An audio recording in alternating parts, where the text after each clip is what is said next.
This morning, we're going to be talking about priorities and milestones. And we really wanted to just set up some time, not only for you to hear about the priorities and milestones of the agency and of your board leadership, but also provide an opportunity for you to share in a discussion what your priorities and milestones might be for this year, and just kind of have some unscripted time with our leadership team.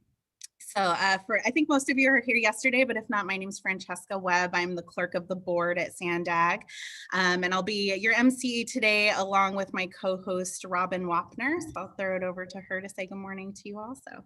Thanks, Francesca. Good morning, everyone. It is so good to see a lot of you that were with us yesterday and to welcome those who are just joining us today.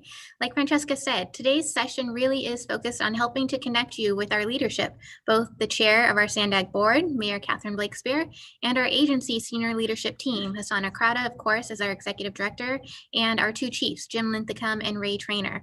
So like we said, this is unscripted. We really want you to think about it kind of like a coffee with Catherine and our senior leadership. Get to know the people behind all of the work that we're doing here every day. So we really encourage you. I see cameras coming on. I love that. We want this to be a conversation, a discussion, to get to know each other and what's important. So with that, we're going to hand it over to Chair Blakespear and hear what she has to say. Okay, well, thank you. It's great to see everybody, some of you from yesterday, same people, and some new ones. So I think the big picture here are priorities and milestones, and I'm hoping that I'll just share my perspective on what we're doing here at Sandag, and then hopefully some of you will share your thoughts too. So I guess in the biggest picture, I believe in the 5 big moves. I'm really impressed with Hassan and staff's ability to put together a framework for how we can move our county forward. I think that transportation is key to people's ability to self-actualize and to live their best life. And our transportation system has been, in many ways, very unequal for a long time because it's required that people own and insure and pay for and put gas in a car, a single occupancy vehicle, because we know that transit has been predominantly for the transit dependent in this county. But when you travel around the world and to other states and other cities and counties, you see transit that works, that is actually a meaningful part of how people get around. And it starts when you arrive at the airport. How can you leave the airport? Is it only in a car because someone picks you up, or you hire a taxi or a ride share? Or is there a way to get on a train or a subway and go where you need to go? So I have, as a kind of philosophical orientation, I have a commitment to this county and our leadership and our populace moving forward with creating transportation opportunities in this county that have not been very robust. And that is because I think we haven't invested in them. So having the investment that we make as leadership, as members of Sandag board, as mayors and the 18 cities in the county, I think we have the opportunity to make that transformational by planning it and then executing it. And I think I'll also just say that when I think about transportation in the biggest picture, the connection between land use decisions around housing density and mixed use density, commercial and housing, linked with transportation is what makes the most sense and is really intuitive when you start thinking about wanting to manage climate change and deal with the fact that emissions come from the biggest sector is the transportation sector. So to the extent that we can plan our county, have our arena allocations, our transportation investments match those two things together, to me as a large framework, that makes sense. And so I am in line with what the state is trying to do there and what hopefully our country is trying to do to take climate change seriously as an existential threat and to move our transportation network towards something that is truly sustainable. And I also just want to say one other word about active transportation, because I believe that active transportation is a critical part of a robust system, that we have the desire. I think there's a latent desire and a hunger among many people to go places outside their car. And most of us go most places under 5 miles. And most of those trips are even under 1 mile. So if you're taking your kids to school or going to get a cup of coffee or walking to do an errand, like go to the bank, I mean, those are things that if we made it safe for people to go on bike or on foot, they would do it. And so the investments that we're making in our bike lanes and our protected bike lanes, especially when there's high speed and high volume, you have to protect people from cars or they won't feel safe riding. And so I'm really encouraged by the engineering perspective, the turn toward protected bike lanes. We've put one in our city and I see it as a tremendous success. It is filled with people now that used to only drive to the beach. And now it's between Solana Beach and Cardiff, and it connects to Class 1 bike facilities, a coastal rail trail, and on both sides, a coastal rail trail in Cardiff and in Solana Beach. And this protected bike facility, I think, is a model for what we need to see in many, many places. So my vision is that we continue to and we move forward with investing in transit and active transportation and the 5 big moves as a concept that can help create that better county. So that's me sharing my perspective as the chair. I also just want to say briefly that I do believe that this agency needs to actualize what the board wants. So I don't overstate what I want as a chair or supplant that for what the board wants, because we as a board determine the direction of the county and this agency in the county. And I'm really clear about that in terms of the role that I fill as the chair. So I see that other people are popping up and have their faces on the screen. I don't know if Robin, did you want to say something else or should I call on others? I have a quick question before we go on to Hassan. Yeah. Can you share just a personal story? What motivated you to even get involved in being an elected official? It's clear that you have passion in everything that you're just talking about, and I have a feeling there's going to be some synergy when we hear from the other board members about your goals for the agency. But what got you started? What keeps you motivated every day when you wake up? Well, that's a nice question. When I was a younger professional, just out of college, I got a journalism degree, a bachelor's and a master's, and I worked at the LA Times in the Ventura County Bureau, and I was covering, my beat was transportation. So I covered the Transportation Commission there in Ventura County, which has 10 cities in it, and I really saw how profound the decisions were that were made at that level. And so when I worked as a reporter, and then I moved to the Associated Press and moved to Salt Lake City and covered the Olympics. And then when I moved back home, this is my home in Encinitas where I grew up, the thing that I was drawn to do was to be a member of the Traffic Commission. So I applied in my city of Encinitas to be on the Traffic Commission, and I did that for 4 years. And I really saw from there that you couldn't really affect how easy it was to bike or walk or transit, anything in my city from that commission role. I had to really run for office in order to do that. But I would say of all the different things that motivated me to run for office, the biggest had to do with active transportation in my city and wanting that to be much more a part of our daily life in a city, in a part of the country that's the weather's perfect. We have this, beautiful coastal environment that people love to see, and that so many of those trips were always in their car. And I just wanted to try to help move the city in that direction. And I feel that I've been pretty successful at that, truthfully, and it's been very satisfying to see. And one of the things that I feel the most proud of after having been the mayor now for 4 years and on the council for 2 years, the most proud is walking on like the coastal rail trail that Sandag helped us build and seeing all these people enjoy it. So all these people out with their kids and their dogs, and they don't know how much work it was to get or how much of a political difficulty it was to actualize, but they love it. And it's like part of their sense of their city now. And so, that is the kind of thing that keeps me going and is really motivating for me. Okay, so if anybody else, this is the sort of share section from board members. I think we had a great opportunity to hear a little bit from staff yesterday. I was so glad that was suggested. But does anybody else want to share any of their thoughts on their vision and where we're headed?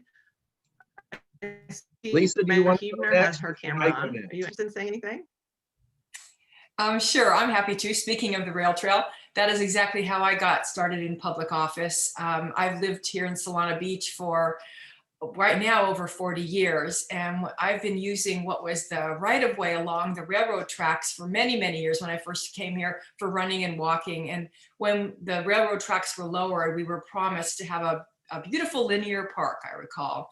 And, you know, I was just living my life. I had my own business. And I one day looked up and saw that the plan that the council at the time had for our coastal rail trail, and it was nothing that I liked at all. It was very urban. It was, it included non-native trees. It was just this straight path with little patches of ice plant and these cages for public art. And I just thought, this is horrible. And it was one of those moments where I thought I could either just complain for the rest of my life or I could do something about it. So I went to council for the second time. And first time was a traffic thing, but the first time, and spoke against that design, but for the rail trail. And I remember working with Stefan Vance at Sandag staff to understand what the qualifications were for getting the grant funding that would have paid for that, and changed my mind from an entirely dirt path to understanding what the bike path class, I think I always forget if it's class 2 or class 1, was required. Organized a group of people in our community, and long story short, we ended up showing that we could do a much more natural, native, eclectic looking rail trail with curves and native plants for the total amount of the grant funds, rather than just a down payment on what this other project would have been. So, so we were successful. We ended up with a 5-0 vote. The council had originally voted for it. I went up to the front door of one of our current council members at that time and asked him if he would consider changing his vote to bring it back to council, which they did, and ended up showing that this could be a better project, which it was. So I too, just like Catherine, feel a great deal of pleasure when I see all of our community members using our rail trail. Our trees are now, you know, grown up nice and tall and providing shade, and it's just a great spot, and it's really added to our community. So that's how I got involved. Transportation is important to me. I've always taken the coaster whenever I could. In fact, I was one of the few on the board who ever I would always take the coaster down to Sandag meetings. I'm hoping to do that again, you know, maybe by the end of the year. And would like to see that to be a lot more convenient. So I too am a big fan of what I've heard so far of the 5 big moves. Would like to see the details. We have a train station here in Solana Beach. And so it's very important to us that, you know, this remains, you know, that many people moved here because of the train station. A lot of people live here and work in Orange County or Los Angeles and take that Amtrak. So we have a vested interest in the whole transportation for the region. I'm very excited about the Mid-Coast Trolley. Can't wait till one day it connects UTC area with North County, so that maybe some of us could actually get rid of one of the 2 cars that we have in our families. I'm not so sure it's possible given topography and some of our cities with the hills and with an aging population in Solana Beach, if people are going to be giving up their cars completely, but perhaps they'll be transforming those into electric cars. But there's a whole lot to discuss, and I'm looking forward to the policy discussions at the board level. Thank you. Well, thank you, Lisa. I see Chris Rodriguez has his hand up, but I think Matt Hall was planning to speak next. So we'll go ahead and call on you, Mayor Hall.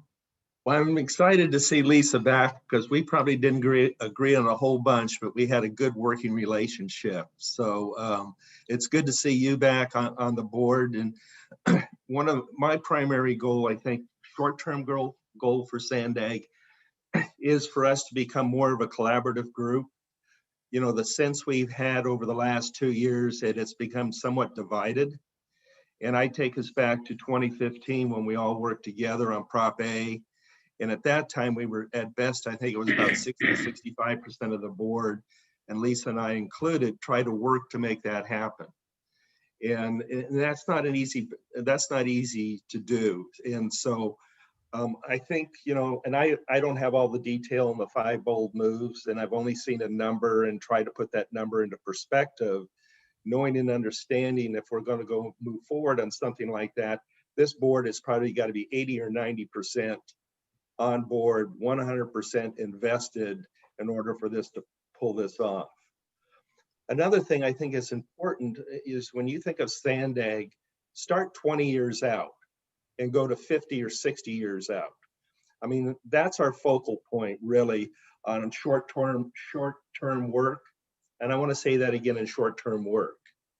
And I want to put that in perspective. So when you have large projects like what we're talking about today, one of my first projects when I was first elected in mayor or into council in 1994 was the I-5 widening.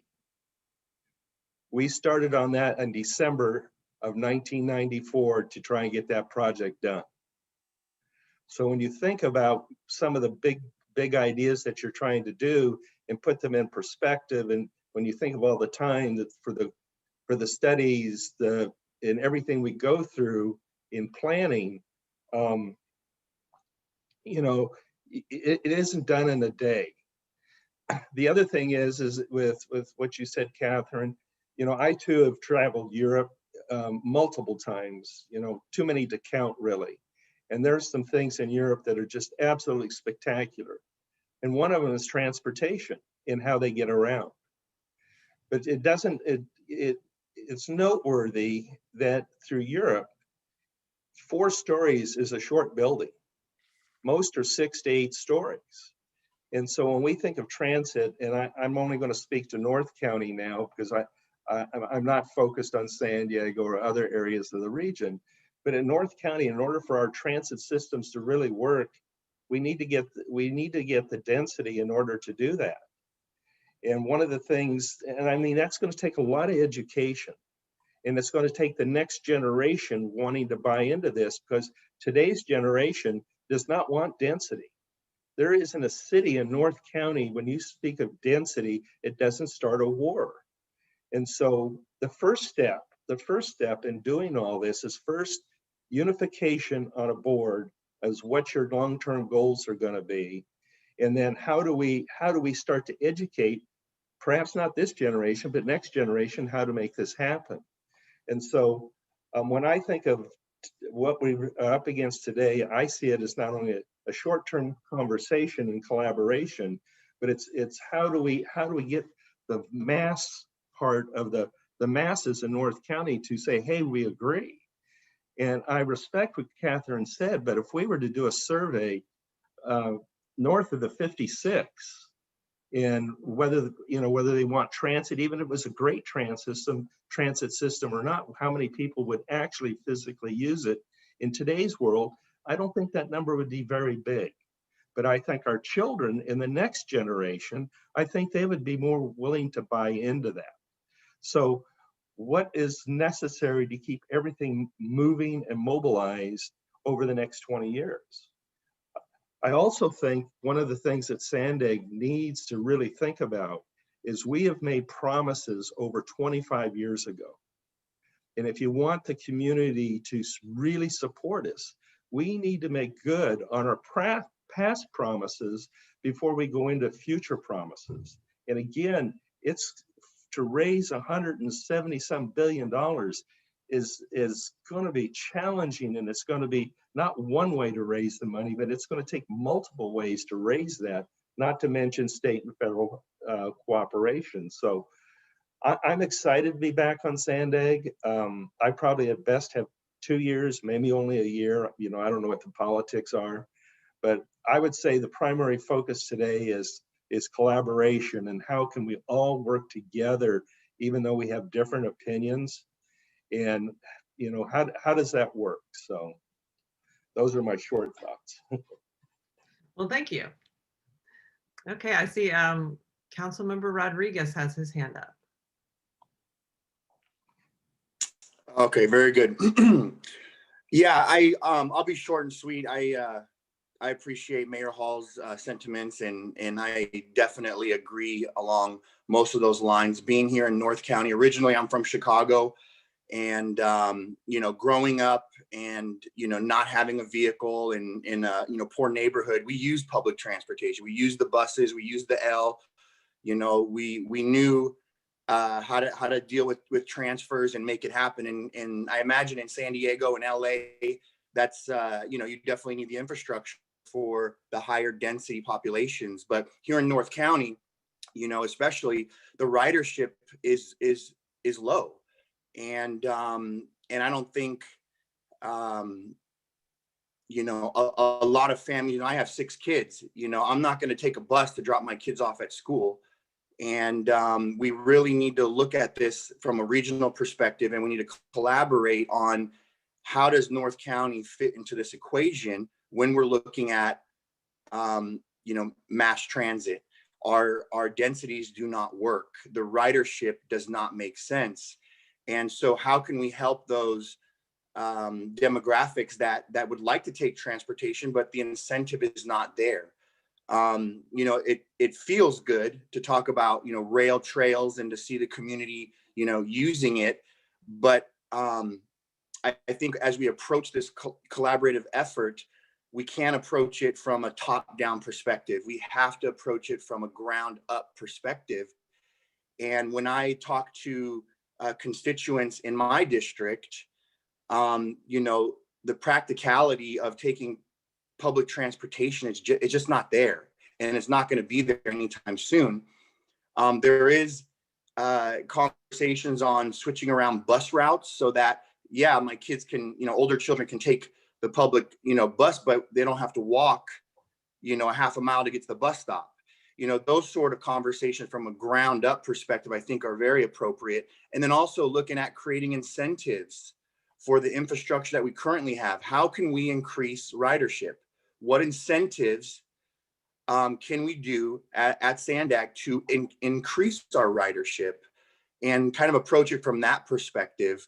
But we need our roads. We have to, you know, make good on the promises for the past 2 decades, and we have to improve our roads, especially in North County. And I think we need to make good on those promises. So those are my.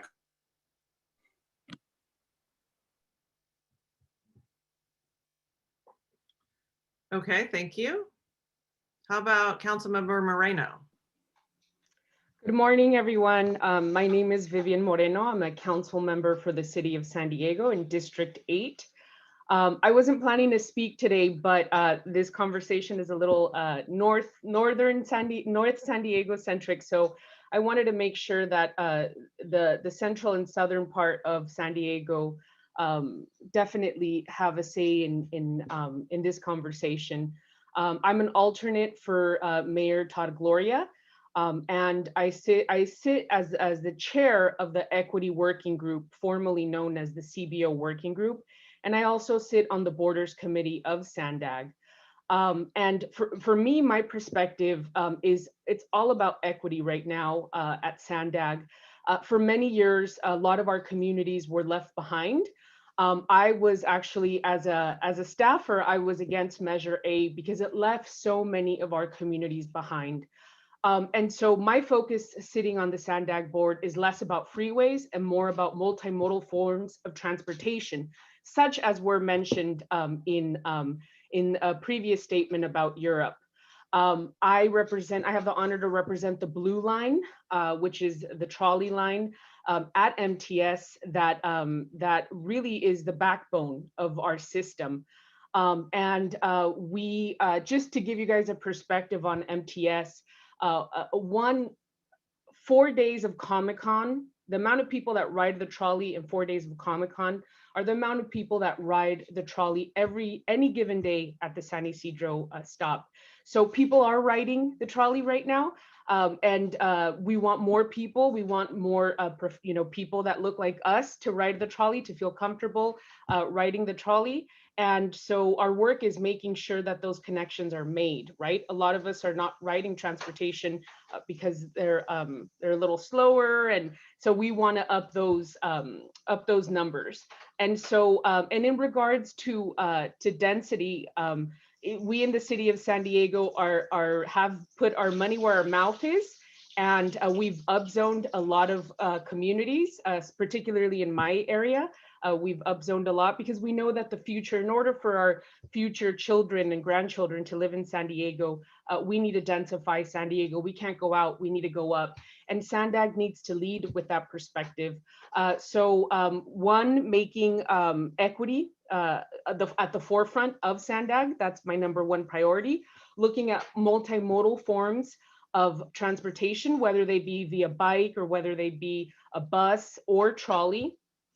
And also and also making sure that Sandag is looking out for the future, not just about what's going to happen today or tomorrow, but what the future of San Diego is going to look like. So I'm Vivian. I am happy to be here today, and always feel free to reach out. We are having an equity group meeting, I believe tomorrow, if I'm not mistaken, and we have robust conversations about how we want to bring our communities that for so many years were left behind up to par with other communities of San Diego. So we could talk about those bike lanes, and we could talk about, you know, really cool stuff, but right now it's really about having our kids be safe and feel good about, you know, riding the trolley or the bus to school, and also some workers as well. So it's a pleasure to be here, and thank you. Well, thank you, council member, and thank you for chairing the equity working group and revitalizing that committee and bringing forward something to the board with the equity statement. I know you probably know this, but I don't know if everybody does, that the subcommittee that was put together at the last board meeting got together and had a really good conversation, and was grateful for the foundational work that the equity group did, and basically affirmed all of it, and is going with version 2 with a slight modification with a couple word addition.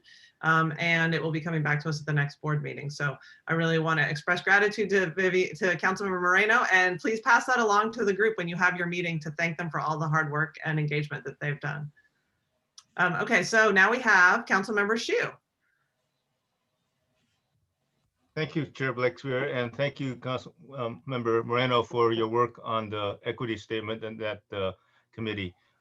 It's really refreshing to have that be on the forefront of Sandag's agenda as I came onto the board. So I wanted to cover a few things this morning to kind of tell you where I'm coming from. I believe in science, and that we need to go forward with science and the database-driven planning that Sandag is going to go into. But I want to remember what happened at Sandag a year ago. I want to bring that up for those of you who weren't at Sandag board meetings at that time. We had a group of representatives from the state make presentations. Representatives that talked about SB 743 and its implementation.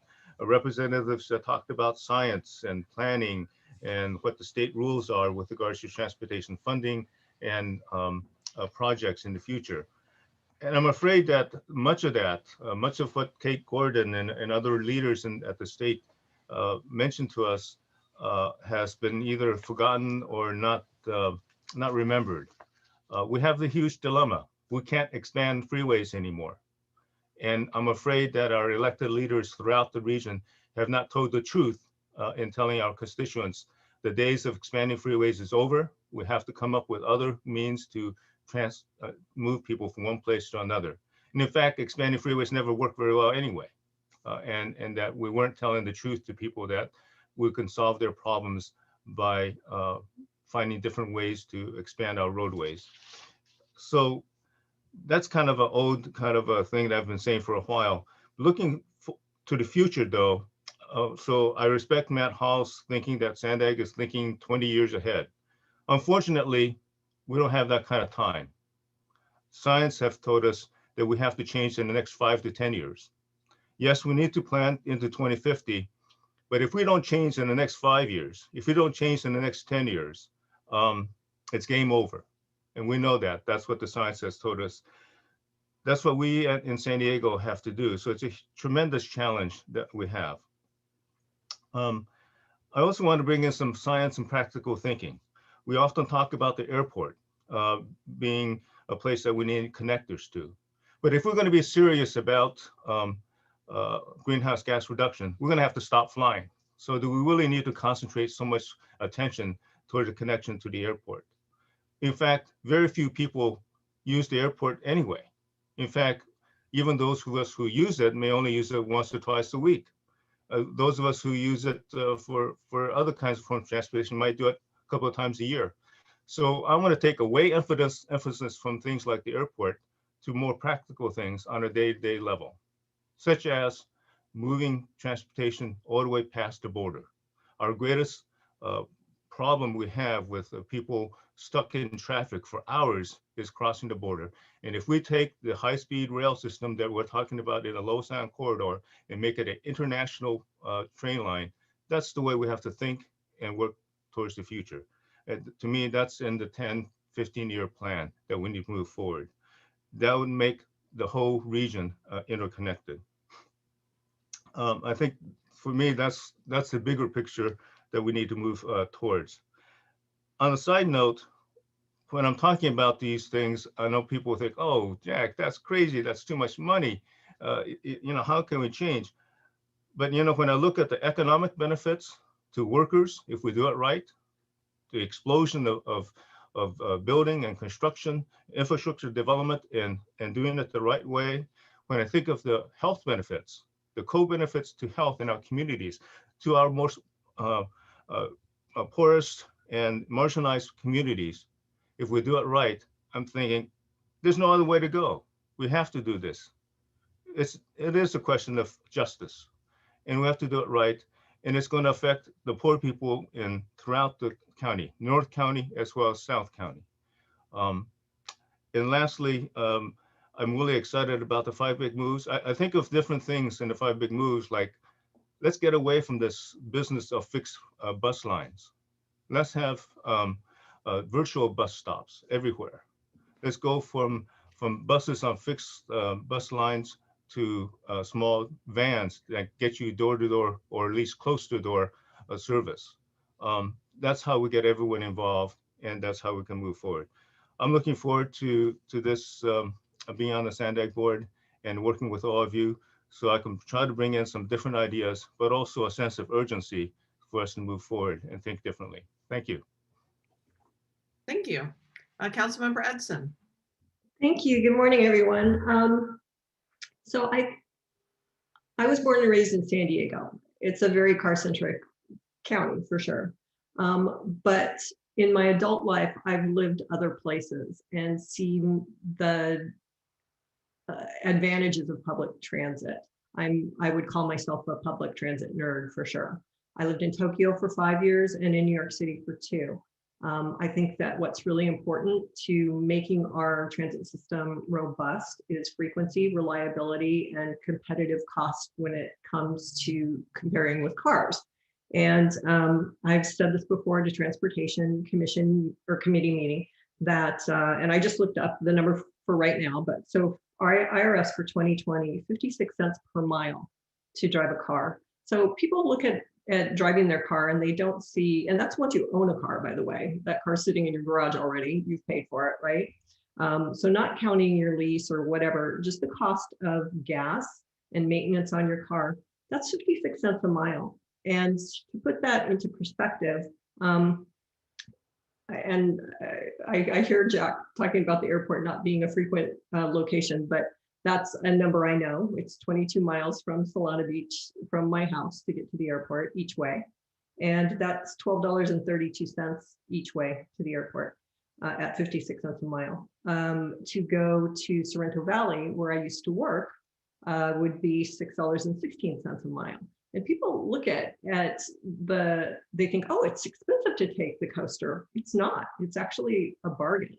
And I think it's educating the public, and so that they are aware of the true cost of driving a car. And with regard to some other transit things, I think it's important to, Councilmember Rodriguez mentioned that North County doesn't use public transportation. Well, there are 20,749 average weekday boardings on the Breeze buses. And this is pre-COVID, obviously.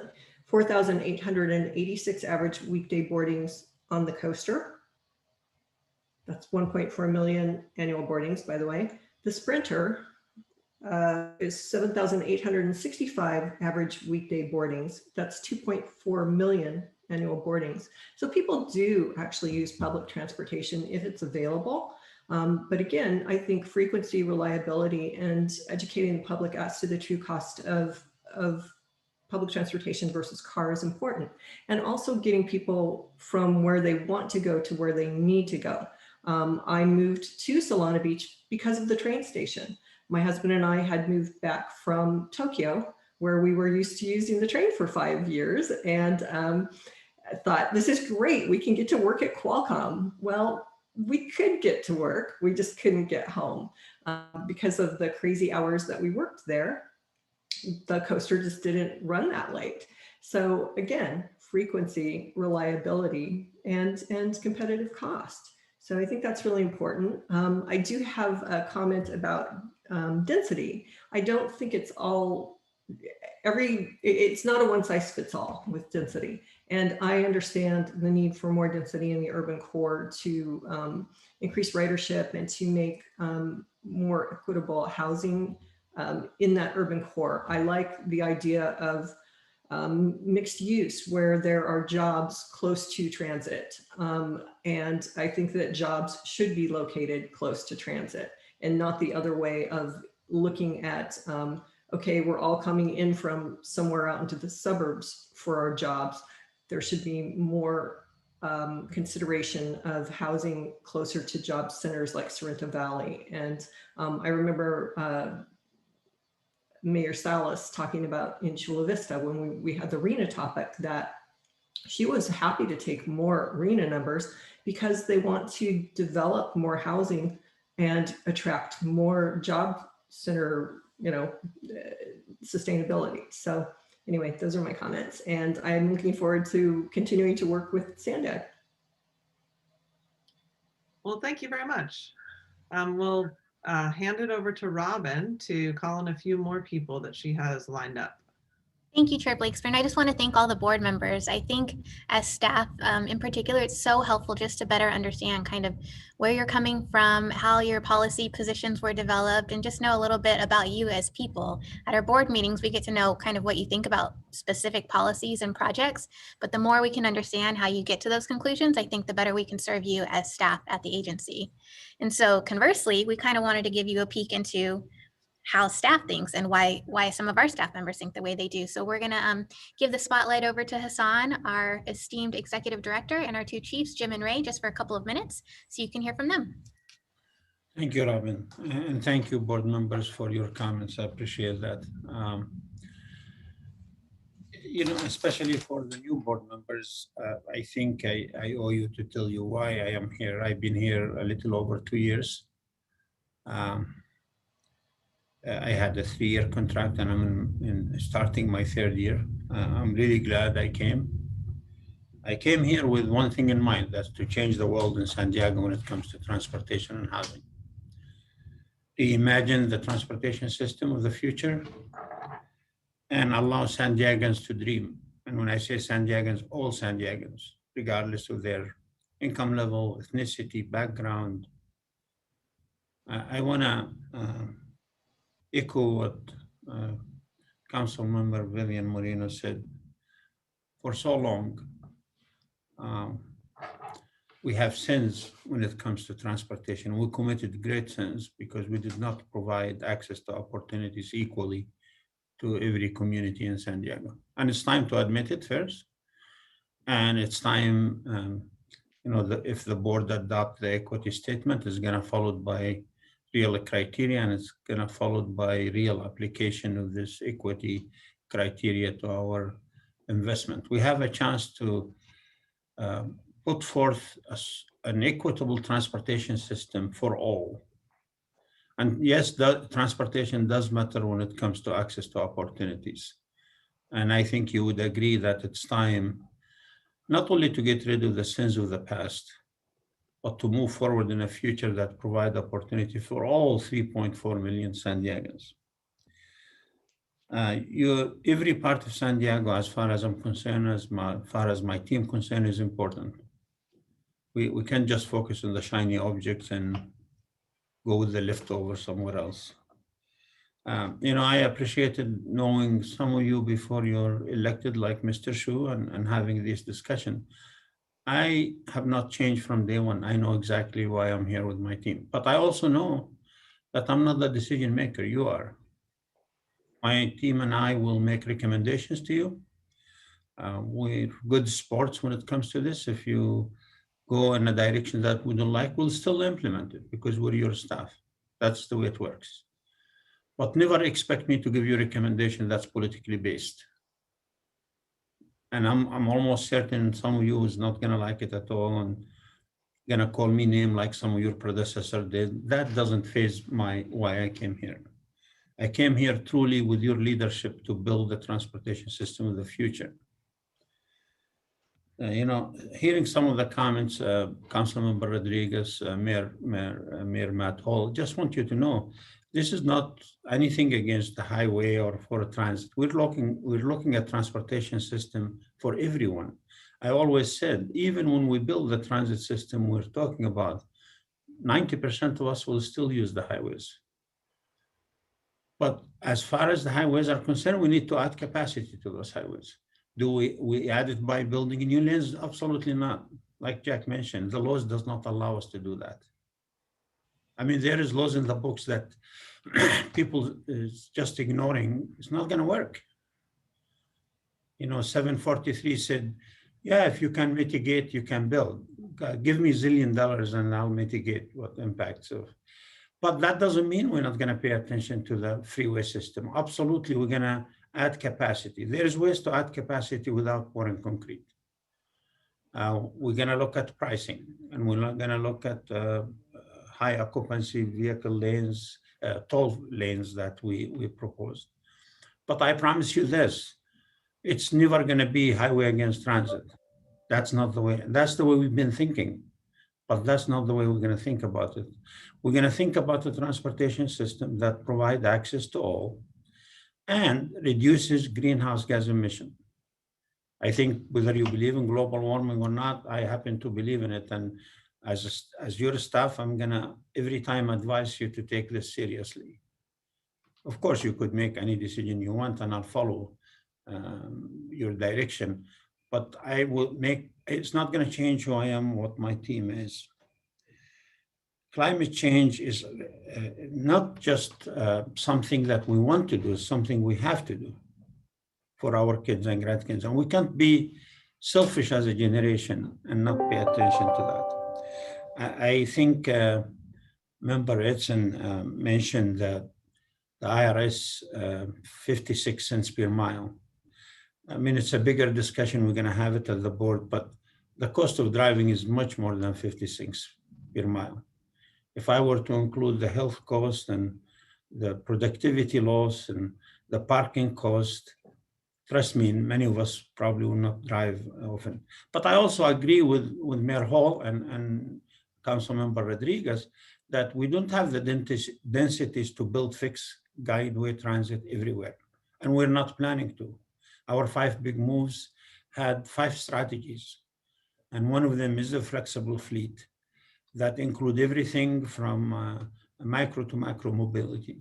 And I believe, like our chair mentioned in the beginning, most of our trips is less than 3.5 miles long.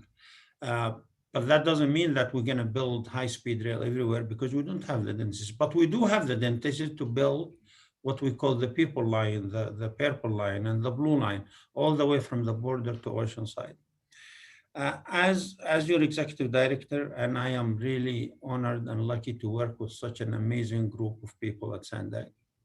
One of my biggest, I think, achievement is I surrounded myself with such smart people that it's just you free yourself to do amazing things. So I ask you to help you lead, because at the end of the day, you're the decision makers, not me. And I promise you now, and I promise you the day I came here, and I promise you in the future, I will call it the way I see it, whether it's politically correct or not, because I know it's not my decision at the end of the day. I believe we have the leadership at the board with all of your leadership to reimagine the transportation system and not only allow Sandiagans to dream, but put those dreams and make them reality. I'm not into just having fancy visions and fancy picture. I want to build things. And finally, I want you to know, it was my goal from day one. I wanted to raise the profile of Sandag at the state level and the national level. And I think we succeeded to do that. were used an example of cutting edge ideas. I believe Sandag right now is going to be a cutting edge when it comes to future mobility, data-driven approaches, truly realistically looking at the greenhouse gas emissions. And, we unfortunately have 50 less positions to work with. And so we're going to be discussing the budget, and we're going to propose that we increase that budget, and you might not like that.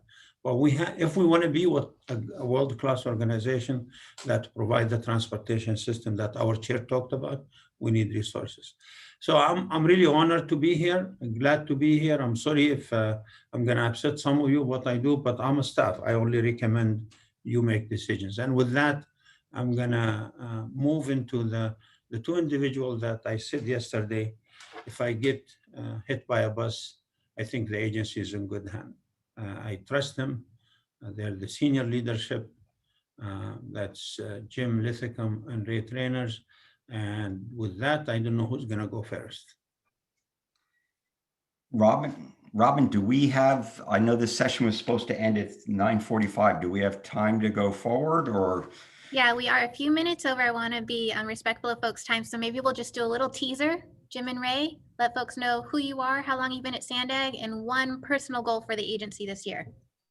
Yeah, my name is Jim Lunthicum. I'm the Chief of Capital Programs and Regional Services, which is your $9 billion capital program, and then the regional services like ARGIS and running the SR 125 toll road and the I-15 express lanes. I've been with Sandag for 18 years, and this is my 42nd year of doing what I'm doing. And all 42 years have been in the delivery of transportation projects. I can tell you that one of the great joys I have is working with you all, and I'm very serious about that. And one of the things I miss is being in our boardroom on Friday mornings and getting to chit chat with all of you, either at the dais or in the back of the room, which is where I got to know Jack Shu. And if we could only get Clive Richard elected to council someplace, then I'd get to know him too. I get to see him on the other side. And so, as far as something that 2020 that I'm personally involved with, committed to outside of our, the initiatives and the priority projects that we have, is keeping the cost of delivering capital projects down. Because every year the cost seems to go up and up as more regulations come in, and as more oversight comes in, and more outreach comes in. And these are all as a natural progression of a advancing society. So I have no concerns about that, except for the fact that these things cost more and more and more. And so we have to figure out where we can reduce costs of delivering a capital project. So, and that I will turn it over to Ray. Thanks, Jim. Well, it's great to see all of you, and like Jim, I feel similar. It'd be much better to have an opportunity to sit down with you face to face over a cup of coffee and talk through some of these things. And I know time is short, but for my background, just a little bit, I was originally drawn to this work back in 2002 when I joined Sandag for the first time, and I'm a two-timer. I've been at Sandag twice. And one of the things that really attracted me was some frustration about what I had observed, because I had been working in transportation prior to that, was the focus I felt was maybe trying to solve the wrong problem. Like, we had a transportation system that worked for many hours of the day for some people, but all of the transportation planning efforts seemed to be focused on trying to solve a problem around congestion, which to me was not the problem they solved. It was like, we needed to solve the problem around improving mobility. And yet most all the focus was trying to solve a problem that occurred early in the morning and late in the afternoon.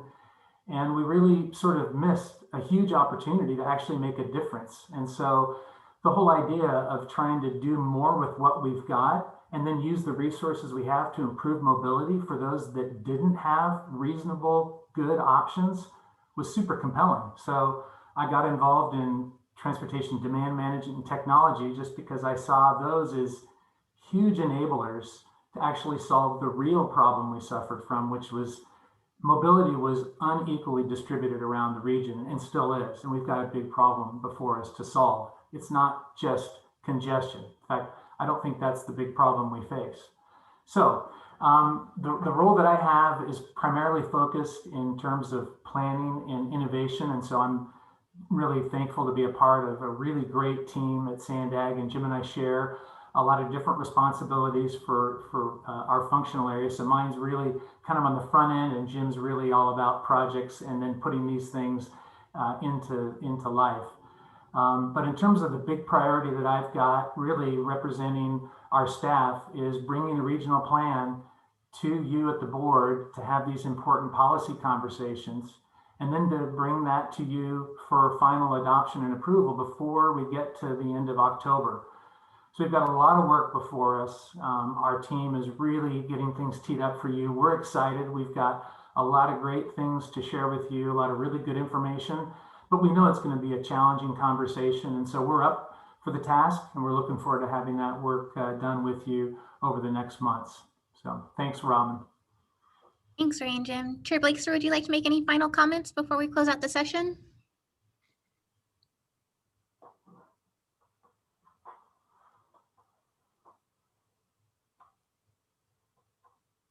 Is she frozen for everyone? Air is frozen. Yeah.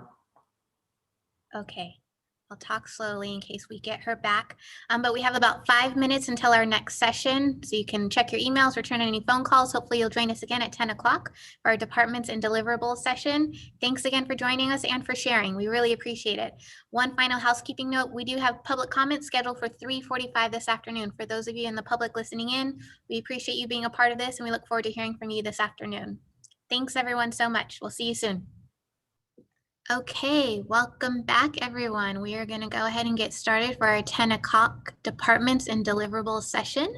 So if you took a look at the agenda, the way we describe this conversation is really this is to help you get a peek behind the curtain, figure out who does what at Sandag and who you can go to with any questions. So before I actually hand it over to the team, I wanted to start off with a prompt to our board members to see, is there anything in particular that you want to make sure you learn out of this session? Anyone in particular or any team that you want to make sure you know who to reach out to in a specific area of interest for you? I'll give you a second, see if I see any hands raised. We want to make sure we cater this presentation to what you're looking for.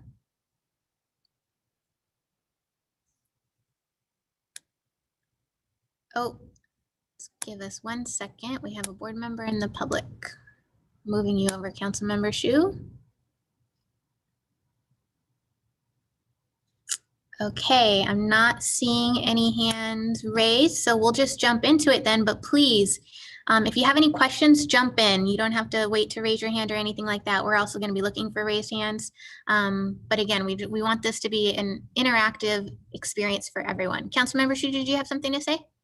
I want to know who's the person with the magic box. You're on mute. Modeling. Can you hear me? So I'm interested in the magic black box of modeling, or who may be responsible for that, so that I can get some mode shares in my city. Thank you. Perfect. Thank you. Okay. Seeing and hearing no other, I will hand it over to Ray, I think. No, I think you're going to hand it over to me, Robin. Over to Jim. Yes, thank you. Okay, this is the first session we had just a few minutes ago was great, and we talked about priorities, and it was great for staff to hear yours and for you to hear a little bit of ours also. So now we're going to pull back the curtain, and we're going to show you just how we're organized, talk about our highest priority projects, and then also talk more about strategic planning and the initiatives and the strategies and that evolve from this process. So you may be discovering that Sandag is a pretty complex organization. And if you tuned in yesterday, you heard Julie Wiley explain all the various hats that Sandag as an organization wears. And I remember when I first came to Sandag 18 years ago, trying to figure out how to get things done. And I imagine that you all had a similar experience when you first got involved with your very own agencies, just trying to figure out, how does the system work so I can get something done? And so understand from Robin and Francesca that you'll be getting a briefing book. It'll be sent to you, I think, early next week, along with the links to these sessions in case you want to watch or hear them again. And the briefing book will include an organization chart, contact information for many of us, as well as information regarding the agency, Sandag's roles, responsibilities, and policies, and things like that. And of course, you can always call up or email or text any of us, and we can also explain those to you in person. And so rather than take an in-depth look at each department, this session will provide some insight into the structure and leadership within Sandag and how it supports the achievement of our work program.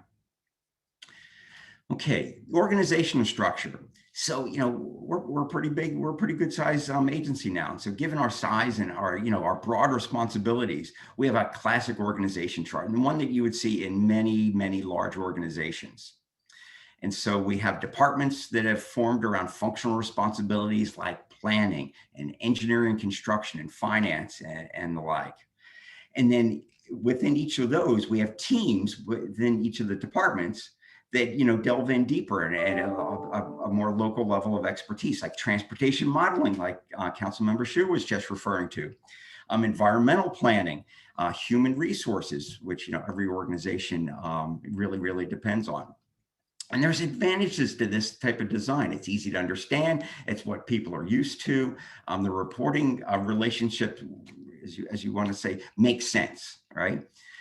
But one of the downsides of this type of organization structure is the siloing that can occur when employees across multiple disciplines aren't engaged in you know, in exactly what their expertise is. And don't be concerned that the slide you're seeing has a blank organization chart on it. It doesn't mean that Hassan is reorganizing and all the names are off. This is just an example of what a classic org chart looks like. And so this whole idea of trying to break down silos, we've seen this as leaders. We've heard from this, we've heard of this from staff. And so we want to try to do what we can do to try to break down those silos and still build projects and teams, or deliver projects and build teams as best we can. So under our current structure, there are 18 departments. We did an organizational assessment in 2019, and that helped Hassan develop the department structure that we have now. And the departments are broadly represented. I'm not going to go through all 18 departments, but they're broadly represented in 6 core bodies of work that we're responsible for. First, data and research. So that's modeling, but it's also, if you watch KUSI News, you'll frequently see Dr. Cindy Burke present results of criminal justice research that we've done. Cindy is on KUSI, it seems like at least once a week. The second area of the 6 is regional planning. That's the home of our regional transportation plan and the 5 big moves that we talk so much about. The third is capital project delivery. So we have a $9 billion capital program. In a few minutes, you'll hear about our largest project ever, the Mid-Coast Trolley. The fourth is regional services. As I said in the last section, we operate the 125 toll road and the I-15 express lanes. We also have something called ARGIS, the Automated Regional Justice Information System, that provides so much information for your local law enforcement officers in the field. The fifth area is community engagement, all the communication and the coordination that we do with the public under the leadership of Irene McCormick. And the last is internal professional services. And so those are the centers of excellence like HR and finance and folks that we so depend on just to keep this place running. And so while there are always opportunities to use more cross-functional teams, we also have an excellent track record of just how we can get things done using a matrix method. And probably the best example of anything I've been involved with in all of my career within Sandag and prior to that is the Mid-Coast Trolley, because that is a fully integrated matrix team. So in addition to engineers that you would expect on a project like that, and construction managers, we also have had for a number of years now a dedicated attorney, dedicated contract staff, dedicated communication staff, so that an attorney can help develop a document, an agreement, an MOU, something like that from day one. They can be involved in those early on conversations so that it just sails through so much easier rather than an iterative back and forth that you might get in a non-matrixed or a non-dedicated team. You know, almost every job has some sort of multidiscipline team in it. So even if it doesn't justify a dedicated staff for a project as large and complex as Midcoast. So in the capital world, we call those multidisciplinary teams a project development team. And it's so important to have all those expertise come together to deliver a project, because no project in an urban area in 2021 is easy these days. No project is. And so they all require this, a lot of team expertise to come together, both inside and outside of Sandag. And as far as how Sandag's organized at a leadership, at an upper management position, so there's the senior leadership team. We oversee the day-to-day operations of the organization, like Hassan said, and that's Ray Trainer and me. And then part of the overseeing of the agency and our strategic plan is what we call a strategic council. And this is Ray and me plus our general counsel, our chief financial officer, and our chief economist. And then we also have a larger executive team, and that's made up of our department directors who oversee all the functional areas and the departments. So that's a broad overview of how we're organized as a department and as a leadership team. So let me turn this over to Ray now. He's going to talk about strategic planning and exactly how we're using it day to day. Ray Trainer. Thanks, Jim. Appreciate it.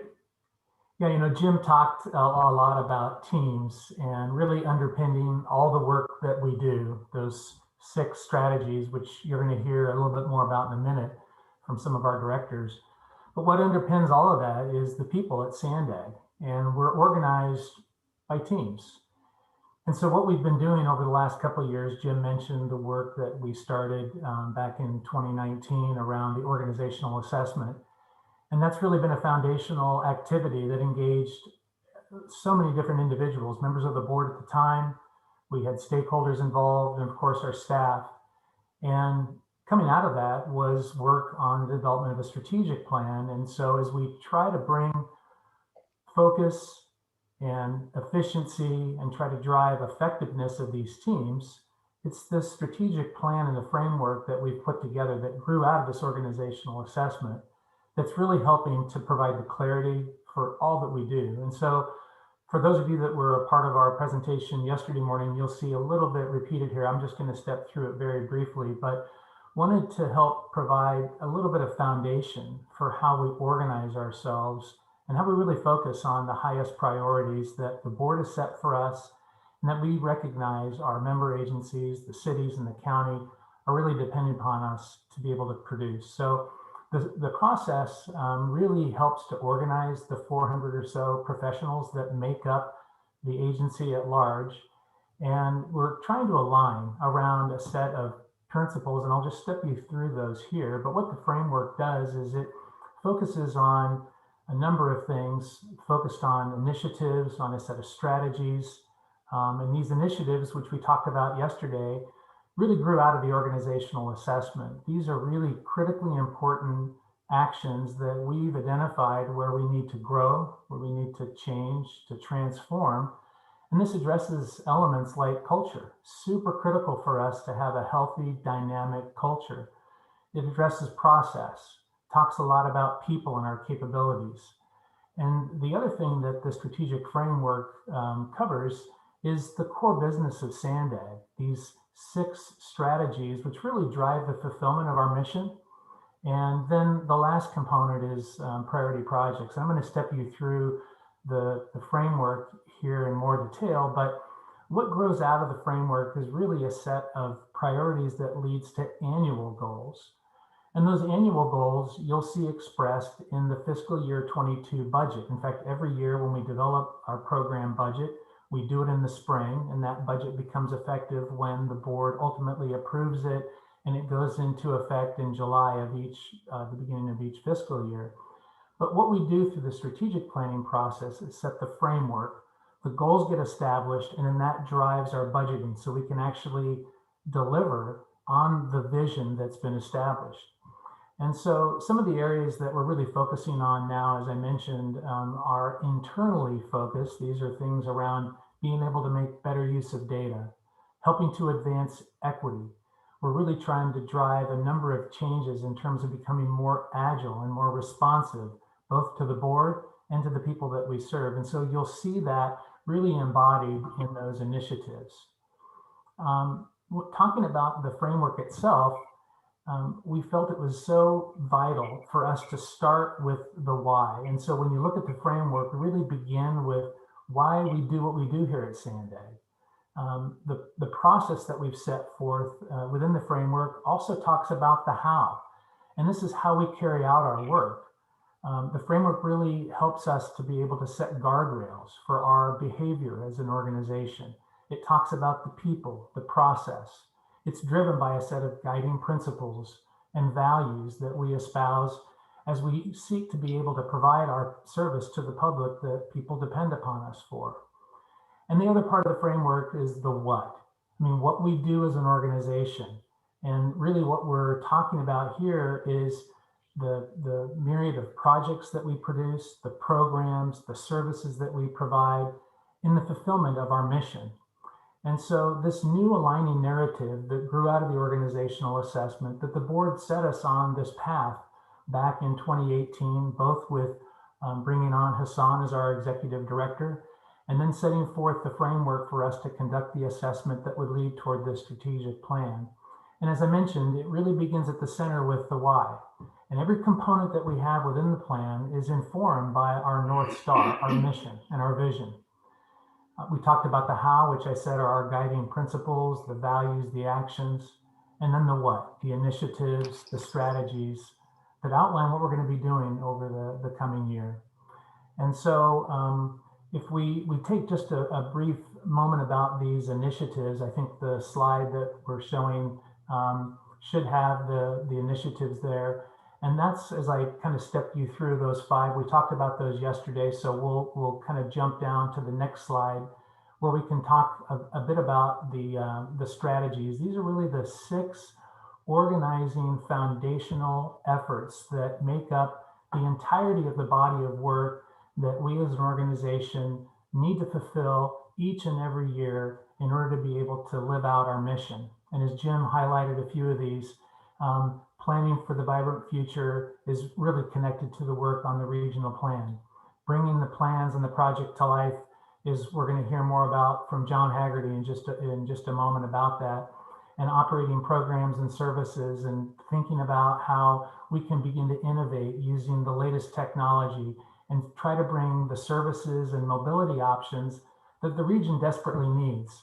In our previous session, I mentioned the demand that we have to be able to provide mobility options that are compelling to all San Diegans. And today, it's not equally distributed. People are car dependent, and we're trying to address that. And so the work that we're doing is trying to pilot and demonstrate how these new services, which in many respects are fueled by advances in technology, can actually help us to accelerate getting viable, compelling, cost-effective mobility options into the neighborhoods, into the communities where they desperately need options besides access to a single occupant vehicle. So what we'd like to do now is to talk a bit about how we bring these strategies to life. And I think the best way to illustrate that is to help give you some texture with having some of the directors who represent the departments where these strategies are being worked out of every day. So we've asked 3 of our directors to describe through some examples of projects that their teams are working on, starting with regional planning, then moving into capital project delivery, and then lastly, talking about the services to communities. So what I'd like to do is invite Elisa Arias to come and be able to talk a bit more about the regional planning work. Elisa?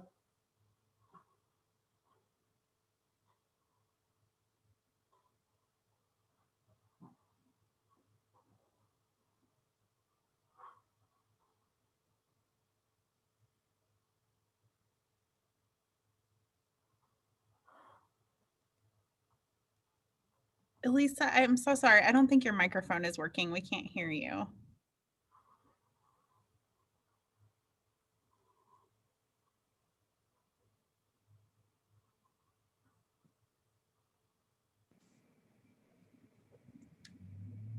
Can you hear me now? Yes, thank you. I'm so sorry about that.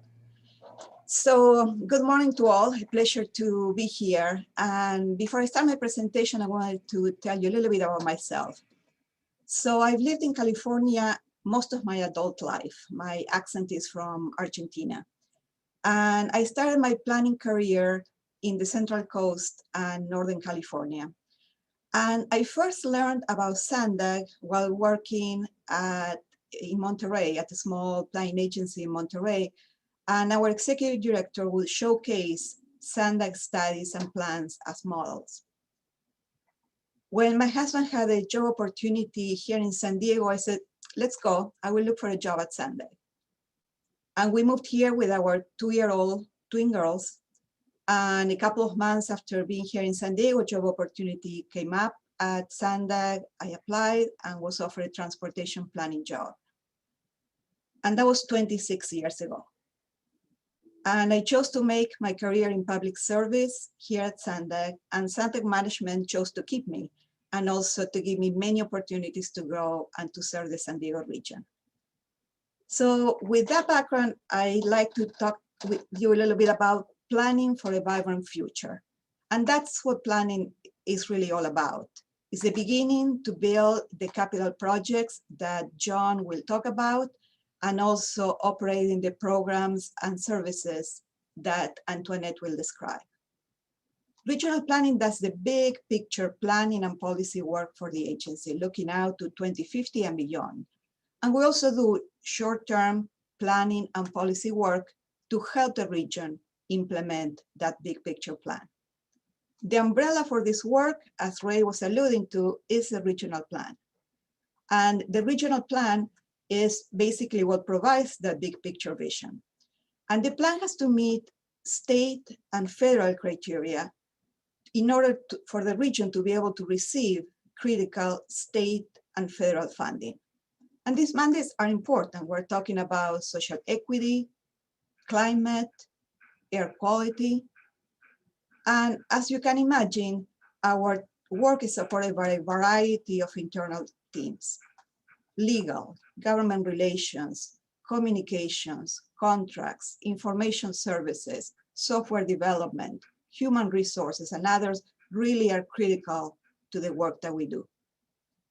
Tomorrow's sessions for your board orientation are going to be a deep dive into the development of the 2021 regional plan and the big moves that you've all heard about. The regional plan is our long-range blueprint for a sustainable future, and it outlines all of our transportation investments. The plan looks to address traffic congestion, create equal access to opportunities, and here we're talking about access to jobs, access to education, access to healthcare, to recreation, to shopping, and also meeting those important state and federal mandates. The 2021 regional plan reimagines the transportation system in the San Diego region to address these key issues.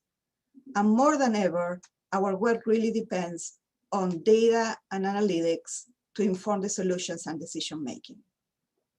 The work requires close coordination with all of our 19 local jurisdictions.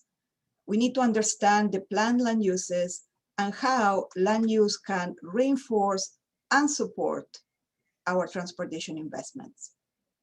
We also collaborate with many other partners: transit districts, Caltrans, the Port of San Diego, the Airport Authority, the County Water Authority, military, our tribal governments, our neighboring counties also: Riverside, Orange, Imperial, and the Republic of Mexico, and of course, with the public that we serve.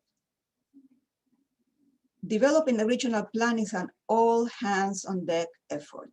We count with a multidisciplinary team of economists, demographers, statisticians, modelers, coders, data researchers, data analysts, financial analysts, biologists, engineers, planners, who are all experts in their field. This is a smart, innovative, passionate team. And our team also supports implementation of policies and programs along with our partners. For example, we work on housing issues with the state, the Regional Housing Needs Assessment, and now working on an incentive program to facilitate local housing production. We have a borders program, and borders in plural. We basically are bringing the binational perspective with Mexico, that interregional perspective with our neighboring counties I spoke about, and the tribal government perspective to our regional plan work. We support social equity, sustainability through the environmental mitigation program to conserve open space, shoreline preservation, climate resilience. We do goods movement and freight planning, and also we advance planning for transit and active transportation. And importantly, we are here as a resource to you. We develop tools and guidelines and also offer technical assistance to our local jurisdictions, such as climate planning and also resources for grants. I would like to ask for the next slide and switch to to conclude my remarks about our sub-regional planning. I've talked so far about regional planning, but we also do sub-regional planning. Last year, Caltrans and Sandag began the first phases of corridor plans that we call comprehensive multimodal corridor plans. And this work follows an action that our board took in 2019 to develop the 2021 regional plan with the 5 evolved strategies, but at the same time, prioritize corridor plans in 12 corridors. The phase 1 of the corridor plans includes the North County regional study that is shown in yellow, the San Vicente corridor shown in orange, the Coast, Canyons and Trail corridor in green, the Central Mobility Hub and Connections in blue, and the large area of the South Bay to Sorrento that is shown in purple. The vision for the regional plan includes concepts for all these corridors at the regional level. But what the corridor plans will provide is more detail at the sub-regional level than what we have in the regional plan. These plans are multimodal.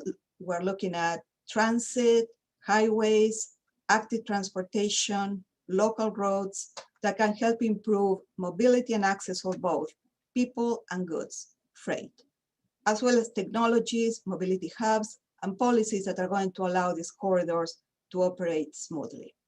Again, here we collaborate with many partners, the local jurisdictions in each study area, the transit districts, military, tribal representatives, social equity stakeholders, businesses, industry, freight, and also the public. Just last week, we had a virtual public meeting for the South Bay to Sorrento plan that drew more than 100 participants.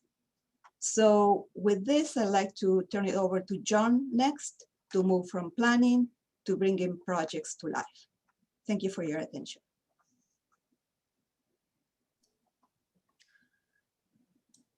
All right. Okay, so good morning. I'm here to talk about bringing projects to life. I'm just gonna take a quick moment to talk about the picture you see. That's the Midcoast trolley going on to the UCSD West Campus, where we parallel I-5. So I want to talk about bringing projects to life. So our project development and implementation structure at Sandag is really focused on corridors. Corridors have been developed by evaluating the transportation needs in specific areas, looking at the existing infrastructure and the planned and imagined mobility options.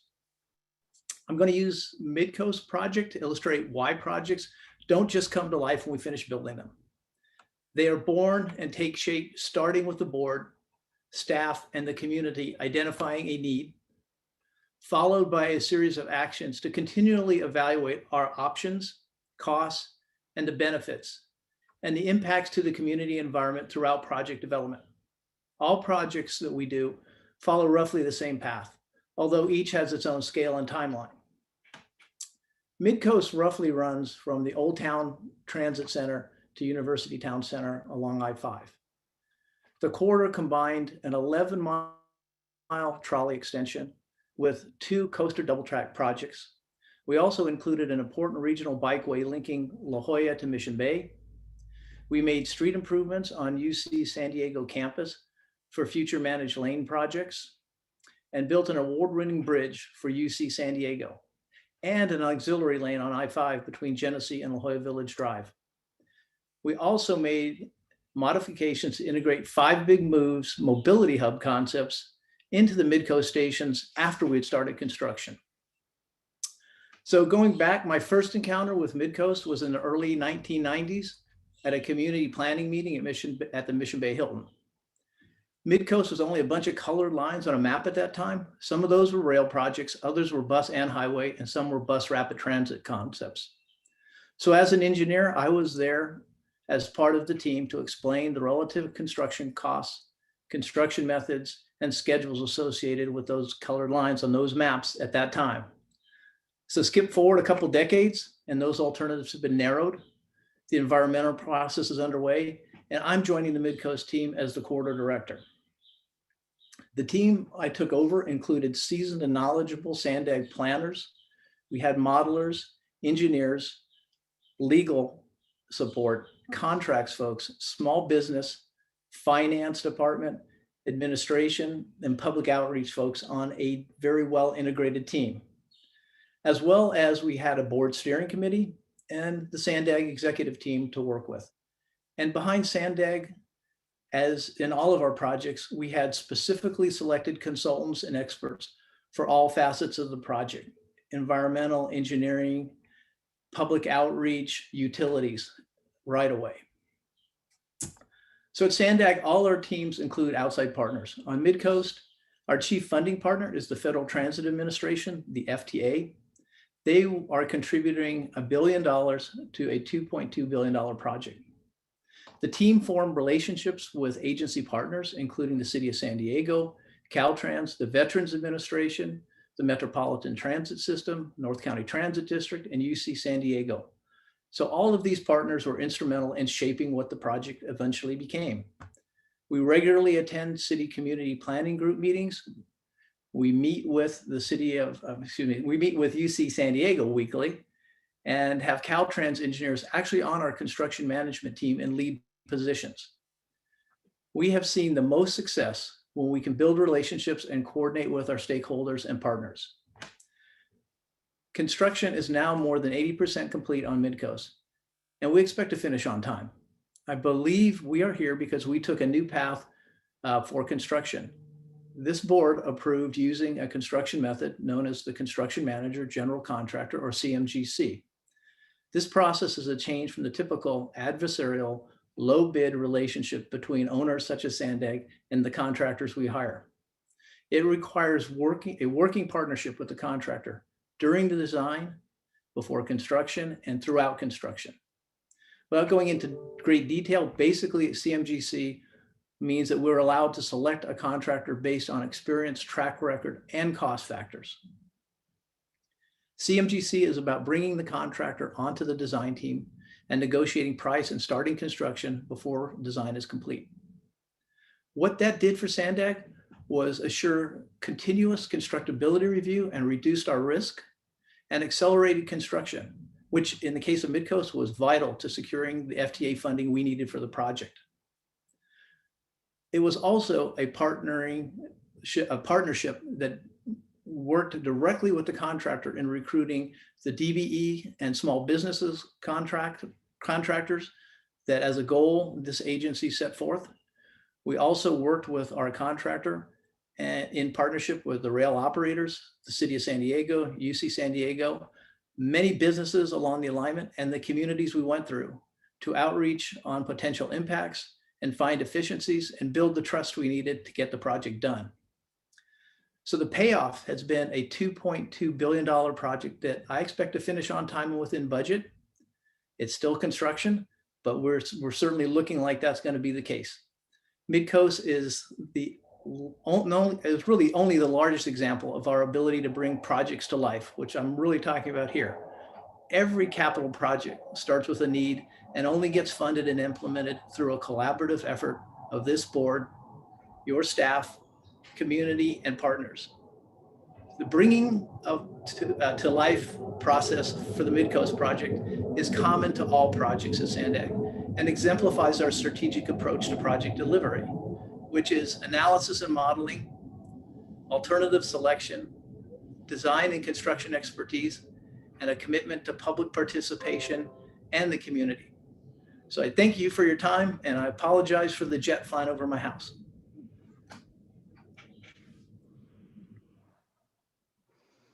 And with that, I'm going to pass it on to Antoinette Meyer to talk about mobility and innovation.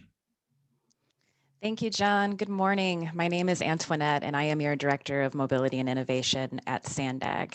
A little bit about me. I've been with Sandag since 2007. Elisa actually is responsible for that. She hired me not just once, but twice. Like Ray, I'm a two-timer at Sandag. And while I started my career here in planning department, I've spent most of my Sandag career working on developing and implementing mobility programs and services, which might surprise you because outside of operating a toll road, Sandag's not really known as an agency that operates. We're better known for our core business, which is planning and delivering transportation projects. But for many years, Sandag has operated a number of really innovative programs and services that make a real impact in the region. So today I'm going to highlight a few of those programs and the really incredible teams who are behind making them work. So prior to becoming the Director of Mobility and Innovation, I spent about a decade in the Transportation Demand Management Division at Sandag, and this division is known as iCommute. iCommute is a really small and passionate team that has what I think is one of the most difficult jobs at Sandag, and that's changing travel behavior. It's getting people out of their single occupant cars and into more sustainable modes. We are all creatures of habit, and change can be incredibly difficult, especially something as critical as the daily commute to work. But iCommute has a very successful history of doing just this through outreach and incentives and partnerships. They are a boots on the ground team working with hundreds of employers across the region to develop and implement commuter programs that are measurably reducing vehicle miles traveled and greenhouse gas emissions in the region. In fact, the employers that iCommute work with on average reduce their employee drive alone rate by 10%. So they get 10% fewer people driving to work at these employment sites, which is a big deal. iCommute also operates the Regional Van Pool Program. This is a subsidized service that's excellent for long distance commuters, and it's really popular amongst military employees. That program reduced 14 million vehicle miles on our roadways just last year. And the iCommute team makes our big projects like Midcoast better. They are doing the outreach and offering the incentives that increases ridership. So this is a really important program that Sandag operates. Under the Mobility and Innovation Department, we have a technology team that plans and deploys intelligent transportation systems that are really powerful tools for relieving congestion. Technology and digital infrastructure is not nearly as visible as our capital projects. It's working behind the scenes to get more out of these infrastructure investments. So one example that you may not be aware of is what we call our Regional Arterial Management System, or RAMS, another acronym for you to remember. RAMS provides your agencies with the ability to monitor and coordinate signal timing plans for about 2,400 signalized intersections across the region. And this might not sound like a big deal, but it has a really big impact on travel time. It minimizes the number of stops and slowdowns. And jurisdictions that participate in the program have reported a 14% reduction in delay. So this reduction in delay has a direct impact on greenhouse gases. Less idling at intersections means less vehicle emissions. Similarly, our integrated corridor management system along the I-15 allows individual transportation systems across jurisdictions in the corridor to be operated together, and it monitors and it responds to congestion in real time. So this integrated approach to managing a corridor, again, might not seem like a big deal, but it saves 250,000 person hours annually by making travel in the corridor more reliable and predictable. So our ITS team at Sandag is very small, but very impactful. And the potential for ITS in our region is really significant, but not necessarily well understood. So one of our goals with the regional plan vision has been to help demonstrate the opportunity for ITS solutions through the next operating system. Our Clean Transportation Program is also part of Mobility and Innovation, and this little team of two is responsible for bringing more zero-emission vehicles and EV charging infrastructure to the region. While EVs don't reduce congestion, they certainly reduce greenhouse gas emissions that contribute to climate change. And for this reason, our state has a very aggressive goal for EV adoption. A major barrier to rapid EV adoption, though, is the lack of publicly accessible charging infrastructure. So we are working to address this issue, this gap, with our new EV charger incentive program that's called Cal EVIP. Cal EVIP. It's a hard one to say. This is a partnership between the state, the California Energy Commission, the county's Air Pollution Control District, and the nonprofit organization Center for Sustainable Energy. And the program reimburses for new public and workplace chargers. We launched this rebate program last October, so just a few months ago, and we were oversubscribed by millions of dollars within an hour of opening the application period. Now, this alone is a big success story, and it shows that the demand for EV chargers is real. But I think an even greater accomplishment is that 24% of the eligible funding applications that we've gotten for this program thus far were in disadvantaged communities that have been plagued by poor air quality from vehicle emissions for many years. So I think this demonstrates that those important partnerships that we have with our community-based organizations and all of the outreach that we do to disadvantaged communities is really paying off. So the last mobility and innovation program that I want to highlight is our innovative pilot projects that allow us to test new mobility solutions and concepts that can help to fill gaps in the transportation system. So although the term flexible fleets is relatively new for Sandag, we have been in the flexible fleet business for well over a decade, starting with Flexcar. This was a car share pilot program that is now operated by Zipcar. It is alive and it's well in San Diego. It serves college campuses across the region, and it allows students to live without the financial burden of car ownership by providing access to a shared vehicle on demand when it's needed. The nation's very first all-electric free float car share program, was also launched in San Diego and was initiated due to a partnership between Sandag, Daimler, and the city of San Diego. And although Car2Go no longer operates here, the program was very popular and successful. The lack of EV charging infrastructure, unfortunately, made the program operations cost prohibitive. So this is a lesson learned, and it's something that we're working on addressing for the future. More recently, Sandag has facilitated microtransit pilots. One was a neighborhood electric vehicle shuttle service called Hoot Rides in partnership with Ford and the city of Oceanside, and the Carlsbad Connector, which was successfully providing some critical connections between employment sites and the coaster prior to the pandemic. And it was a partnership between the city of Carlsbad, North County Transit District, and Sandag. These little pilots have allowed us to trial and adapt different mobility service concepts, and it brings private sector partners and investment into the region. So before I close, I think a common theme across all of these programs and the plans and the projects that you heard about is partnerships. The key to our success is participation, cooperation, and support from local jurisdictions, from our communities, and other regional partners. Working together, we are more successful. And the vision we have for the future of transportation will require much more of this collaboration to bring the 5 big moves to life. So thank you so much for your time, and happy to answer any questions you might have. Okay, thank you, Antoinette. Thank you to all our presenters. So you've heard about our organization structure, our initiatives, our strategies, and directors of 3 of our biggest departments. So we are actually a little bit ahead of schedule. So we would just want to throw it open to any questions any of you have. Hey, Jim, this is Ray T. I recall that Councilmember Hsu had asked at the beginning about connecting him with the individuals responsible for our modeling. And so we wanted to mention 2 things about that. So tomorrow morning, I believe it's going to be at 10 o'clock. We're actually going to have an hour-long session, and our data and modeling directors are going to be giving you a real detailed look at the modeling work that goes on that black box. They'll be unpacking that for you quite a bit. But that whole organization is led by our chief economist and your chief data analytics officer, Ray Major. So Ray's the guy to connect to, and he and the team will be presenting in more detail on the modeling tomorrow. Great, thank you, Ray. I see a hand up from Councilmember Edson. Yes, thank you. I had a question during John Haggerty's presentation on Mid-Coast.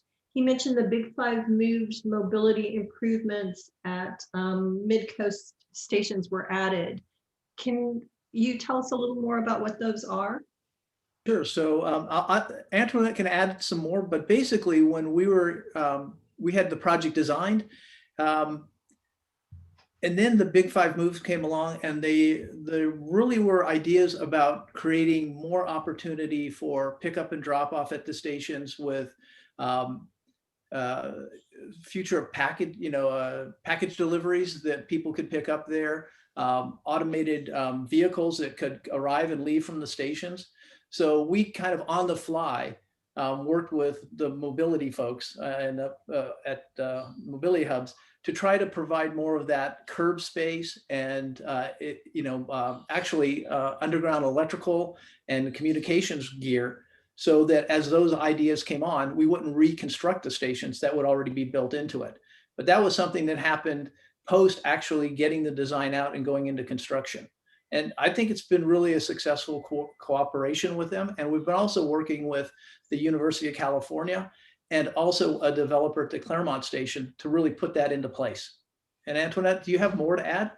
I would just add that we actually got a grant from the FTA to do mobility hub concepts for the Midcoast stations. And unfortunately, with timing, that grant came, as John said, sort of after the construction and design work had started for the stations. But we were able to ensure that some of the elements that were designed through that grant project are being incorporated into the stations. And hopefully we'll continue to be able to add mobility hub features and services to the Midcoast station over time. If I may add, just, we're still experimenting with doing things right? So you build an amazing project like the Midcoast, which is really amazing, the largest infrastructure project in San Diego. But then when it comes to the stations and how to make them work, people said, oh, I don't want to do that. I just want a parking structure to park my car there. I think it's time to just say, let us do it differently. Maybe it's a better way. Right now we have two mobility hubs that are large and important. One San Isidro, and then the other one is the airport mobility hub. And I thought we're working on both really hard to show an example of what a mobility hub would look like. Because remember, the 5 big moves is 5 strategies. They don't work independently, they work together. And so I'm putting a lot of pressure on Antoinette and relying on her to continue getting grants money to experiment with future mobility. And I hope we've been very successful so far. We just got an amazing grant for one of the 5 big moves, the next operating system from the US Department of Transportation, 9.5 million. We're the only one in California, and nationwide, there were like $50 million, and we got 10% of that. So I think we're moving into that direction, but I hope our leaders, which is you, the board members, be open to ideas that you're not used to, because that is what future mobility is all about. I think it's really nice to hear that staff was nimble enough to recognize that there were additional needs and to work those into the project, even though they'd started. They didn't say, oh no, we're too far along to change this. They were nimble, and that's great. Thank you. Thank you, Council Member. You're all going to be hearing a lot about Midcoast this year, because later this year, in about mid-fall, we plan to have the opening of the Midcoast trolley, and it's really going to be a game changer. Probably as significant as any transportation project we've had in this region in many years. So if you ever have any questions about Midcoast or any mobility hubs, anything associated with Midcoast, please contact us. Be aware that, especially me, but John and I could talk for hours and hours and hours on Midcoast and why it's successful, because you see so many capital projects around the country, especially these mega projects, $2.2 billion. They have so many problems, and those problems, because they're big, are always in the headlines. And so if you want to know about the success of Midcoast, like I said, talk to one of us, because we could talk your ear off about why Midcoast has worked. So, any other questions from any of the board members?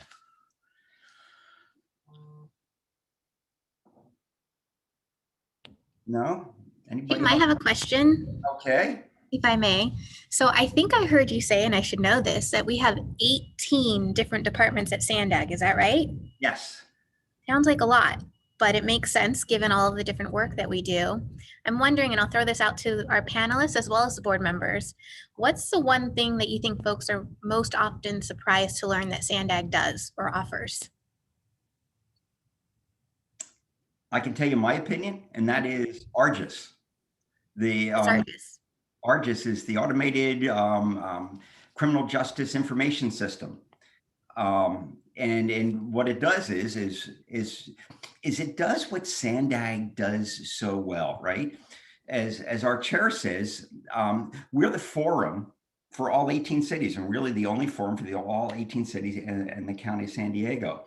And so why have the sheriff and each local law enforcement agency, and in addition to the national agencies like the FBI, why have them compete and try to develop their own information services or information networks and things like that to share data?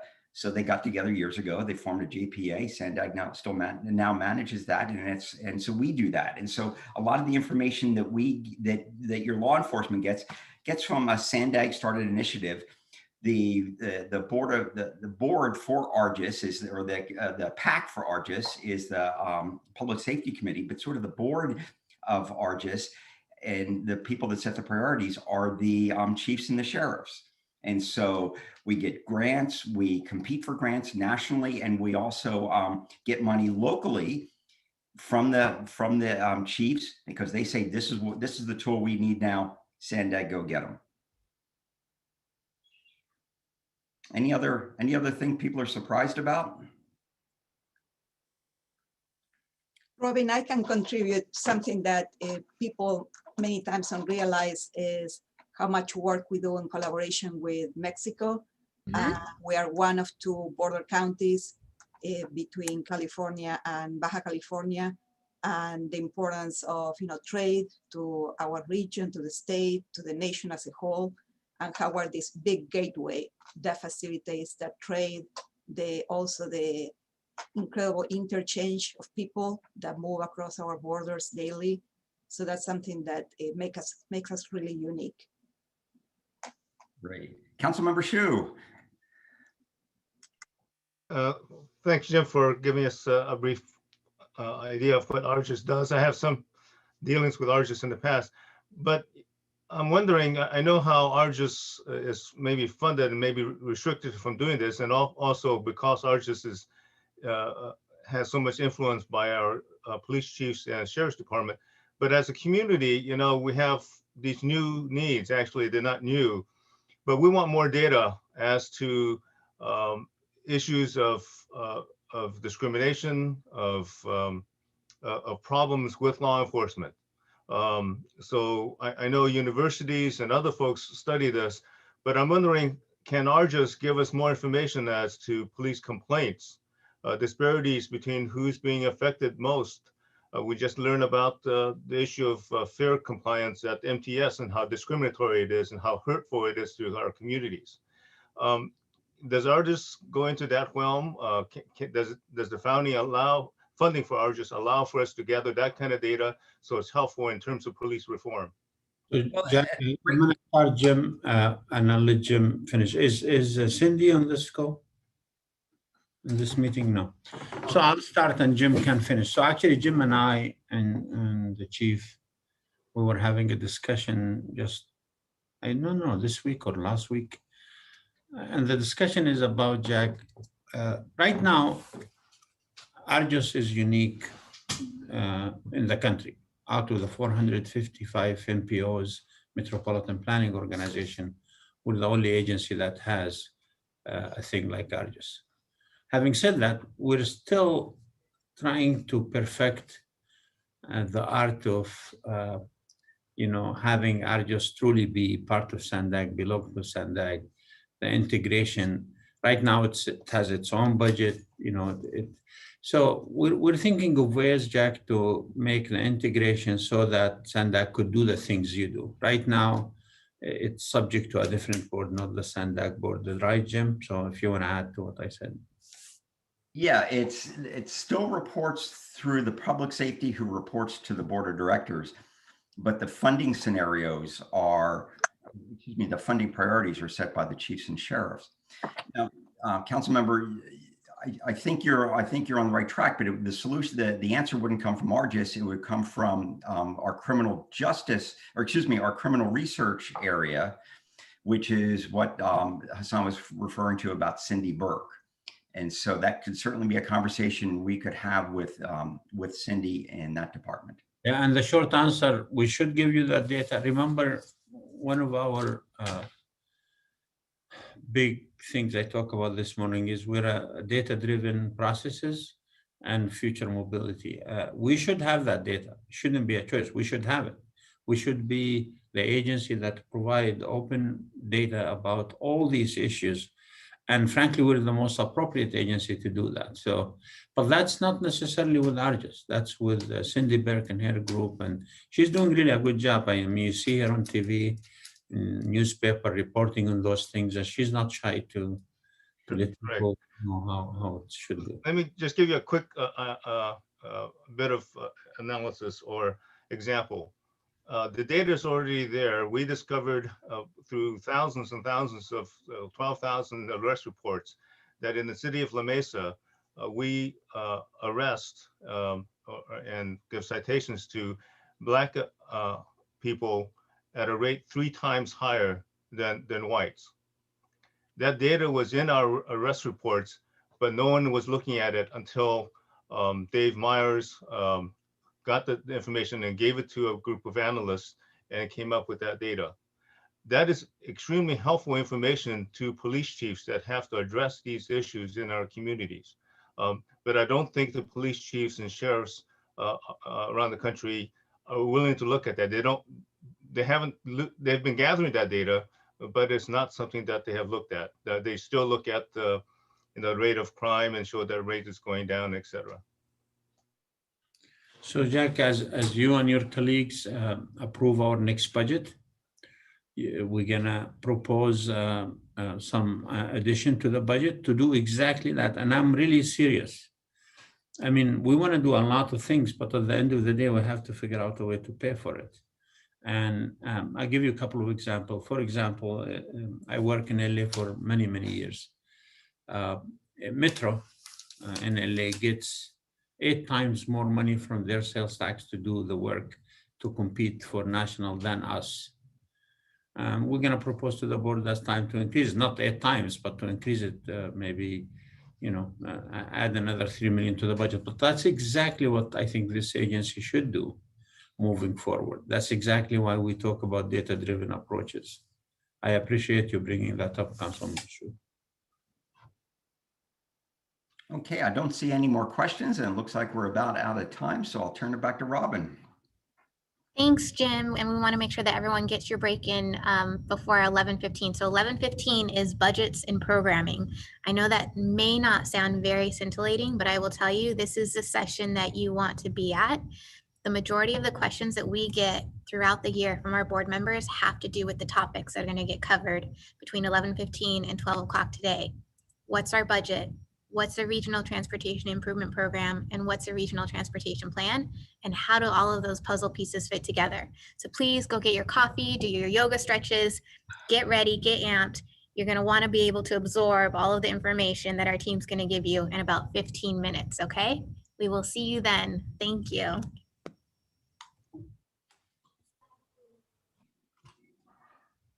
Programming.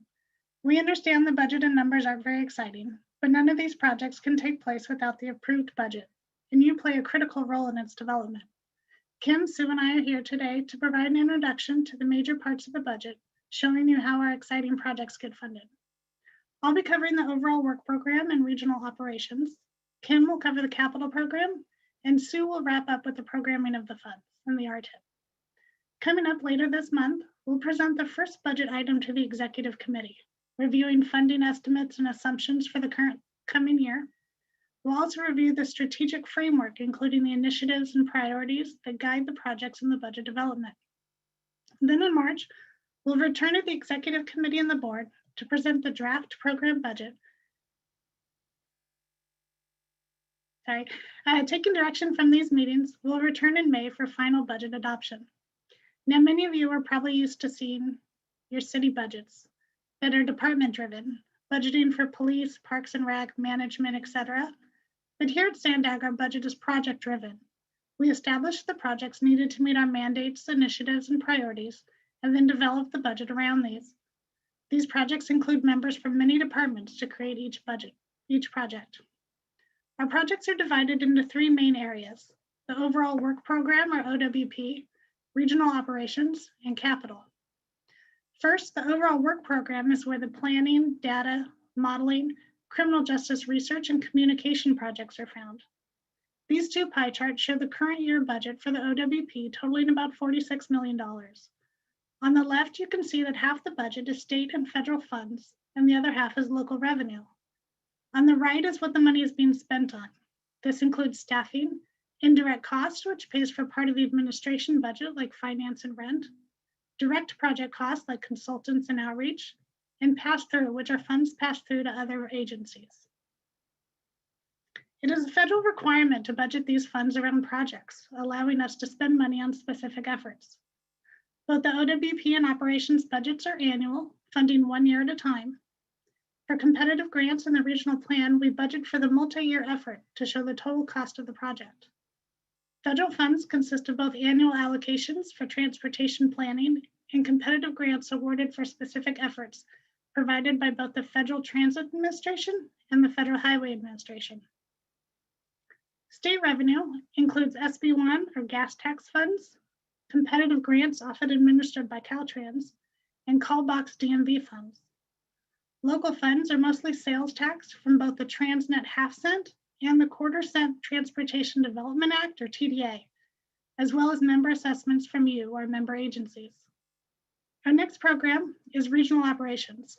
With a current budget for this area at $63 million, this includes the SR 125 toll road, I-15 managed lanes, freeway service patrol, the ARGIS program, and the Transportation Demand Management, or TDM program, which includes our van pool and iCommute.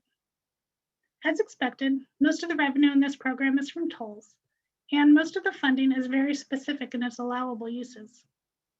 And then the final major program in the Sandag budget is capital, and Kim is here to present those. Thank you, Sandy. Good morning. I'm Kim Monesi, and I'm the project control manager in Sandag's finance department. Today, I'll be providing an overview of Sandag's capital budget funding, and how capital budget amendments get approved during the year. First, what is the capital budget? The capital budget is where our vision and plans for transportation in the San Diego region come to life.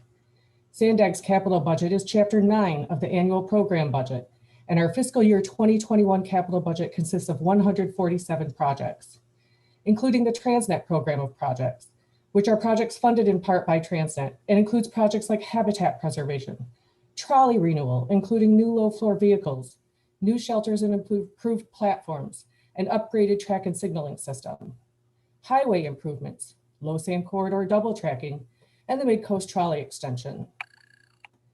Then we have goods movement projects. These projects are primarily focused on innovations to improve the efficient movement of people, goods, and services between the United States and Mexico, like the State Route 11 and Otay Mesa East Port of Entry projects. Regional bikeway projects are projects that help make biking a safe and convenient form of travel throughout the San Diego region. These include projects for the Inland Rail Trail, Coastal Rail Trail, Bayshore Bikeway, North Park and Mid-City Bikeways, and the Uptown Bikeway. Major capital projects are regionally significant capital investments for the renewal and improvement of the region's transportation network, as well as projects to improve quality of life. These projects are not part of the Transnet program and include the Central Mobility Hub, Low Sand Corridor bridge replacements, Del Mar Bluff stabilization, as well as transit and other capital improvements for which Sandag has the implementing authority. And the Comprehensive Multi-Modal Corridor Plan, we call those CMCPs. These are data-driven plans that offer solutions to reduce congestion, support climate change initiatives, generate transportation choices, and increase access for residents, commuters, visitors, and goods movement. You'll be hearing about many of these projects in more detail in the Transnet overview this afternoon and in some of the regional plan sessions scheduled for tomorrow. Sandag's capital budget provides information at the program level and on individual capital projects. At the program level, you'll find tables on how the capital program is funded and planned expenditures by year. The individual project pages provide more detail about each project, like the project description, location and project map, progress to date, milestone schedules, and expenditure and funding plans for the project. The capital budget is a reflection of Sandag's priorities. It extends for 10 years and outlines capital project expenditure plans and corresponding revenues to pay for those expenditures. Large projects like those implemented by Sandag can take millions of dollars and multiple years to complete. The capital budget gives us a picture of how we intend to spend money on specific projects, not just in 2021, but also in the out years. The budget for our 10-year capital program is $9.2 billion and is comprised of over 60 different federal, state, and local fund sources. This pie chart represents the $776 million of planned expenditures for fiscal year 2021. As you can see, about half of the funding comes from local sources, the majority of which is Transnet, and the other half is comprised of federal and state fund sources. It's important to understand that the majority of current federal and state fund sources have restrictions on their use. We don't have authority to interchange them. These constraints come with specific provisions from Congress or the state legislature. Restrictions may specify certain modes of transportation, such as highway, bus, rail, or bike, and pedestrian projects, as well as when, where, and how funds must be used. That is not to say we don't have changes throughout the year. So who has authority to make changes to capital projects once the Board of Directors has approved the budget? The answer to this is in Sandag's bylaws, Article 6, Section 5, with more detail on Executive Director Delegated Authority provided in Sandag Policy Number 17. There are 3 levels of approval for capital budget amendments. Budget amendments up to $300,000 can be approved by the Executive Director. All budget amendments approved under Executive Director Delegated Authority are reported on the consent agenda at each Board of Directors meeting. Capital budget amendments greater than $300,000 and up to $500,000 may be approved by the Executive Committee or Transportation Committee, depending on the type of project. All Policy Advisory Committee actions are reported to the Sandag Board of Directors and are subject to board ratification. Budget amendments over $500,000 require approval of the Board of Directors. These transactions are generally first presented to the appropriate Policy Advisory Committee to request that the committee recommend approval by the Board of Directors. Sandag's capital program has so many wonderful projects. Our projects provide more efficient transportation options on our freeways, commuter rail, and improve our quality of life with projects that promote biking and walking, as well as habitat conservation efforts. As I mentioned earlier, you will be hearing about some of these exciting projects and other sessions planned for later today and tomorrow. I want you to remember that you play a critically important part of this. You make the important decisions related to the Regional Transportation Plan, our strategic initiatives, and priority projects that determine which projects will be funded in the coming year and into the future. And with that, I'll pass the presentation over to Sue Alpert, who will walk you through Sandag's programming process. Thank you, Kim, and good morning. I'm Sue Alpert. I'm a Senior Financial Programming Analyst in the Transnet program. I've been at Sandag almost 5 years, and before that I was with North County Transit District. And people are saying that budgeting and programming is not exciting, but I want to assure you I enjoy my job. I think it's very rewarding to have that 10,000 look view at all of the projects in the region, and also to be able to play a role in keeping all of those projects, including Sandag projects, moving forward. Once the overall work plan and capital budget are approved, there's one more step needed to make all the funds available, and that is programming. Funds are programmed in the Regional Transportation Improvement Program. In this overview, my goals are for you to understand how the Regional Transportation Improvement Program fits in the planning process, specifically how it differs from the Regional Transportation Plan, and I hope that you will have a general idea of the requirements that it must meet when you see this item on the agenda and approve the resolution. For current and prior members of the board, this is a slide that we have shown before, which illustrates the relationship between the Regional Transportation Plan, the Regional Transportation Improvement Program, and the budget. All three have projects and all three have dollars. So why and how are they different? The simple answer is that all three are required by federal regulations and are intended as tools to help MPOs keep projects on track and accountable, to make the best use of taxpayer dollars, and to provide oversight opportunities for state and federal agencies. They differ in scope, length, and level of detail. The Regional Transportation Plan is the long-range plan for the region. This is the roadmap for the future. The projects in the plan are prioritized in phases to achieve the transportation goals that use that which will shape the region for the next generation. The plan is required to cover 20 years and is updated every 4 years. The current approved plan is the 2019 Federal Regional Transportation Plan. The Regional Transportation Improvement Program is the short-term program of projects, which assigns funds to those projects in the first 5 years of the currently approved plan. Agencies cannot get reimbursed for projects unless the funds are programmed. It is a 5-year program which is updated every 2 years, and as the name suggests, it's for the entire region.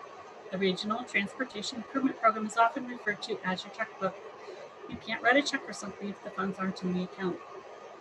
And then the Sandag budget, as Kim described, provides a much more detailed plan for how Sandag will spend the funds available on your priorities. Every person and business does budgeting. Financial success means having a plan and sticking to it. How much will you spend on travel, education, entertainment? As Kim has explained, the capital budget covers 10 years and we update it every year. The Regional Transportation Plan and the Regional Transportation Improvement Program are related but different. Because the names are so similar, they are often confused, even by staff. I wish that there was an easy way for me to help you remember the difference, or that we could change the names so that they weren't confusing. The best I can do is to play the opposite game. The RTP is the shorter name, but it is the long-term plan. The RTIP has one more letter, but it is the short-term program. So remember that the years covered is the opposite of the letters in its name. Projects in the Regional Transportation Plan are prioritized as very general improvements. Entry for Midcoast in the Regional Transportation Plan is simply Midcoast Trolley Extension.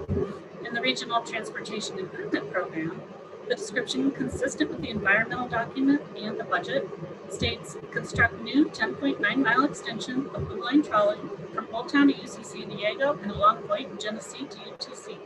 It also includes the various stations along the route. The Regional Transportation Program also lists all of the fund sources by year and phase of the project. Again, this is a federal requirement in a 5-year funding program. At the end of this month, the board will be asked to adopt the 2021 Regional Transportation Improvement Program, which covers fiscal years 2021 through 2025. There's a state law that requires that we update an adopted program every 2 years. This allows us to shift the 5-year period forward by 2 years and provides more flexibility in funding and schedules. For instance, if a project is experiencing delays, we can shift to another project which has funds programmed next year. Even though the Regional Transportation Improvement Program is adopted every 2 years, it can be amended, and we usually amend it at least quarterly or more often if needed to make funds available.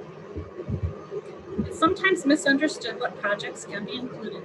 People have asked why the 2021 Regional Transportation Improvement Program doesn't include the 5 big moves.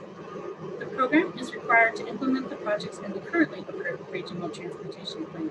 When the new 2021 plan, which incorporates the 5 big moves, is approved, the Regional Transportation Improvement Program will be amended and projects can be added. Based on the regional plan, the board decides how to spend regional funds and prioritizes which projects Sandag will work on now. These are included in the budget. Projects in the Sandag budget are then programmed in the Regional Transportation Improvement Program and are consistent with the budget, total funding, project scope, and phase dates. Each year, we do an amendment after the budget is approved to maintain that consistency for the next fiscal year. I'm so sorry to interrupt you. We're having a little bit of a hard time hearing you. There's some background noise, I think. Could you just speak up a tiny bit? Sure. Sorry about that. I'll just move closer to the mic. How's that? A little better? That is a little better. Thank you. Okay. So the Regional Transportation Improvement Program is a regional document. It includes projects in the Sandag budget, but those are not the only projects. It also includes projects from all member agencies, Caltrans, the 18 cities and the county, 2 transit agencies, and sometimes other agencies that implement surface transportation projects or have funding that is required to be programmed. When you approve your city's budgets, your staff program any capacity increasing projects and projects that are funded with Transnet, federal funds, or state funds with federal components such as active transportation program funding. Members of staff have access to the database and are notified regularly about planned amendments, updates, and changes to requirements. They're also provided with regular training. As many state programs allocated by the CTC, including the SHOP, Bridge, and Safety programs, are supplemented with federal funds, these projects are programmed in the Regional Transportation Improvement Program by Caltrans. Each time we bring an amendment to the Regional Transportation Improvement Program, there's an attachment to the staff report which explains the federal programming requirements and how this amendment meets those requirements. These are also clauses in the resolution. The Regional Transportation Improvement Program must be financially constrained, which means that funding in the first 2 years must be committed funds, while the funding for the following years must be reasonably available. The 5th year of our Regional Transportation Improvement Program is for information, so is not subject to fiscal constraint except for transit funds. Another requirement is that the projects, when constructed, will not exceed the air quality budgets for the region. So the projects are modeled after going through interagency consultation on the financial assumptions and air quality analysis procedures. In addition, public involvement is required in the adoption process, which is why we will hold a public hearing for the 2021 Regional Transportation Improvement Program at Friday's Transportation Committee meeting. A more recent requirement of the Regional Transportation Improvement Program, which has been phased in over the last several years, is that it makes progress toward achieving federal performance management targets these are targets that you set based on the performance planning framework in MAP 21. Finally, there's a requirement that the program implements transportation control measures identified in the state implementation plan in a timely manner. This requirement has been met and we continue to report on it. Sorry. In addition to federal requirements, the Transnet ordinance has requirements for the Regional Transportation Improvement Program, specifically for the 18 cities and the county. Your agency must hold a public hearing when you approve your 5-year program of projects, must prioritize congestion relief projects over maintenance projects when using Transnet funding, must ensure that projects accommodate bikes and pedestrians, and must have an approved plan to collect the Regional Transportation Congestion Improvement Program, or RTCIP, which is a developer impact fee. Every update or amendment is reviewed by the Independent Taxpayer Oversight Committee to ensure adherence to these requirements. I hope that now you have a better understanding of how the Regional Transportation Program fits into the budgeting and planning process at Sandag, how it differs from the Regional Transportation Plan, and what some of the requirements are. I want to reiterate that if funds are not in the Regional Transportation Improvement Program, projects may be delayed until the funds can be added. Budgeting and programming is one piece of what we do at Sandag, but without it, the puzzle is incomplete, and none of the other pieces work by themselves. So thank you for your attention. Sandy, Kim, and I are happy to answer any questions you have.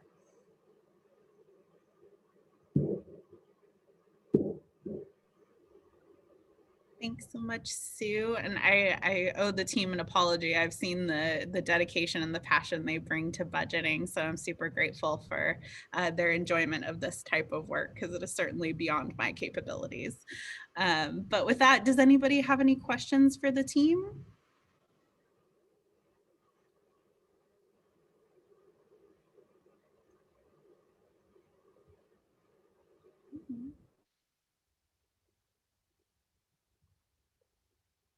Should we do a little quiz? See who knows what an RTIP is or an RTP? Okay, raise your hand if this is a true statement. The RTIP, or the Regional Transportation Improvement Program, covers 7 years of projects. Raise your hand if this is a true statement. Oh no. We have one hand raised. Sue, give your presentation over again. Just kidding. Sue, give me 2 sentences on what the RTIP is. The RTIP is the 5-year program of projects that implements the projects in the improved regional transportation plan. 5 years. In case you couldn't hear her, she said it's a 5-year program of projects, and we update it every 2 years. Okay. How often do we update our budget? Every year. Every year. Good job. And it's important to know for localities that like Coronado, we have to have our local projects included in the RTIP. So that's an important thing for for new members to know.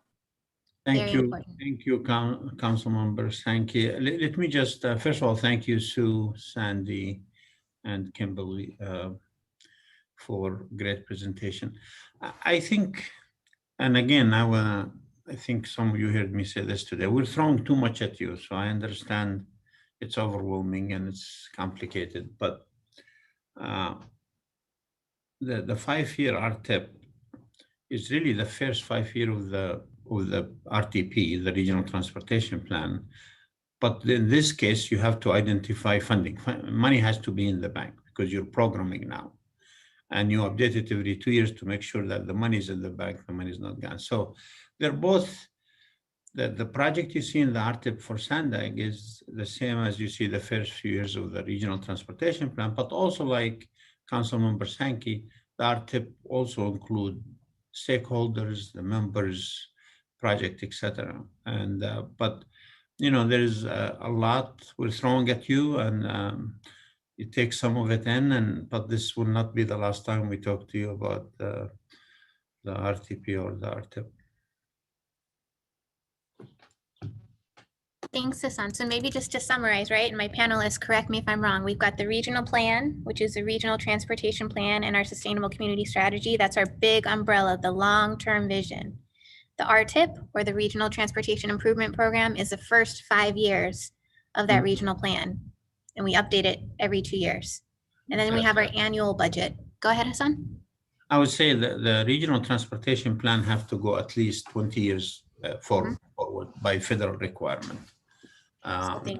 So 20 years regional plan, 5 years regional transportation improvement program. We couldn't go for 30 years, but we have to have a minimum of 20 years between the adoption of the plans.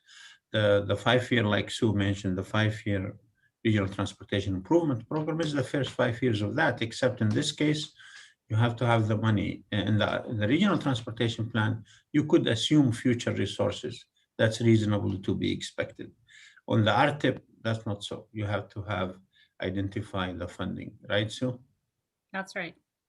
Okay.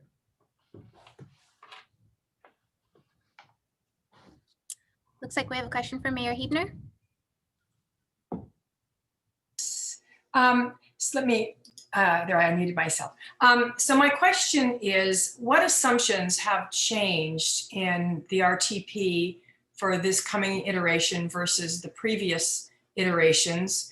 We obviously had some issues with, you know, it's very hard to think, you know, how much money we're going to have X number of years out, 20, 30 years out. There were some mistakes last time. And so what assumptions have changed that will help to correct that for the next 20 years? And I'm gathering we're going to 30 years for the next RTP to 2050. Yeah, okay. Mayor Huebner, good to see you, and welcome back. Thank you. I'm sure you know about these things. Let me just address the assumptions and the data, and I know many of you heard me talk about this.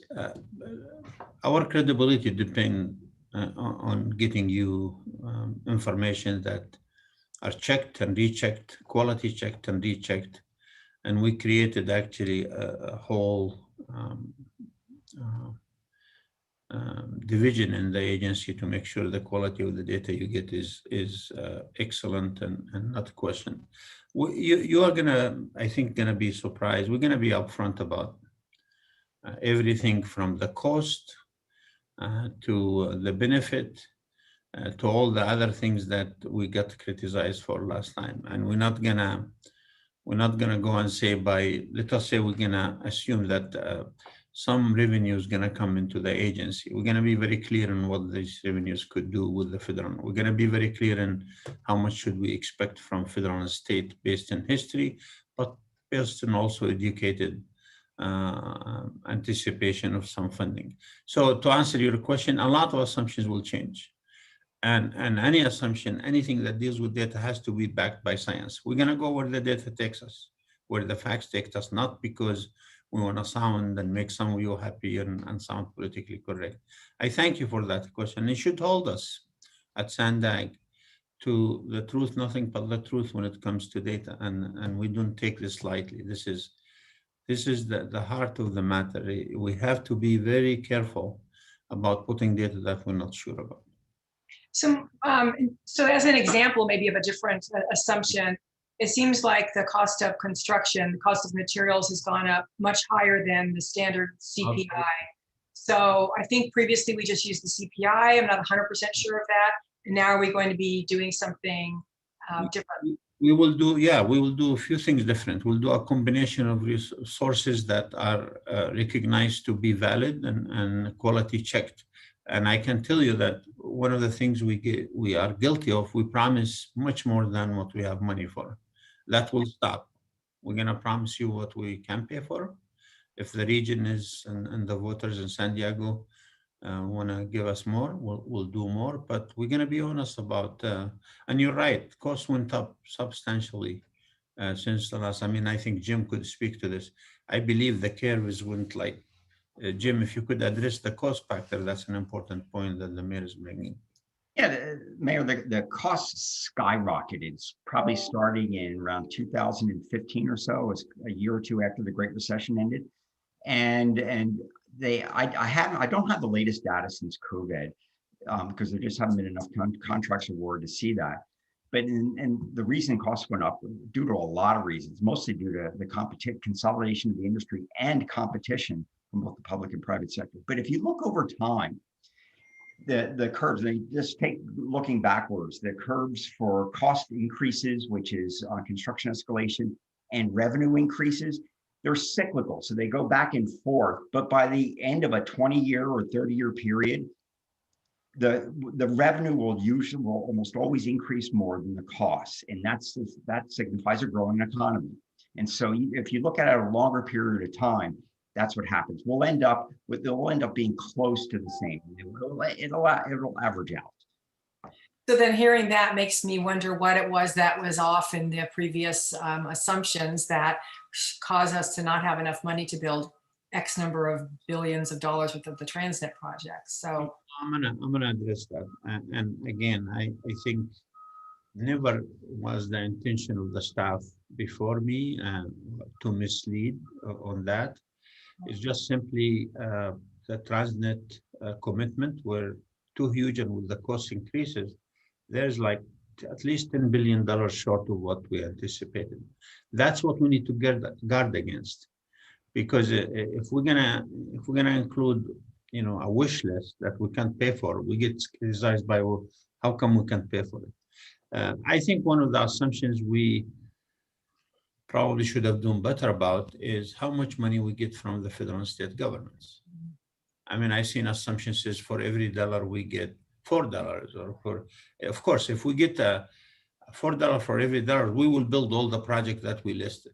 But we're actually, if you go historically, we got $2.44 from federal and state for every dollar. That's the assumption we're going to use moving forward. If it's better, great. I love to come to you and say we have more money. But I'm not going to tell you we're going to get $4 and then to make you feel good. So that's the kind of things we need to look at carefully. But I will assure you that not in 2016, not in 2014, any of the staff were trying to mislead the board about the revenues. There were some ambitious assumptions, yes, We admitted them 2 years ago, and we corrected for them. Thank you. And I wouldn't ever think that the previous group of people misled at all. I know that wasn't the case. It's just that I don't want to make the same mistake going forward with the 5 big moves, because the credibility of Sandag is on the line. And I think it means a lot to me and my team, our credibility. We're gonna mean what we say, and we're gonna say what we mean, and we're gonna do it based on the best data and science we have, and be upfront, and then that allows you to make informed decision that we then implement. Thank you. Thanks all of you for the answer. Appreciate it. Thank you, Madam Mayor. I'll throw another question out there for the panel. If there's a project or a program that's important to me, which of these documents should I be watching?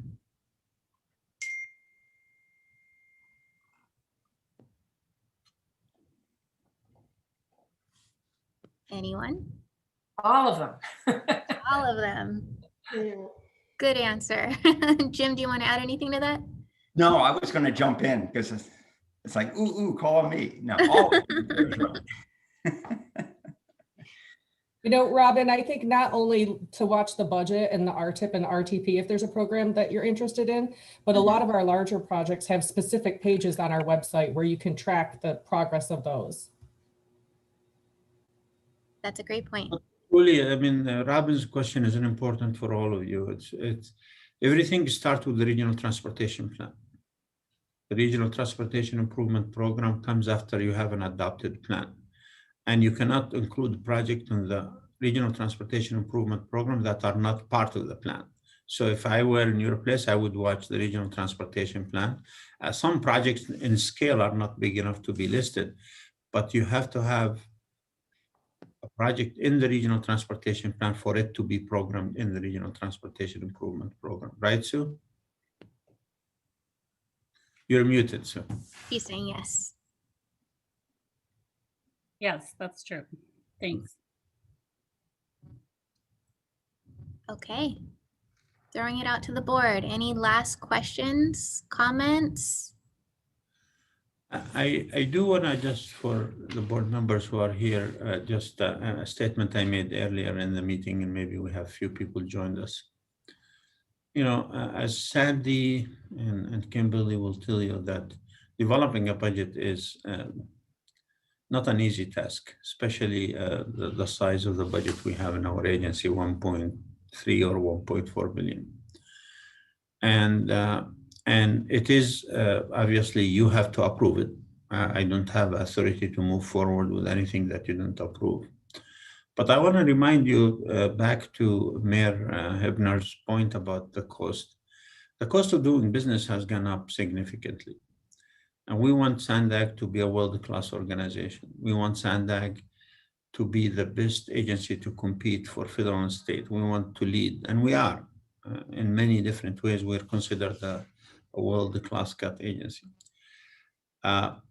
We struggled last year. We did not give our employees any raises. We did not budget for that. We pretty much froze a lot, some of the benefits that they have. Obviously, I'm going to be recommending to you in this budget that we do not do that, because I want to keep good people working for Sandag. We want to be competitive. But also, just simply the activities that you heard about so far. There were so many new things we're doing at Sandag that are important and relevant to the world we live in, important to the 4.4 million Sandiagans. So don't shoot me if I come to you and says, I need another $3 million from Transnet to just move this program. That's what I'm going to do. I'm going to recommend. And just to put it in perspective, when I work in LA, we get 8 times what we get now in Sandag from our sales taxes, because we have 4 there. We're not asking for 8 times. We're going to ask for more. So you're gonna see us coming to you with a budget, and Sandy will tell you that it's complicated. We need to balance. We right now about, Jim and Ray are the 2 people who's gonna make it happen at the end of the day, make the decisions. But they're getting like $15 million worth of requests from staff, which are legitimate, that we don't have money to pay for. And I'm not gonna say let us pay for all 15 million. I think Jim and Ray will tell you that This is a hard assignment for them, and I intentionally give it to them because I don't want to deal with it. They're better equipped to deal with it. But in my career, when I do budget and you have staff and people request, it's hard, and I hope the leadership will understand that we're not just asking for budget increases for nothing. We're asking to do real, tangible things for the region. Thank you, Hassan. Councilmember Rodriguez? Yes, thank you so much. Lot of information, a lot of valuable information. So I appreciate the presentation. My question has to do with, working with our cities. I know Coronado mentioned that their staff needs to be on point, and being a council member, working with our staff, what can we do with our staff and working in conjunction with our staff to ensure that, between our city staff and Sandag, we're collaborating better, and how can I improve those communications between our city and Sandag? Obviously my expectation, they're going to do the bare bones minimum, but how can I help influence the most on those requests with Sandag? That's a great question, Council Member. Really a great question. I'm going to let Jim follow. I will just say, first of all, remember that we're a resource to you in your city. You're a member city that pay dues to Sandag, and we're obliged to provide resources to you, and we will do that. One thing I always urge our board members to let their teams know what they heard at Sandag, and if there is oftentimes I report about deadlines that cities need to participate in certain funding, etc. So I would appreciate if board members go back to their city and let them know. We're also correspond with the cities directly with important dates and due dates, oftentimes, whether it's the TIP or the budget, and we want to make sure we coordinate. And if the coordination fails, we obviously have you as a representative of the city to talk to. But I think I appreciate your question because remember, first, we're a source to you. Second, we're working on behalf of the 3.4 million Sandagans. Jim, you want to add to that or Sue? Yeah, thanks. Remember, and I'm here to go. So hopefully, You're cutting in and out, Jim. Sorry, you're cutting in and out. Just fix your audio there. Okay. Rate train. That's good. Yeah, am I coming through okay? You're both. Yeah, you have an echo there. You have an echo there, Ray. Yeah, okay. Well, let us all mute ourselves and let Ray and Jim just be unmuted. I'll mute myself here. How's that? Is that any better? Great. So Councilmember Rodriguez, two ideas in terms of improving the collaboration is one, to the extent that it's possible for you to be able to connect both with your public works director and your planning director at the city. Both of them participate in two different Sandag forum committees. So your planning director is a part of the technical working group. And so that's the group that's really involved in coordinating planning across the entire region. They're currently focused on the regional plan. And then the public works directors meet as a part of a technical advisory committee that focuses on all the public works activities. And that's also coordinated across the region. Those are two prime opportunities for you to stay current, as well as for you to be able to influence your staff in terms of their participation at the regional level, working with Sandag staff and their colleagues. Those are the two key ways that I could recommend. Okay, wonderful. So one last follow-up question with that, as I continue to learn and dig in. When I first got elected, I met with the city engineers and the planning, and we were discussing our roadways and circulation element and the moving forward of updating our general plan. And Freeway 76, which pretty much just influences, Camp Pendleton, Riverside County traffic and the east part of our county. And it's a thoroughfare, and it's continuing to, see higher traffic and backed up traffic. And I asked our city, I said, what's being done on preparing on expanding? Because we never expanded to the 3 lanes or 6 lanes total. And when we dug into it, there's no plan, there's no funding, there's nothing being done about it. And that really concerned me. And Caltrans gave us kind of the same answer, and so did Sandag. So with things like that, what would be the next steps for our city to get some attention on 76? That's just a question that stands out in my head, since I have all the experts on the line. What are your thoughts on that? No, so there's a near-term activity, and we talked a little bit about it in our last presentation when Elisa Arias was talking about the sub-regional planning. So one of the things we're currently working on in the North County region right now is a corridor plan, and that it takes in City of Oceanside all the way down through Carlsbad, out east to Escondido. It's looking at the whole North County sub-region from a corridor level, and we're looking at applying the 5 big moves to that sub-region. So that activity is current, it's underway. I believe it should be completed sometime near the end of fiscal year 22, early 23. So that's kind of your prime current opportunity to get involved and to be able to identify issues at both the local level and the sub-regional level that could then be elevated as a part of that corridor study. Wonderful. Thank you so much. Mm-hmm. And then can I just apply that to the session that we just had?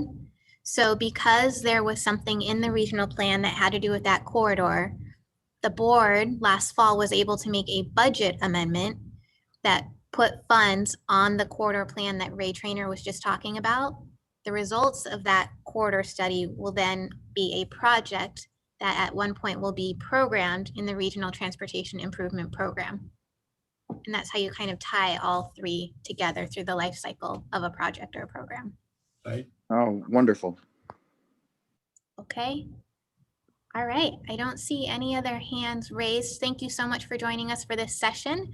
We're going to go into our lunch break now and come back at 1 o'clock for an overview of our Transnet program. See you soon.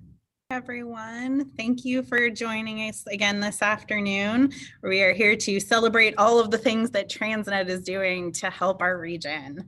I'm Francesca Webb. If you weren't able to join us for the earlier sessions, I'm the clerk of the board, and I'll be your MC today with my co-host Robin Wapner.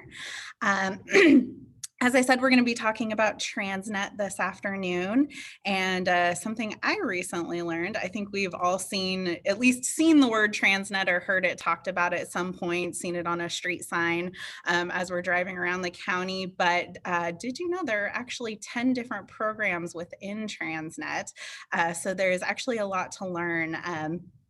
And so I'm going to be turning it over to Susan Huntington, who is our Transnet Principal Program Manager, and she'll be getting us started this afternoon. Thank you, Susan. Hi, thank you for being here. I'm really excited to be here today. My name is Susan Huntington. Like Francesca mentioned, I'm the Principal Program Manager in the Transnet Department. I'm really excited to share with you an overview of the Transnet program. Personally, I've been working in the implementation and delivery of the Transnet program since 2005. In some aspect or another. And the music that you played before this session was totally perfect for leading into all the accomplishments that we've done so far with Transnet. I can't wait to share them with you. So I just want to remind you that it is critically important, this program, to the region in building a comprehensive transportation network to move people, goods, and services. And it's vital to the quality of life and economic strength of the region. So with that, we'll go ahead and give you a little bit of background on Transnet. What is it? Where did it come from? What is it intended to do? So in 1987, San Diego County residents voted to approve a 20-year Transnet program, a half-cent sales tax to fund a variety of transportation projects throughout San Diego County. This program became operative in 1988 and was due to expire in 2008, and at the time was one of the largest transportation improvement programs in California.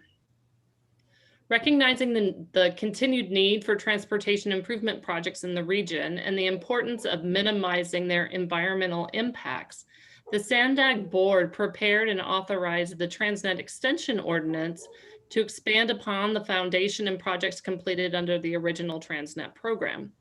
In November 2004, voters approved the Extension Ordinance and Expenditure Plan, Prop A, which extended the program another 40 years, now due to expire in 2048.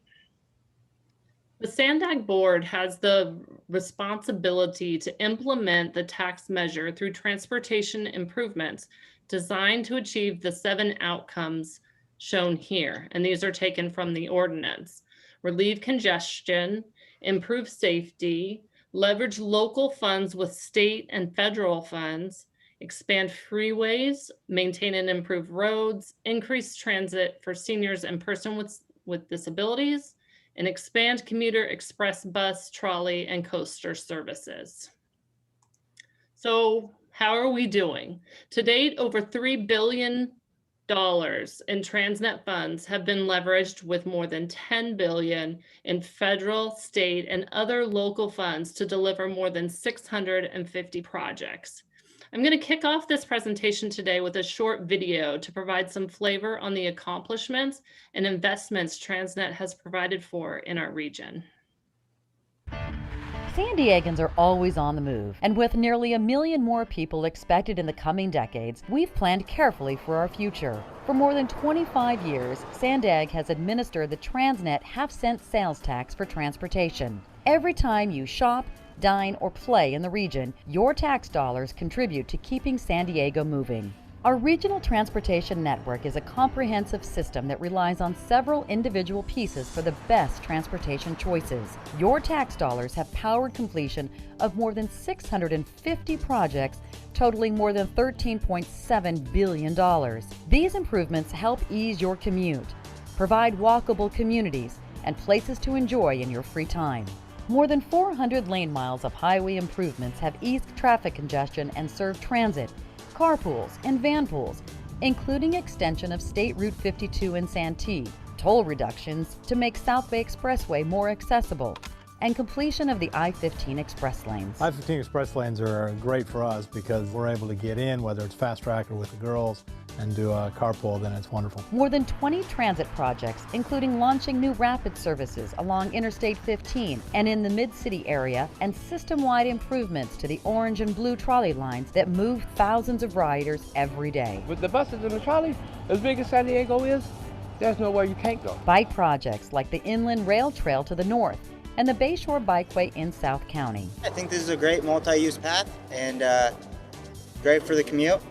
Get away from the cars. It's nice. And public acquisition of more than 6,000 acres of land to protect open space. I like open space because it allows my family to hike and go to the lake and spend time outside. Dozens of grant projects have also received funding, like the Lemon Grove Trolley Plaza and downtown La Mesa Village streetscape projects, or the new sidewalk in front of the Vista Boys and Girls Club, and bike parking facilities in Del Mar. Hundreds of local street and road projects have repaired potholes, widened streets, and built sidewalks. With your support, Transnet delivered on promises made to voters, and Sandag has successfully leveraged Transnet dollars to obtain federal and state funds to complete projects ahead of schedule. This story map shows how every dollar in Transnet funds has effectively been quadrupled by leveraging funds from other sources. From the beaches to the mountains, from our bustling downtown and international border to our unique communities and welcoming neighborhoods, Transnet has accomplished a lot over the last quarter century, and there are more improvements on the way.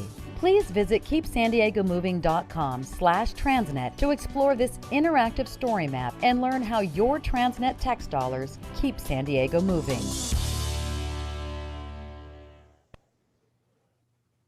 Woohoo! Thanks, Kendall, for starting that. So I want to move on to the next slide. Thank you. And this slide is the flow of funds contained within the ordinance. And I just want to say that this is not going to be on the quiz at the end of the session. I'm not going to be asking about the specific dollar amounts, but this is a 10 programs that Francesca was referencing earlier. Basically, what I want you to take away from this slide is under the provisions of the Transnet Extension Ordinance, funds generated must be allocated to each Transnet program area using a specified percentage or dollar amount, and in a manner consistent with the Regional Transportation Plan, the RTP, and the Regional Transportation Improvement Program, the RTIP. So the percentage of revenue is really lockboxed. Movement of revenue between the buckets requires an ordinance amendment. So for example, we cannot be taking money from the major corridor capital projects circled there in red and moving those funds into, say, transit services or the bikeway projects. All of the funds flow down based upon the percentages shown here in the ordinance. So I just want to make that clear. A lot of times we talk about Transnet, and what goes through people's mind is just those major corridor capital projects, those large projects. There's several other programs which are very vital and impactful for communities. And so we just want to remember that they exist and they will continue to exist. So to relieve traffic congestion and improve safety, the Transnet Extension Ordinance identified 48 specific capital projects along 15 major highway and transit corridors. And those are the projects in that red bucket right there. Michelle Smith is with me today later on in the presentation to provide information on the status of those regionally significant major corridor projects. But in addition to those major highway and transit capital projects, there's approximately 40 proposed bike construction projects and hundreds of local street and road capital projects, consistent with each local jurisdiction's transportation improvement plan. Other Transnet program areas include environmental mitigation, transit service, and Sandag grants targeted for activities surrounding active transportation, smart growth, and services to seniors. So these are the programs that don't get a whole lot of limelight that I wanted to talk to you about today and introduce you to. Another way of thinking about how the revenue is allocated or categorized can be grouped into these 5 modes. So kind of summarizing that flow of funds chart above. 1% of the revenue goes to the administration of the program. Roughly 2% of the revenue goes to our active transportation program. So that's our bike capital projects, pedestrian and neighborhood safety program projects. About 1/3 of the revenue generated is for our highway projects, our highway high occupancy vehicle lanes, and our managed lanes. These are all the projects that are within the state highway system and the environmental mitigation required for these projects. The next 1/3 is the local streets and roads programs. Revenue for these local street improvement projects comes from the Transnet formula funds, which are dispersed to the cities. Grant programs such as smart growth and active transportation grant programs, and an environmental mitigation pot specific for local infrastructure. The final 1/3 is dedicated for the transit programs. These are new capital projects within the major corridor program and the subsequent operation of those projects, as well as transit services bucket. So that's your senior transportation, your senior grant program, and transit subsidies. So it's a little bit easier to see it like that, broken down like that. So let's get into what are these programs. The Transnet Environmental Mitigation Program. In the development of the ordinance, Sandag worked with Caltrans to estimate the biological mitigation which would be required for all the projects in the current regional transportation plan and the local streets and roads projects. So it's kind of a project by project approach coming up with what the cost would be. So roughly 6.2% of the net revenues goes to the environmental mitigation program.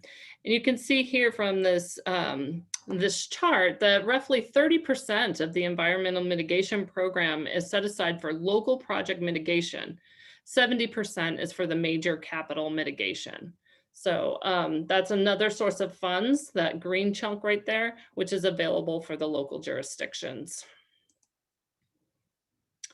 And why is it important? Why is the Transnet Environmental Mitigation Program important? It's important. It was included as a way to enhance advanced mitigation for our regional transportation and local streets improvements. And it does this by acquiring land and managing large tracts of land in advance of the transportation projects needing mitigation. So it allows us to go out early to acquire the land with the native habitat that reduce costs, so we can acquire the land in advance of the actual transportation project. It accelerates the delivery of the transportation infrastructure. We're able to implement habitat plans and reduce the listing of threatened species. The program has received several awards as a national model and is currently being used by Caltrans for their statewide advanced mitigation program. To date, we've acquired 40 properties throughout the region that total just under 9,000 acres of land. So how big is 9,000 acres? It's roughly 7 times the size of Balboa Park, larger than the city of Solana Beach and Mission Bay Park combined. In addition, over 800 acres of land have been restored to native habitats that include wetlands, coastal sage scrub, and vernal pools. This is a total investment of $161 million. Roughly $120 million of that is Transnet, which has allowed us to partner with local, state, and federal agencies to attract $41 million from non-Transnet funding. That helps build out our regional habitat preserve system. Next, I want to get into the competitive grant programs that are administered with Transnet funds. We've already talked about the Environmental Mitigation Grant Program, which grants awards and contracts to provide for habitat restoration, enhancement, management, and monitoring necessary for the project mitigation. In addition to that, the Transnet ordinance provides funding for two competitive grant programs that support the local efforts to increase walking, biking, and transit use throughout the region. And those programs are the Smart Growth Incentive Program and the Active Transportation Grant Program. The ordinance set aside roughly 2% of the annual revenues for each of these programs. And since they were launched in 2009, 4 funding cycles have been awarded to projects that create more walkable, bike-friendly, and transit-oriented communities. To date, over $80 million Transnet dollars have been made available for these important transformative projects, which serve as catalysts to revitalize communities, activate spaces, and spur investment. The $80 million of Transnet dollars has been leveraged with $52 million of other funding to provide for roughly $132 million of investment in local communities.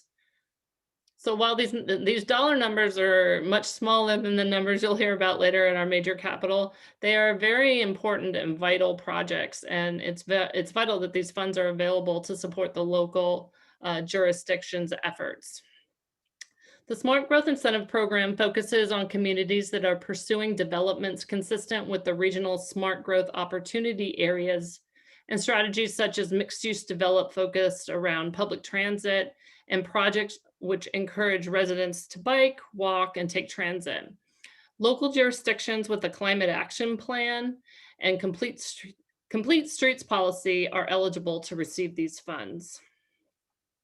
The other program is the Active Transportation Grant Program.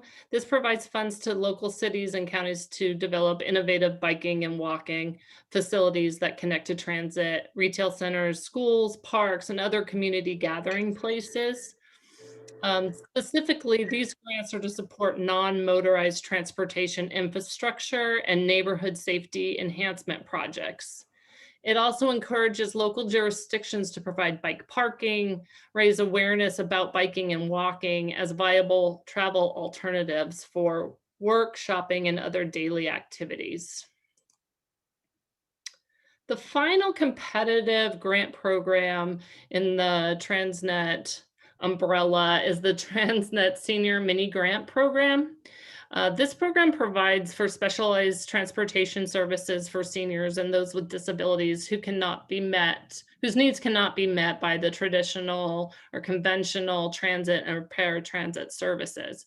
Each year, about $1 million in senior mini grants funds are awarded through a competitive process to nonprofit organizations and local agencies for projects and operations that support mobility and access for senior and disabled persons.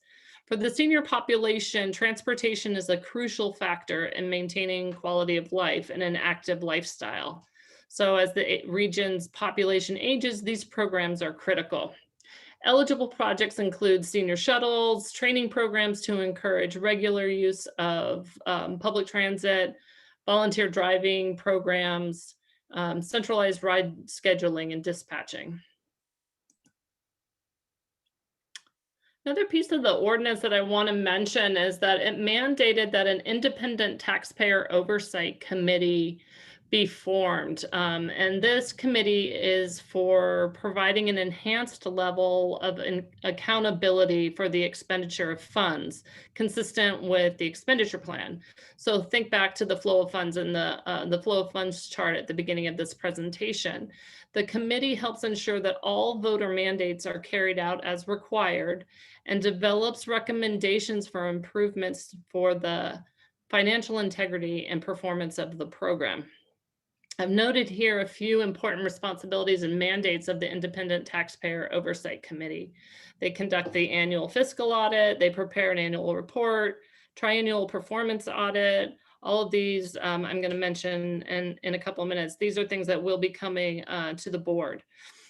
The Independent Taxpayer Oversight Committee is a critical resource for both the policy committees and the board of directors on the status and implementation of the Transnet program. So I just want to make sure that you all are aware that this committee exists and is a great resource for you as well.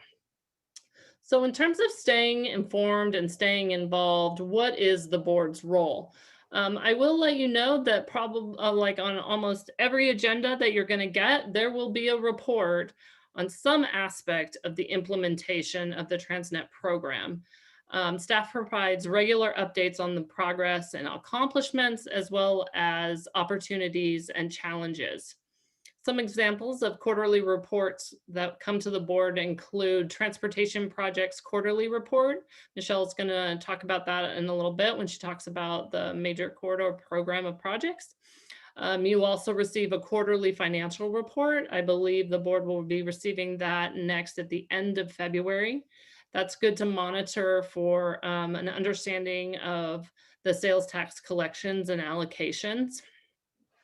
Also on a quarterly report, staff provides, on a quarterly basis, staff provides reports to the policy advisory committees. So if you're also serving on transportation committee or the regional planning committee, also there's updates to ITALC. These policy advisory committees receive quarterly updates on the status of projects. So there's updates on, say, the North Coast Corridor Program of Projects, the Bikeway Program, the Mid-Coast Trolley Line. These updates will provide status, successes, challenges, risks, and so those are very important in monitoring how we're doing in the implementation of the program. The policy advisory committees also receive quarterly updates on the grant programs. The annual budget is another place to get information on the status of the Transnet program. There's an entire chapter, chapter 8 of the budget is about the Transnet program and how the funds are being spent. And then there's also the major capital projects, which are included in chapter 9 of the annual budget. So those are brought to you for your review and approval. Staff also brings Transnet health reports to the board. We bring health reports on the plan of finance. This is when we do analysis on the remaining cost of projects and our estimate for revenues into the program and our ability to deliver on the remaining projects that are in the ordinance. We also bring reports on the short-term revenue forecast. That too, I believe, is coming to you at the end of February. That's very important in terms of what the forecast is for the Transnet revenue.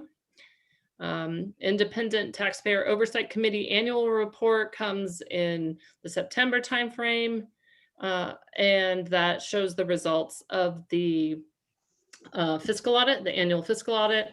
And then this year, you'll also be receiving the ITALC triennial performance audit results. And that has recommendations for program improvements. So be on the lookout for that. In addition, the board does have a role in the grant programs. We tend to release the call for projects for our grant programs every 3 years. The Sandag Regional Planning and Contracts and Grants Department are currently developing the timeline for the next call of projects for our grant programs. It's anticipated to be sometime in 2022. So the board's role in that really is to review and approve the evaluation criteria, release the call, and then have the final opportunity to approve the grant awards. So if we were in an elevator and you asked me, hey, Susan, I know that you've been working in Transnet for the last 15 years. What is Transnet? I would say to you that Transnet is a funding tool. It's a funding tool used to leverage federal, state, and other local dollars to build a regional transportation network to support the quality of life in San Diego.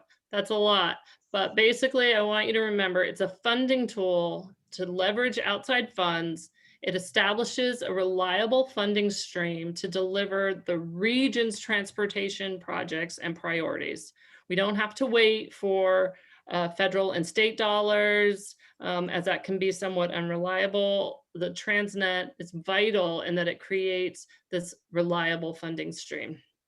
And while Sandag is the primary entity responsible for administering the Transnet program, other entities share responsibility for managing and implementing projects and programs funded through Transnet, as well as maintain and operate the transportation system.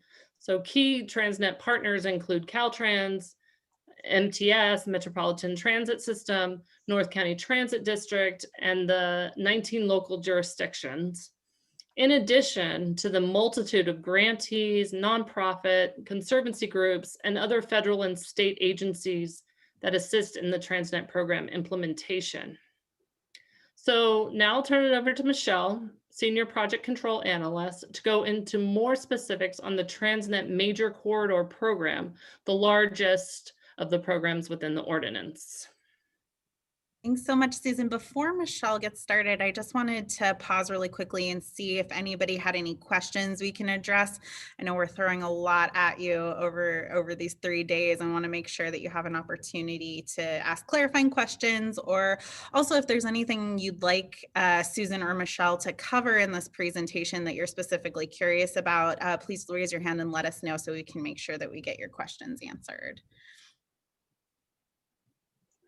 Councilmember Shu. Thank you, Francesca. And at any time you think I'm going over my limit of time, please just don't call me.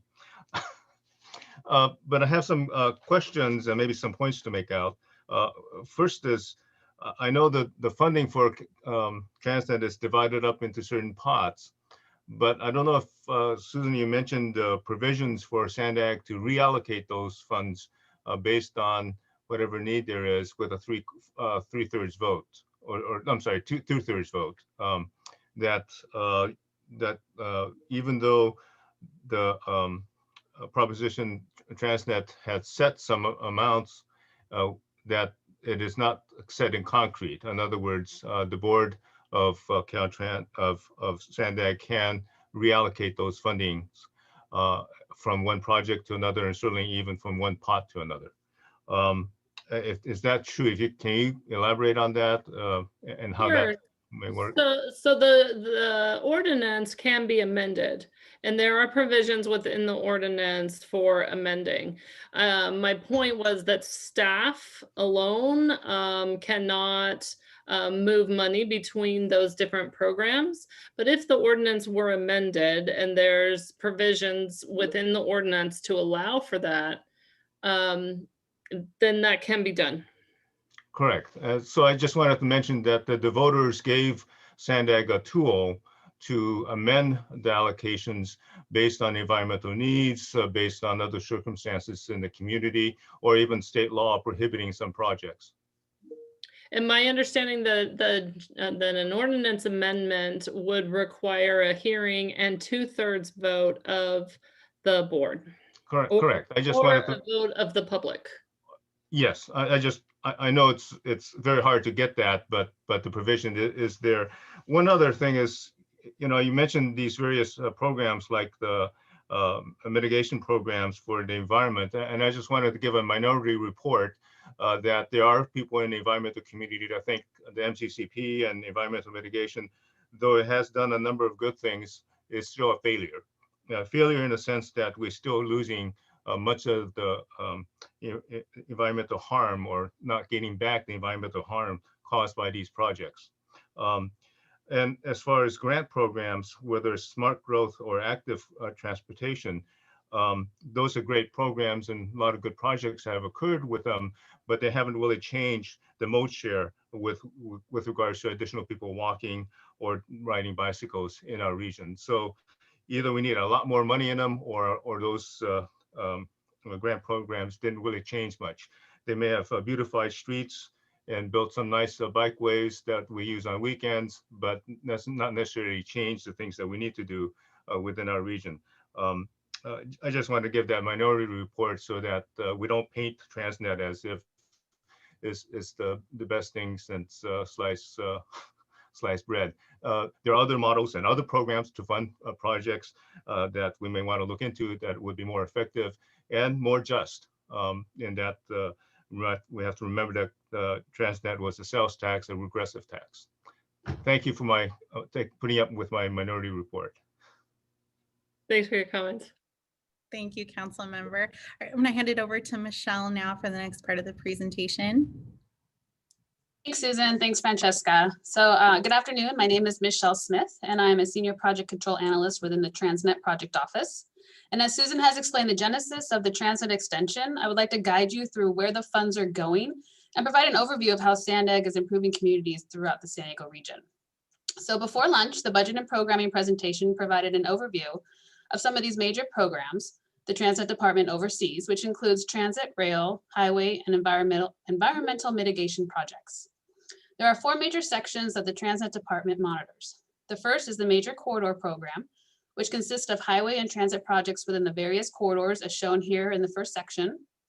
The second section is the Goods Movement Program, which covers projects along State Route 11, 905, and the Otay Mesa East Port of Entry.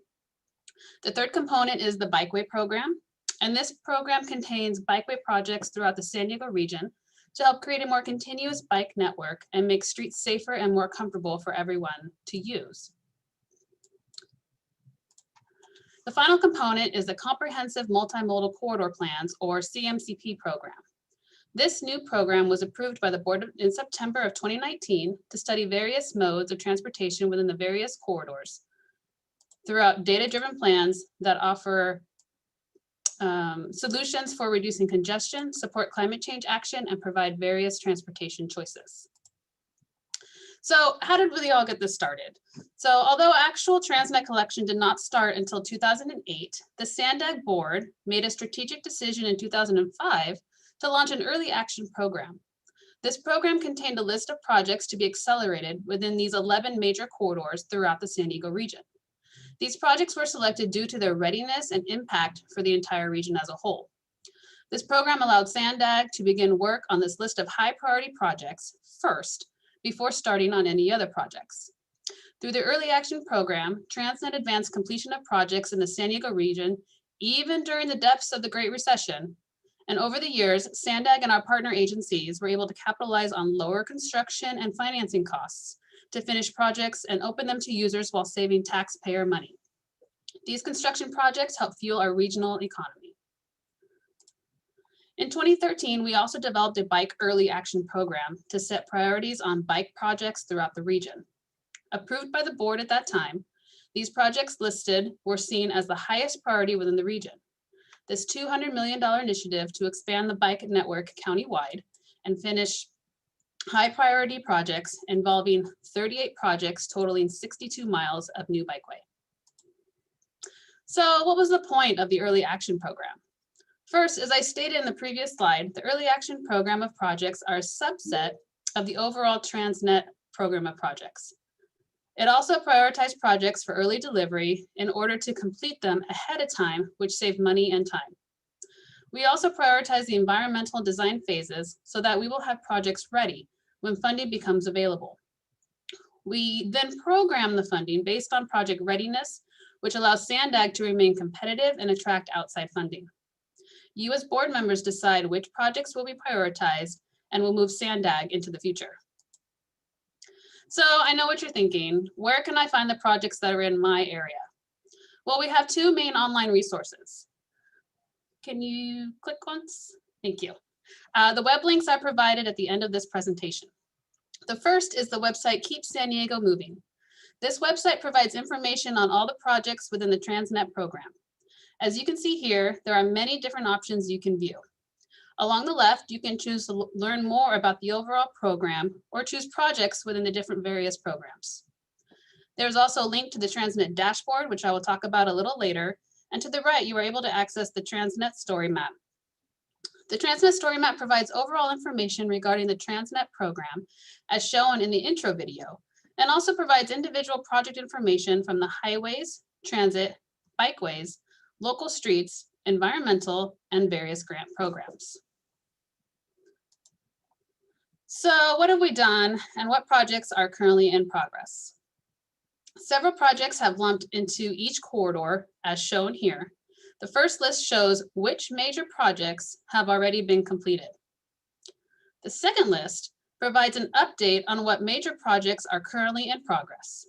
The following slides will provide some photos and projects that have been completed and are currently in progress. And it's exciting to see how much work we have accomplished in such a short amount of time. So the first picture is of the State Route 52 extension, which was completed in 2011. Some of the great things that resulted in this project includes reduced congestion on Interstate 8, Mission Gorge Road, Mass Boulevard, and Prospect Avenue. Reduced traffic on Interstate 8 by as much as 20%. It created direct access to job centers from East County communities, improved mobility by increasing roadway capacity, and travel time has been reduced by about 10 minutes. The Rapid Network, which was launched in 2014, is a great example of collaboration throughout the region. These services around the county provide high frequency, limited stop service along various bus routes.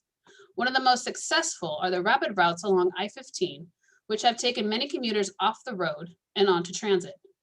We have received several testimonials which state how this service has saved people time, money, and their sanity by not having to drive to work. Here we have the fabulous I-15 express lanes. These lanes, which are also used by the rapid service I just discussed, allow drivers to put their car on cruise control and drive hopefully traffic-free for 20 miles between State Route 163 and State Route 78. In 2015, it was time to do an overhaul of the trolley stations. This effort included new platforms to accommodate the new low-floor trolleys, new shelters, and enhanced station amenities. How did this affect the riders? Well, it provided easier access, quicker trips, and a more enhanced transit experience for the nearly 27 million riders served by the orange and blue lines. Now I will discuss two of the largest projects currently in construction. The first is, of course, the Mid-Coast project, which you may have heard of. We are very excited to see this project opening at the end of the year so that trolley riders will be able to ride the trolley from the border to UCSD and anywhere in between. This picture is of the aerial tramway with the elevated station and tracks. This picture, which is a little bit more south along Interstate 5, and it shows the progress at the Nobel Drive trolley station along with the parking structure. On a quarterly basis, as Susan has discussed, staff brings updates for the Midcoast project to the Transportation Committee and the Independent Taxpayer Oversight Committee, or ITOC. These presentations provide an update on the construction, schedule, and budget, and provides great pictures just like this one. The other large undertaking is the Interstate 5 North Coast Corridor Project, or as we like to call it, Build NCC. Partnering with Caltrans, Sandag works on an array of projects that provides improvements to the highway, coastal, rail, and environmental protection along the Interstate 5 through the cities of Solana Beach, Encinitas, and Carlsbad. Build NCC includes rail double tracking, extended carpool high occupancy vehicle lanes, new bike and pedestrian trails, and the restoration of the San Elijo Lagoon. These highway, rail, and lagoon improvements are being constructed simultaneously to minimize impacts to the lagoon and neighboring communities. These pictures illustrate some of the updates that have been completed, including a pedestrian bridge and various planting. This picture shows the improvements along the highway portion near Leucadia Boulevard.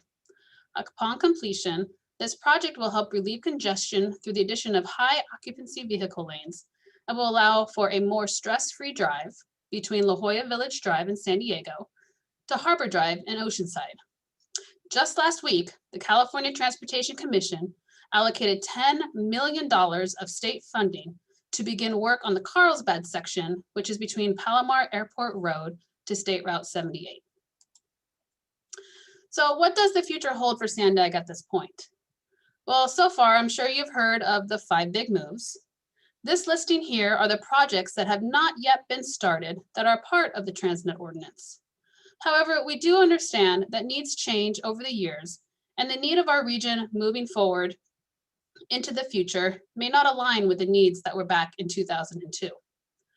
These priorities and projects will be updated with the next regional plan update coming your way in the fall. So overall, how do these projects that I just discussed improve our region? From these program of projects, we are able to alleviate congestion, not only on our freeways, but on the local streets and roads through various street and highway improvements and improvements to transit service. Through our environmental mitigation program, we can protect, preserve, and restore our native habitats.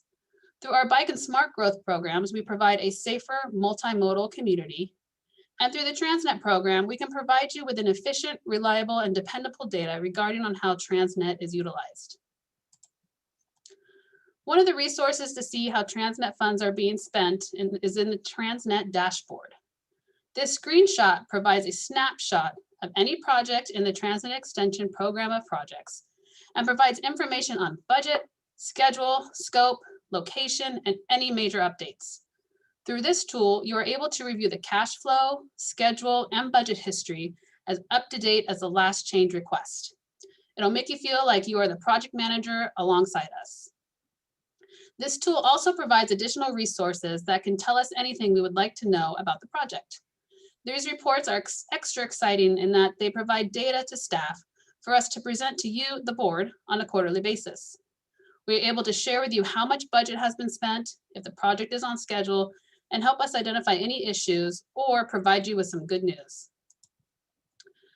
As Susan discussed earlier, staff presents a quarterly update on the capital program every quarter.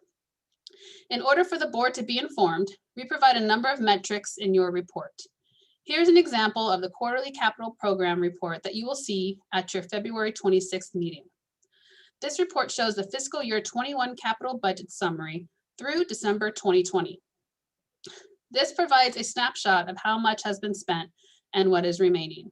The second chart provides an overview of how much of that 30% has been spent by corridor and what percentage of their budget they have spent so far. Why do we provide this information to the board? Well, this information helps you and Sandag staff to make informed decisions on current projects. So what kind of story does this tell you? So here, this is scheduled data from the quarterly report. It provides you with an overview of the progress of projects in a 6-month snapshot. The first section provides the projects listed out by segments. The second is the respective milestones as described in further detail below. The next 3 columns informs you of the milestones that were actually accomplished for that previous quarter, while the final 3 columns provides a list of upcoming milestones for the next quarter. These milestone updates inform you as board members of the exciting progress on our current projects. So Transnet exists because voters felt that they needed more infrastructure with improved highway, transit, bikeways, and environmental protection. Transnet not only helps fund these projects, but brings an additional outside state and federal funding into our region. This is a 40-year measure that goes all the way out to 2048, and we are now in our 16th year. And by the end of this year, we will have accomplished over 50% of the projects listed in the Transnet ordinance. As needs evolve, Transnet remains the tool to help the region accomplish these goals. Sandag is poised and ready to do big things. It is time for you to help transform our transportation system in support of a faster, fairer, and cleaner future for all. Thank you. Thank you so much, Michelle and Susan. Just want to take a pause here and see if anybody has any questions for our presenters. I do. Mayor Hall. So in 2016, when I was on the board, freight was projected to grow 350% by 2050. Is there an update on that number? Tonnage wise? We would have to check with our goods movements staff to see if there's updated information on that. So, and I'm just curious because the port continues to expand and so does the borders. So I just wondered if that number is larger than what it was in 2016. Okay. We can get you that information. We'll find out for you and we'll send you that information via email or some other way. It Which should actually, tonnage. It wasn't by vehicle, it was by tonnage. Okay. And at that time, I believe it was only 5% of it was going to go by rail. The rest of it had to go by roadway. And there has been significant investment in our goods movement program with the SR11 and port of entry at the Otay Mesa East location since then. So. Yeah, the biggest percentage of it though had to either go on I-5, I-15, or 805. So that's the roadways that were most infected. Okay. thank you. Did anybody else have a question or a comment? One thing I did mention that Mayor Hall's question reminded me of, if you do want more information or a deeper dive on any of this, please feel free to reach out to me anytime. I'd be happy to set up calls or briefings with any of the staff members or find out more information if you have specific questions after the fact. And we'll make sure that everybody receives the PowerPoint presentations and links to the recordings as well so that you can have that for reference later also. If nobody else has a question, I'm wondering. One question, you were talking about information. How does, if I wanted to go back 5 years and look at an agenda item and listen to the tape, is that available on your website? Yes, that is all available on our website. We do have a calendar, a meeting page that I can send you a link to, Mayor Hall, that has, I'm not sure how far it goes back, but we do have the recordings for all the meetings as well as the agendas, and any supporting materials like PowerPoints that were presented are available there as well. Yeah, I would appreciate that, because some of the information it's interesting to go back over periods of time to kind of look at how that changes. Sure, yeah, I'll get that to you this afternoon. Does anybody else have a question? I'm looking for hands or cameras. If not, Michelle and Susan, I'm wondering if you could tell us a little bit about how COVID has affected Transnet, or if you have any data to share with us about how that might have affected the funding, or when we can know more about that. So my understanding is that Andre Dujon and Ray Major will be bringing back some information on the impact of the COVID tax collections later to the board at the February 26th meeting. So that will be coming, and we'll be definitely looking forward to that information as well. Thank you. All right, we will stay tuned for that. Well, with that, unless I'll give people one more chance for hands. I don't see any cameras on or anything like that. All right, well, we will take a little break here then and come back. Let's see, we're coming back at 2 or 2:15. We're going to be coming back at 2 o'clock, so we've got about a 10-minute break until our next session. You can stay on this link if you'd like, and we will be back soon. Thank you so much. Kendall, thank you for the music. I hope that helped wake people up a little bit. Got to keep it moving. I know we're hitting that afternoon slump right now, but we're getting ready to talk about audits and oversight. So thank you for everyone for joining us. Just to kind of give us a recap of the day, we started off this morning, right? Talking about all the things that our board members think we should be spending money on. Then we talked about the processes that we need to go through to spend that money on those things. And then we heard about all of the funding that's available under Transnet and what we can and can't use Transnet for. And so now our team is going to talk to us about all of the checks and balances that we have to make sure that we are following all of our required rules and procedures to spend that money in the right way. And I think you may be surprised to learn about how much work we do to ensure the integrity of all of the work that Sandag does. But hopefully you'll walk away with a renewed sense of comfort and confidence in the work that we're doing because of all of these checks and balances. So starting us off is our independent performance auditor, Mary Kay. Thanks, Robin. Hello, everybody. A big welcome to all the new members of Sandag's board and also the returning. My name is Mary Koshmesh-Robb, and I am your board-appointed independent performance auditor. I began in April of 2019. The board appointed me with a 2-year contract, and it was just recently renewed for another 2 years this past December. I look forward to working with each of you.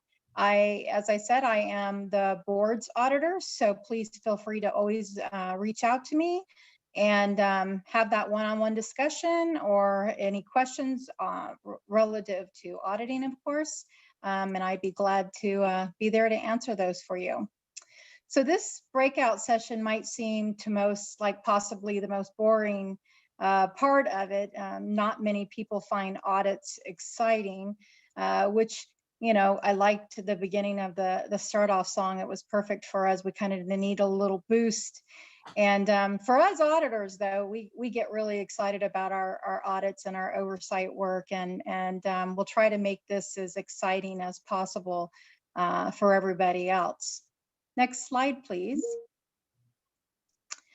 So Sandag, it's well audited, as we all know, from an external and an now internal perspective. People might ask why audits and what's so great about auditors? Well, as auditors, we think there's a lot great about us. We offer a different perspective. We try to save money on the front end and also identify areas of improvements on the back end. But when you audit, what audit brings is efficiencies and effectiveness, which allow for what? A better use of funding and resources, which allows for more projects to be started and completed. And it also creates trust with board members and, really important, the public.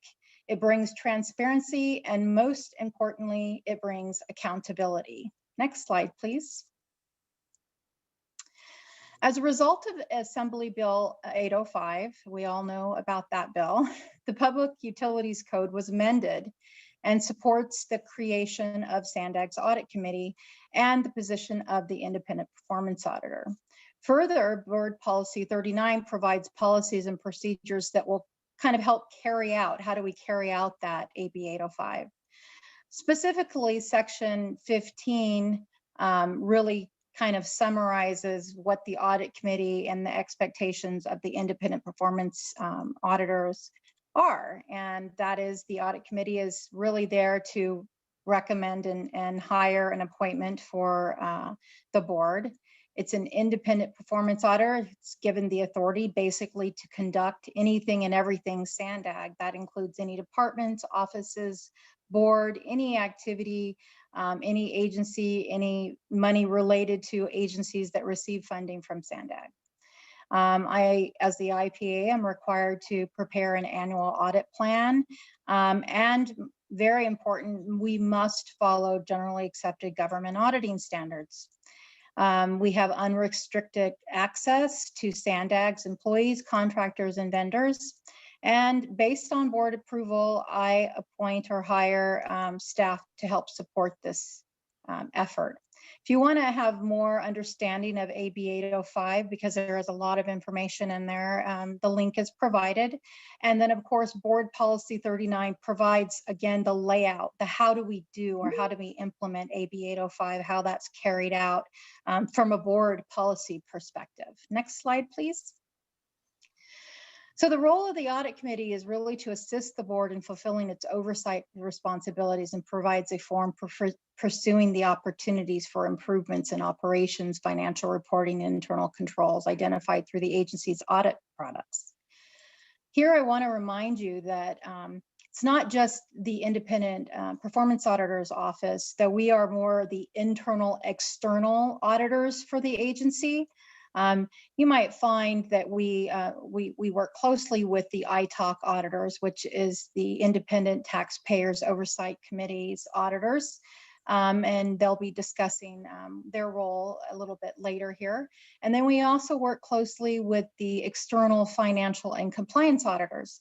Working together jointly really brings about the most efficient and effective way that we can ensure the integrity and the accountability around Sandag, but not duplicate each other's work or be inefficient in our audit resources, because always audit resources are very limited. And that is for sure the case with the independent performance auditor. So anytime we do an audit or we perform an audit, we are looking holistically. We are looking as the IPA independently, but also internally, which when you have external auditors and people might say, yes, we are audited a lot externally. Those external auditors are usually limited in scope. They're looking at a specific scope or area, to where the IPA is more holistic. We are looking from an internal perspective and more global at a more systematic systems controls from an overall.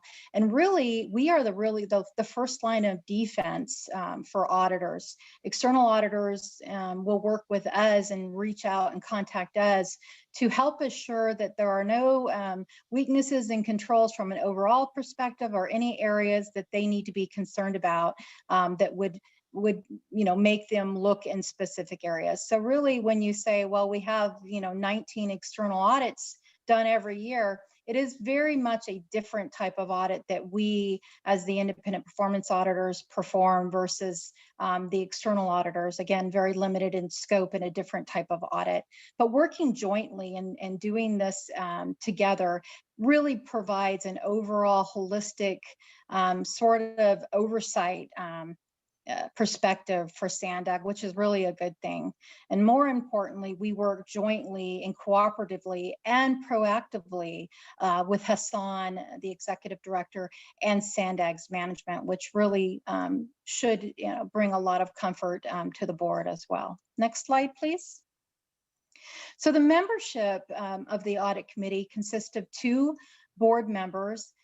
Those board members are typically selected and considered by the chair of Sandag, and then it's brought forth to the entire board, and there's a vote who those 2 individual board members will be. There is also 3 public members.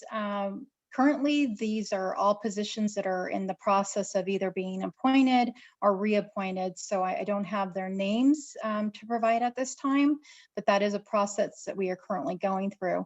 It's important to know that all members of the audit committee who are appointed by the board of directors and the chair are selected with the understanding it's a 2-year period, and that they have to meet qualifications. And those qualifications include what Board Policy 39 lays out, which is at least 3 years serving on Sandag's board, having an understanding and a knowledge of Sandag, the fiscal aspect of Sandag, and really important, a general understanding about auditing and how auditing works. That's very important to have that understanding. Next slide, please. So the Office of the Independent Auditor, basically our responsibility is we report and serve the board. The members of the board are able and should always feel that they can directly reach out to me. The IPA, as an IPA, I will meet annually with each of you. You'll be hearing from me shortly, sometime this month, to set up a meeting with you. And really that meeting it's required under professional auditing standards to have a risk discussion. That risk discussion is really me reaching out and asking you from a board perspective, kind of what keeps you up at night that you would want me to consider or look over around Sandag. And then also I share with you our office's plans, prior risks we've identified, and areas where we intend at this point to audit in the upcoming year. Again, we must follow generally accepted government auditing standards because we do have a lot of federal and state funding and we are a public agency. The office must be independent, both in appearance and fact, from the executive director and management. And this is really important. And when I say appearance and fact, it's not we mustn't just be, we must even be perceived as independent. And that is very important to the public. While maintaining my independence, however, I work jointly and proactively with the executive director and management. I think this is a very important aspect. It's what makes Sandag successful, and it's what makes the Office of Independent Performance Auditor successful. We have an oversight responsibility of $1.2 billion annually, so we have a lot to look over and help ensure. And we do our audit plan, and it's prioritized based on risk. So it's risk-based, just like most auditors will look and consider risk-based.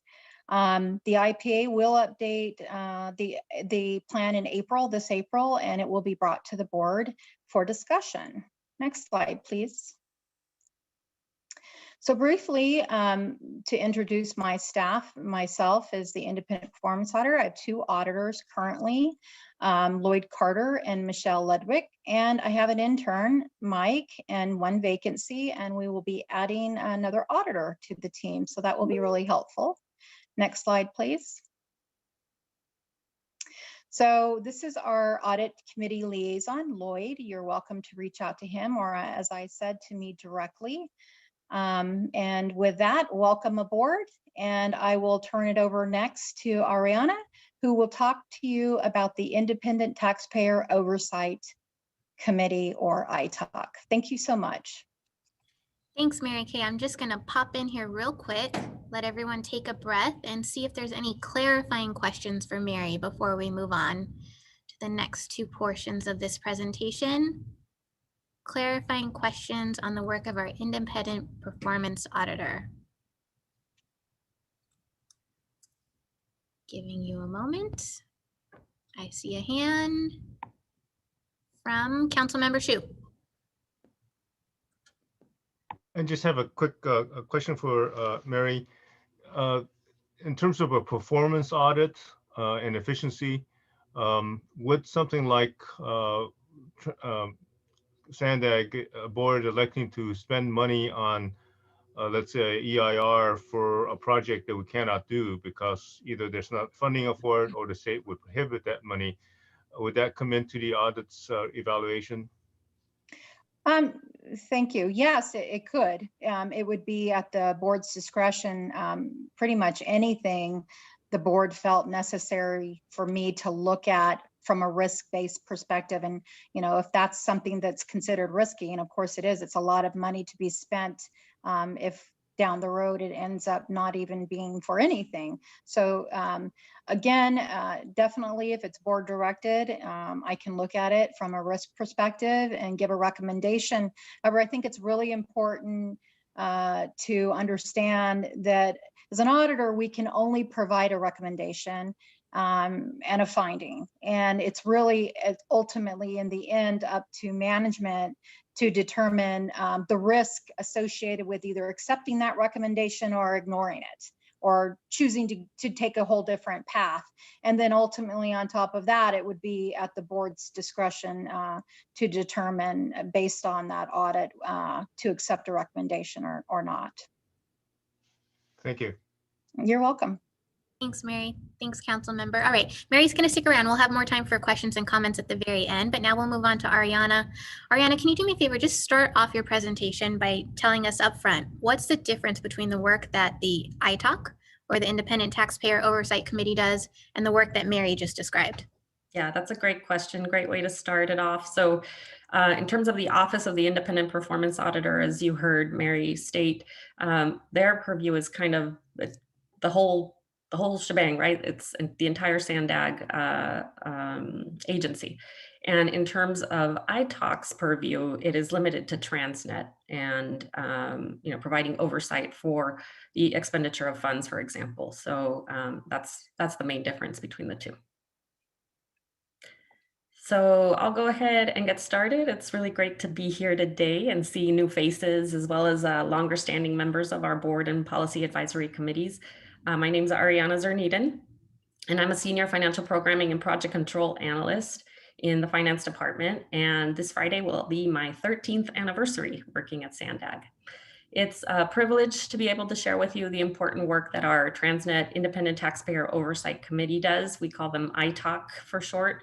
And we want to tell you all about what they do on behalf of our region, because like all of you, our ITOC members want San Diego to be the best place it can be for its residents. So before I dive into all things ITOC and Transnet, I want to share why the work that these volunteers on this committee do is so important and why working with them is a favorite part of my job.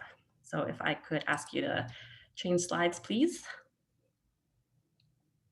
So I want to tell you a story about Jonathan Tibbetts. Jonathan is a former member of the ITOC and he served for 8 years. And just to provide a reminder, if you don't already know, members serve without compensation. They don't get paid.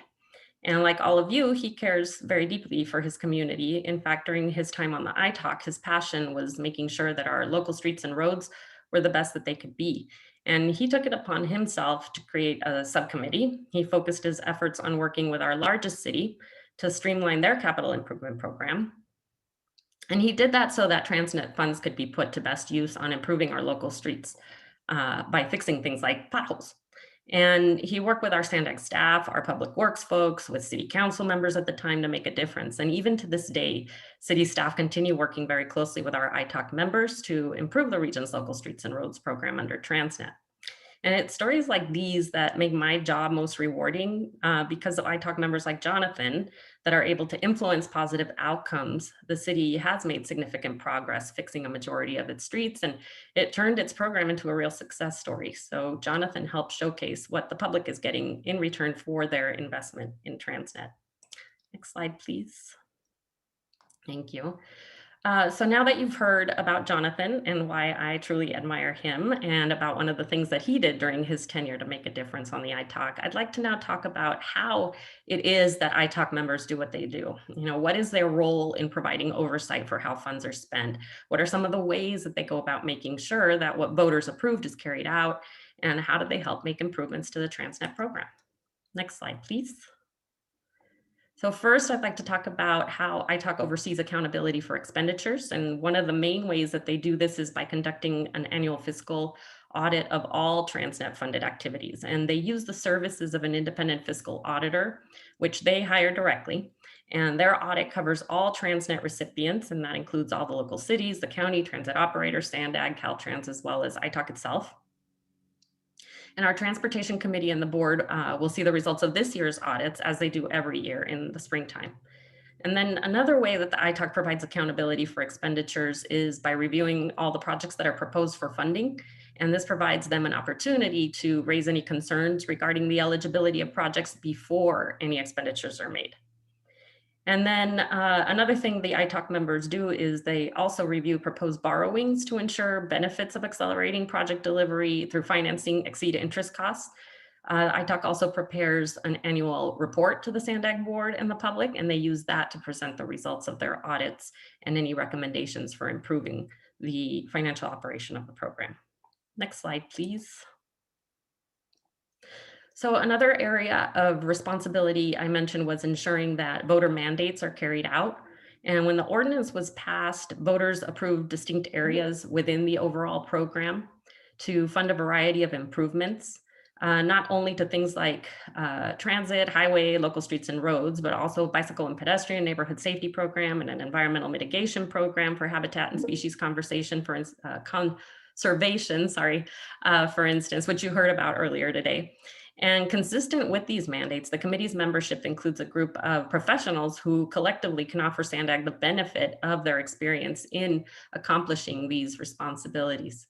So to that end, there are 7 voting members from the public with expertise ranging from finance to engineering, land economics to large-scale construction. There's a senior level private sector individual, and there's a professional with environmental mitigation experience. So you can see how those areas of expertise tie back to ordinance mandates to ensure, in addition to all the audits that they conduct and the regular review of all these programs, that voter mandates are appropriately carried out.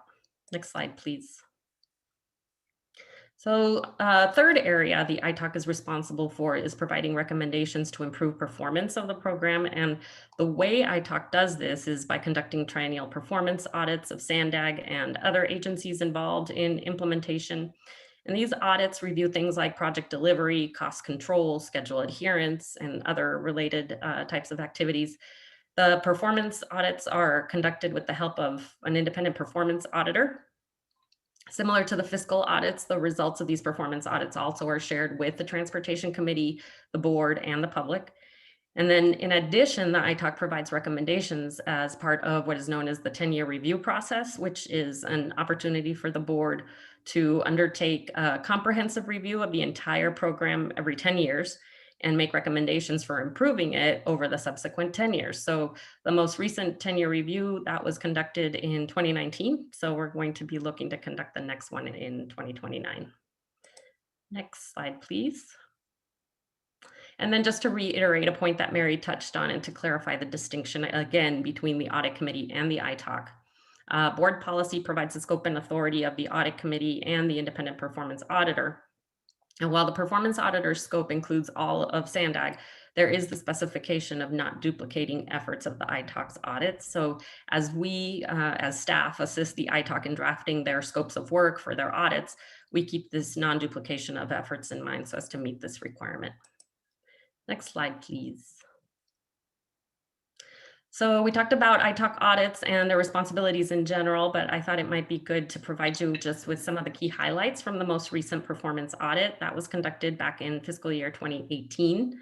The next audit is scheduled to be brought to you this spring, and so this information will be updated at that point. But the last audit noted that for the most part, we are on track to meet the goals of Transnet. The ordinance included a specific set of projects to be completed by 2048, which is when the ordinance sunsets. And we call those the major corridor projects. And of those 48 projects that are listed in the ordinance, the audit showed that we've got 61% of the projects that are either completed or underway in just a quarter of the time, because we're 10 years, right, as of 2018, 10 years into the 40-year measure. So the audit noted also that Sandag's financing strategy aligns with leading practices. It noted that there are solid practices in place for areas like capital construction, environmental mitigation, and transit. And while the audit covered what we as an agency are doing well, it also provided some key recommendations. And those included things like modifying staff reports to make them more succinct, establishing a performance framework to better measure progress against ordinance goals, for example.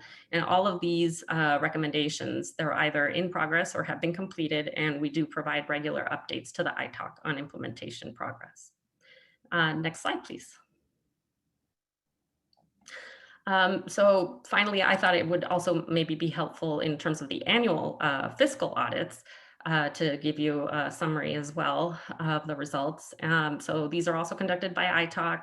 These are every year, and they are conducted with the assistance of a certified public accounting firm. And the purpose is to assist the ITALC in determining whether recipients of Transnet funds are in compliance with Transnet rules and regulations. The method that is used is called Agreed Upon Procedures, or AUP. And these procedures include reviewing requirements that are found in the ordinance and board policies, and they include additional items to be audited at the request of ITALC as well. And then in terms of just some of the highlights of what the most recent audit showed, we are proud to say that revenues and expenditures were allowable. The audit noted that local street and road recipients met maintenance of effort requirements, for example, that Sandag appropriately allocated Transnet revenues, transit operators were in compliance with eligibility requirements, and so forth. So that's just to name a few of the findings. And all of this information is posted on the website, all fiscal audits and performance audits. And then I guess I'll just conclude my portion of the presentation with that and take another moment just to say how much we appreciate all of you and the work that you do.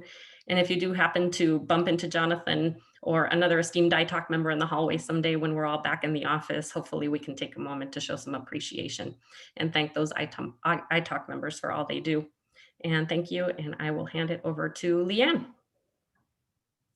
Thanks, Ariana. I'm going to jump in here one more time. I just wanted to flag one of the items that you touched on, the 10-year look back and 10-year review that's required under the Transnet ordinance. There were some comments during our last session on the Transnet program regarding how folks thought some of our programs were benefiting or not benefiting the region, and thoughts on whether or not our grants programs were effective. And so I just wanted to kind of connect those two dots and show that the ordinance was created with that kind of mindset in mind. Every once in a while, let's take a look and see, are we really accomplishing what we set out to accomplish? And if not, how can we be doing it better? And so the board started having that conversation in 2019 as part of that review. And it's continuing on as we start to develop as we continue to develop the 2021 regional plan. So I just want to encourage our board members to continue to raise those points and let you know that now is the time to be having that conversation, because that's what's going to inform what goes into the regional plan and ultimately what we end up using these Transnet dollars for. Is there anything you want to add to that, Ariana?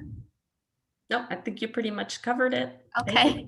That was a great. Any clarifying questions from the group on ITALC, the Independent Taxpayer Oversight Committee?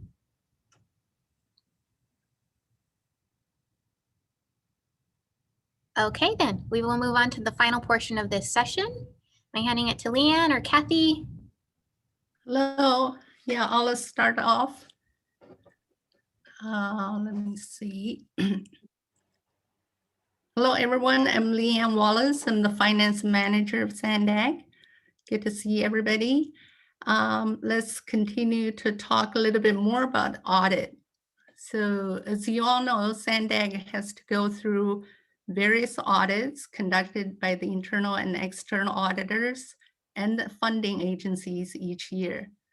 So it is a big effort for our staff, especially for the finance department, to support and prepare for the audit. So these audits include performance audit, as Mary and Ariana talked about it, and also financial audit and compliance audit. As Mary indicated, all these audits help us to achieve transparency, accountability, as well as the integrity of the agency. So one of the major audits we have to go through on the annual basis is the financial and compliance audit conducted by an independent certified public accounting firm, Kroll LLP. As the subject matter experts, we have the Kroll auditors, the engagement partner, Kathy Lai, and also Senior Audit Manager Rachel Adoba joining us today to provide an overview of this audit, as well as answer any questions you may have on audit. So with that, I'm going to turn it over to Kathy. Thank you, Leanne. And thank you for inviting us to meet with your newest board members. A very warm welcome to all of you, and we really look forward to meeting with you and getting to know you better. And then also having this opportunity to describe our role as the external auditors for Sandag. And before I begin, Leanne already said this, but I really appreciate all my co-presenters' remarks. You know, Mary, Ariana, Leanne, all the discussion about accountability and transparency really resonates with me, as I view Crow's role as your external auditor as part of your collective team to help ensure, the public trust and the integrity of the overall audit function. It's precisely these kinds of shared values between your internal auditors as well as your external. It's just one of the many reasons why Crow really enjoys working in government and specifically with Sandag. But to illustrate the difference, just right off the bat, Leanne already kind of touched on it. The external auditor's focus is really on the financial statement audit. It's more focused on whether or not that financial reporting is in accordance with what we call generally accepted accounting principles. Or we have compliance audits where the focus is more on reporting on specific compliance criteria, whether that's federal requirements or state requirements. So by way of introduction, Crow was engaged by Sandag back in 2018 through a competitive RFP to conduct a variety of these financial and compliance audits. And then as Leanne mentioned, I'm Kathy Lime, the signing partner, and then with me today, I've got Rachel Adoba as our senior manager. And as many of you may not be familiar with Crow, I just thought it was appropriate to just introduce the firm just briefly to you. So Crow is a top 10 large public accounting firm throughout the country with a significant investment in California. We've got 6 offices up and down the state. And specifically relevant to Sandag, we've got a very deep specialization in governments and specifically in transportation as well.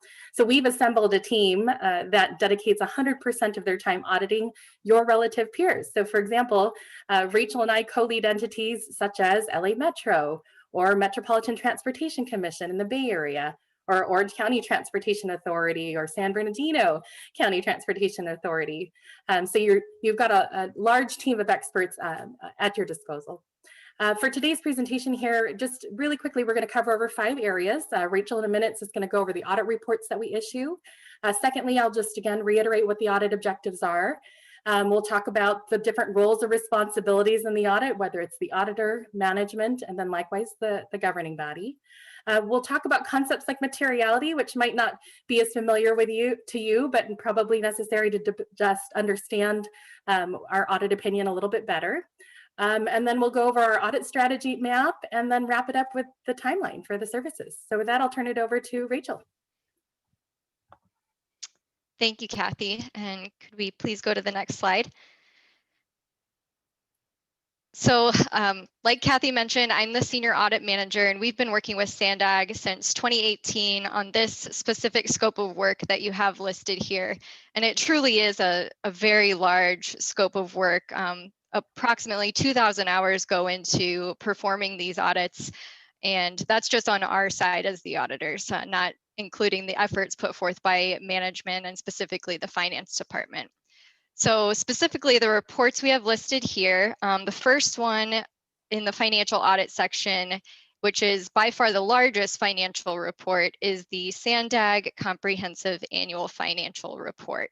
So as the Regional Transportation Planning Agency for the San Diego region, the activities reported in here include administration of the Transnet sales tax program, like what Ariana talked about, also the management and the operation of the South Bay Expressway, the SR 125 toll road, among these other activities that we have bullet pointed underneath. So these financial statements are truly comprehensive in that they include the reporting for all of the funds and activities that Sandag is fiscally responsible for. Sandag has also asked Crow to perform audits of the recipients of the Transportation Development Act state tax funds.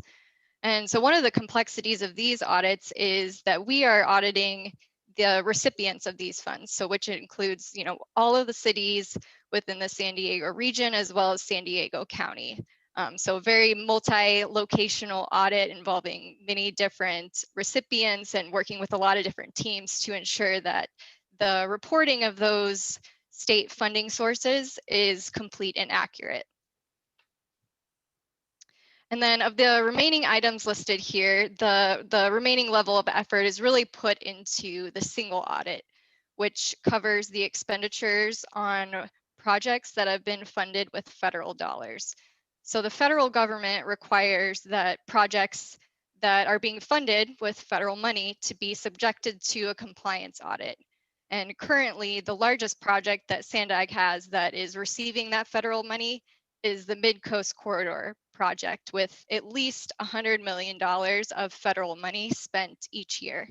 So through this single audit, the federal single audit, we are holding Sandag accountable for and providing a report on compliance with those specific federal requirements. And I'll go ahead and hand it back over to Kathy and move to the next slide, please. Thank you, Rachel.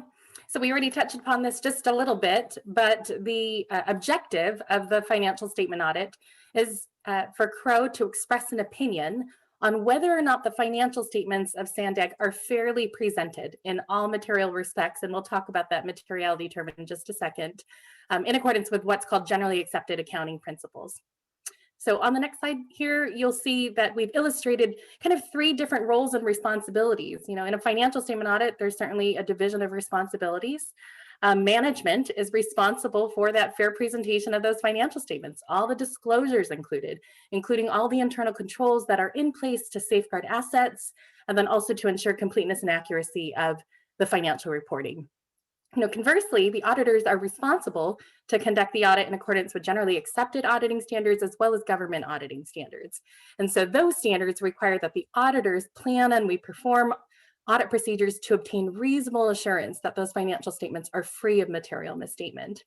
And then onto your role it's really with respect to oversight. Those charged with governance or the board is really required to exercise oversight over the external auditors as well as management to ensure that you have overall integrity relative to the financial reporting and compliance. On the next slide here, we'll talk a little bit about materiality. So during the planning phase of the audit, we determine materiality for planning purposes, and we use that to create an audit strategy map that identifies key accounts for Sandag as well as the key disclosures. And materiality is really a matter of professional judgment. You know, recently the AICPA had issued a new auditing standard that better defined and aligned that definition with the PCAOB and SEC. And so the definition reads here that their material, or misstatements rather, and including omissions, are considered to be material if there's a substantial likelihood that individually or in the aggregate, they would influence the judgment of a reasonable user of those financial statements. And certainly when we're determining materiality, those require both qualitative and quantitative type considerations. So on the next slide here, I wanted to go over our 4-phased risk-based audit approach. You know, we have it divided into 4 phases from planning, interim, final field work, as well as reporting.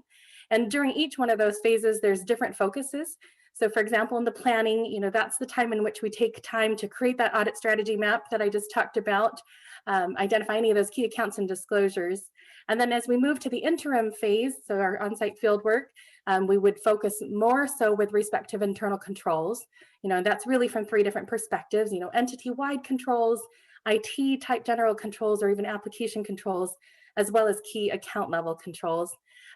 We're required under the auditing standards to obtain an understanding. And if we have any types of recommendations for improvement, this is at this phase is where we would typically identify those. And then when we move over to our 3rd phase, the final phase of field work, that's when we're actually doing our substantive audit testing. So substantiating all of the respective accounting balances, ensuring that it's appropriately recorded in accordance with generally accounting principles. And then last but not least, it's just the reporting phase. And really what's most important about this 4-phased audit approach is really the bottom there, where you look at audit quality. Underpinning every single phase of our audit is an eye with respect to audit quality, and the engagement team consistently consulting, you know, not only with each other, but also with experts within our own firm and our national office to ensure that we have the highest level of integrity in financial reporting. And so with that, I'll just go ahead and turn it back over to Rachel to round it out with our timeline. Yeah, so again, last slide here on audits, just a brief snapshot of the general timeline that occurs each year when we perform the scope of work that I explained earlier. And this is, you know, the timeline of when each of those 4 phases is performed as well. So most importantly to you as the board members, we typically meet with you twice a year. Once to present our audit plan and solicit feedback on the audit, any risks or concerns that you may have that you would like us to consider for our financial statement audit. And then again, at the conclusion of the audit, to report on the results of our procedures and perform our required communications. So currently at this stage, in early February, we are wrapping up the remaining deliverables, and we will be reporting to you in a couple months on the results of the fiscal year 20 audit. And with that, we can move to the next slide. All right, thank you, Rachel. So I guess with that concludes our portion of the presentation, and we're certainly happy to address any questions you might have relative to the external audit.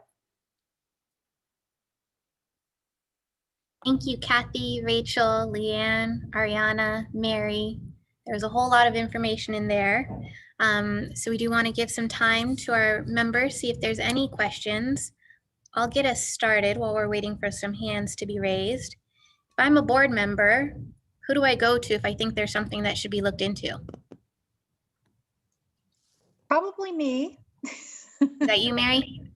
That's me, the independent performance auditor, though it might end up being me to start off with if the external auditors or ITOC auditors are on board at that time and they're currently looking at something that might be relative to your concern.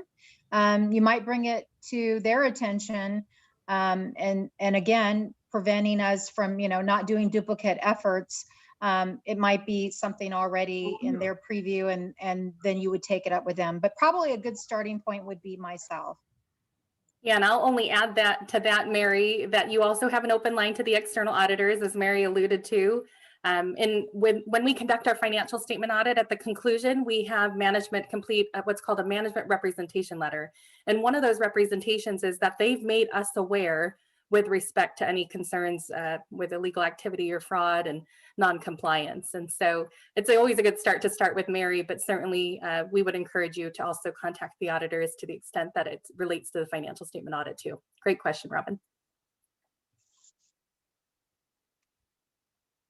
If I may, Robin, just for the board member to know, and Mary and I had several conversations, and all of you, and thank you for your presentation, Kathy, Rachel, everyone. I think management and the independent officer office are aligned in one thing, and that is we want Sandag to be a world-class organization that has all the controls, the policies that needed. And yes, absolutely, if you feel there is anything wrong, you go to Mary, and she, amazing that way, she immediately get into it. But more than that, we need your leadership in making sure that, the independent performance auditor do their job and do it right. And hopefully the new executive committee will be, the new audit committee will be able to guide us through that. But I'm really big. I just want to tell you on behalf of management, I want all the control that's needed, not just in my time, but after I go and after Mary goes, that we have the control for the agency. So you will find only support from management for whatever the audits are going to come up with. And I, joking aside, I want you to go to the independent auditor and feel free to do so. I encourage you to do so if you feel there is something that warranted looking into, and oftentimes that's how agencies become open and transparent and let the truth guide them wherever the truth is. So I just wanna add to what Mary told you in the beginning.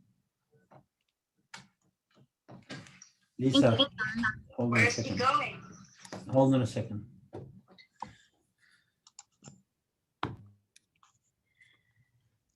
So that made me think of another question on behalf of our board members, if you all don't mind. So we have John Kirk also in this session with us. John, I hope you don't mind, I'm just calling you out here, but John is your general counsel, so he also serves the board directly. So I'm wondering again, as a board member, if I want to know if something is right or wrong, do I go to you first? Do I go to Mary? What's the relationship between the two? I think it probably depends a little bit. If you have a question about procedure and want to understand what the proper procedure for something is, then I would say that you could contact me or anyone in my office directly. However, if you feel like you understand the procedure and you feel like that the procedures are not being followed, then I think it would be proper to perhaps call on Mary or her team in that instance. And generally, Mary's focus involves, although it talks specifically about fraud, waste, and abuse, it also extends to things that are considered to be inefficiencies, or maybe the misuse of resources or something like that. So I hope that provides a little bit of a distinction between our roles. Thank you, John. Mary, anything you'd like to add to that? Nope, I would actually concur. That sounds pretty accurate to me. And I often, if I'm not sure about something or I want to further get an understanding of the legality of something, I'll often reach out to John and ask for that guidance and clarification as well. So we work closely together as well, because I always want to make sure that I get a legal perspective on the matter, not just a procedural. Thank you. Okay, last call from our members. Thoughts, comments, questions? Doing a final scan. All right, I think that wraps up this session. Then we have our last session starting at 3 o'clock. You're going to hear from our strategic communications team about our community and stakeholder engagement, a really great session to learn about how to get involved and plugged in on everything that Sandag is working on. So we will take a quick break and see you soon. It is 3 o'clock. We are ready to get started. And no pressure, but this is our strategic communications team, so we're expecting a lot out of you. I'm just kidding. No, we know this is going to be a great presentation. Sorry, there's a really bad glare coming through the window. So like I said, this is a session where you're going to get to learn about how you get plugged into everything that's going on at Sandag, how you can stay updated, and the people who do all of the great work to get that done for the community and for our board. So I'm going to hand it over to our Director of Strategic Communications, Irene McCormick. Hi, good afternoon. I'm Irene McCormick, Director of Strategic Communications, and I've been at Sandag for 3 years. Just a little bit about my past work life.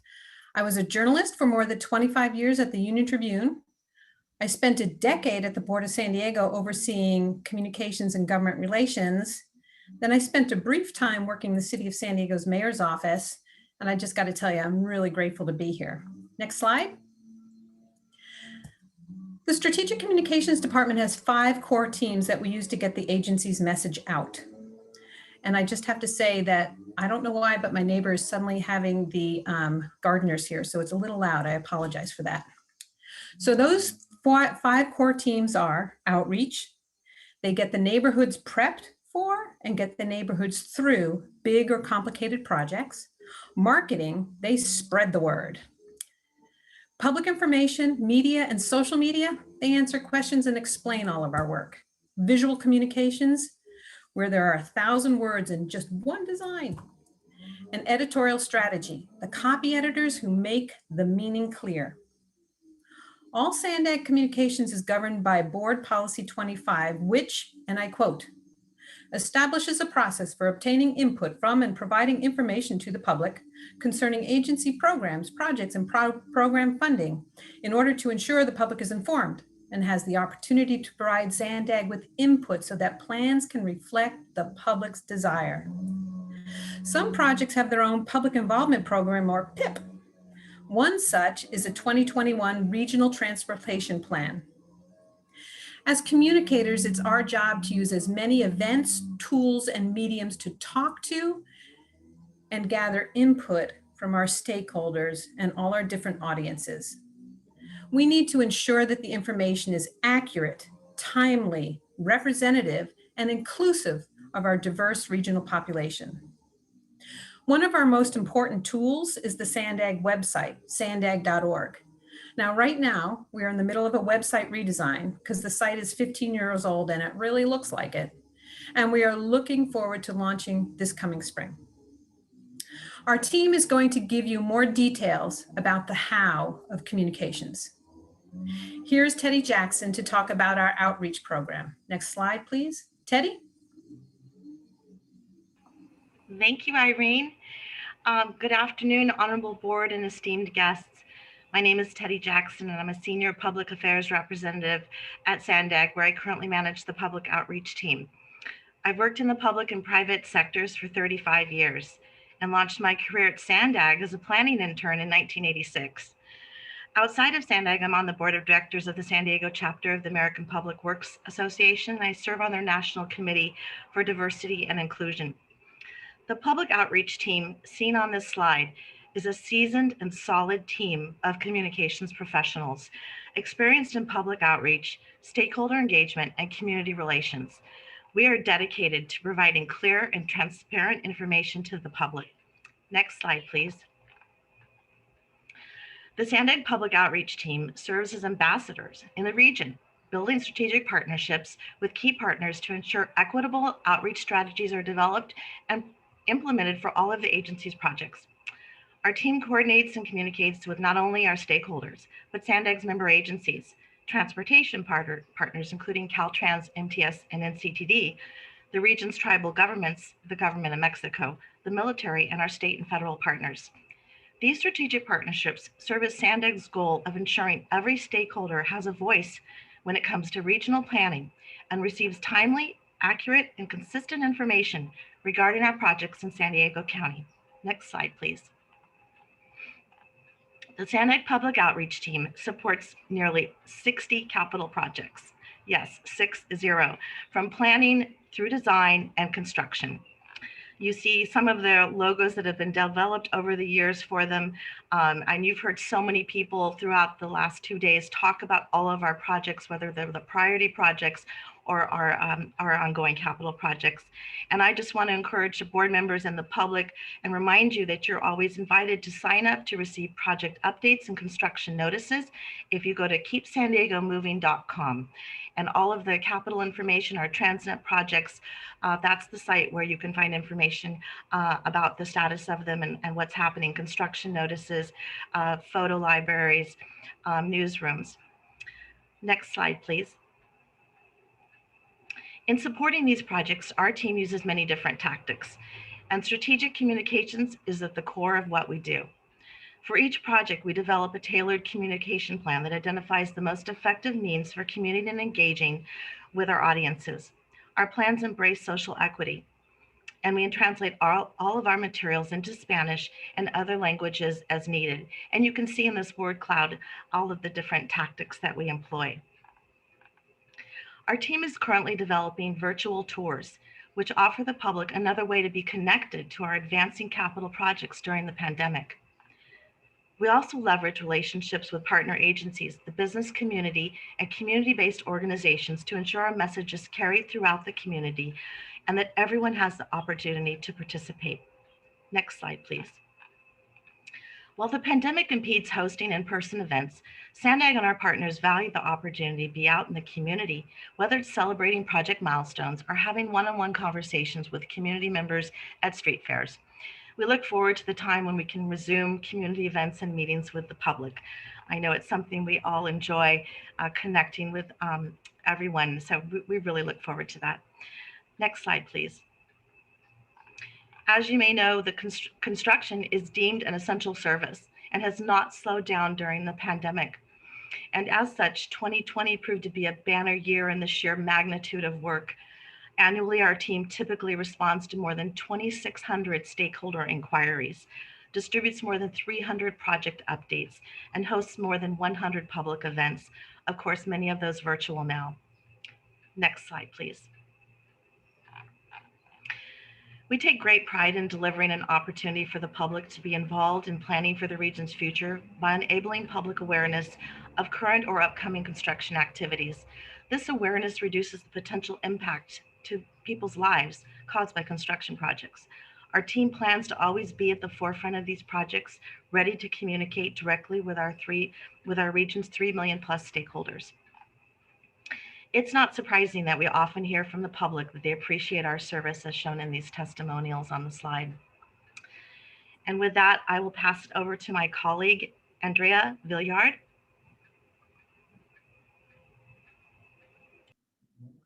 Good afternoon. I'm Andrea Villard, a member of Sandag's marketing team and the communications liaison for the 2021 regional plan. In addition to the outreach for our capital projects, we have a significant and robust outreach program for the regional plan, spanning the entire San Diego region. As shown in these photos, which are all pre-COVID, we reach many audiences and conduct outreach in many different ways to help ensure diverse and direct input into the regional plan.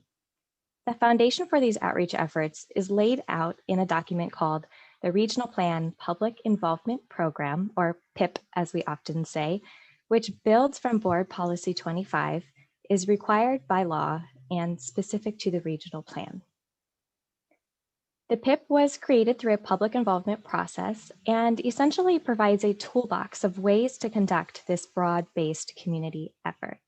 And it really focuses on engaging a diverse cross-section of our region and creating a variety of opportunities for stakeholders to provide meaningful input. As you can imagine, collaborating with partners is at the core of what we do. We work closely with our network of 12 community-based organizations from across the region, and some of these community leaders are in the upper right photo booth style of the slide. These organizations are contracted by Sandag to conduct outreach to vulnerable populations that are underserved and underrepresented, and this network is incredibly important to our work. They're a trusted voice in their communities and provide a culturally relevant structure to crossing language barriers and conducting outreach. We also coordinate with other governments and agencies, industry and academia, as well as advocacy, business, and civic organizations. We're in the community and deliver hundreds of regional plan presentations annually.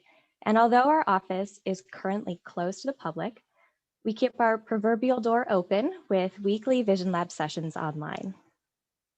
Through all our outreach, we aim to use as many tools in our toolbox so we can best connect with stakeholders in a place and in a way that resonates with them.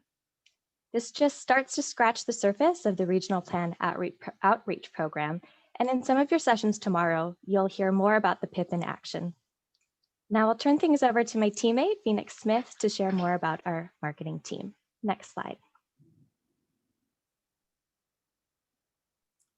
Great, thank you, Andrea. I'm Phoenix Smith, and I'm a senior marketing analyst. So let's take a quick break and watch a video clip. Our team had a little fun with Ponch last year when we ran into him at a CHP event. Call 511 for free roadside assistance.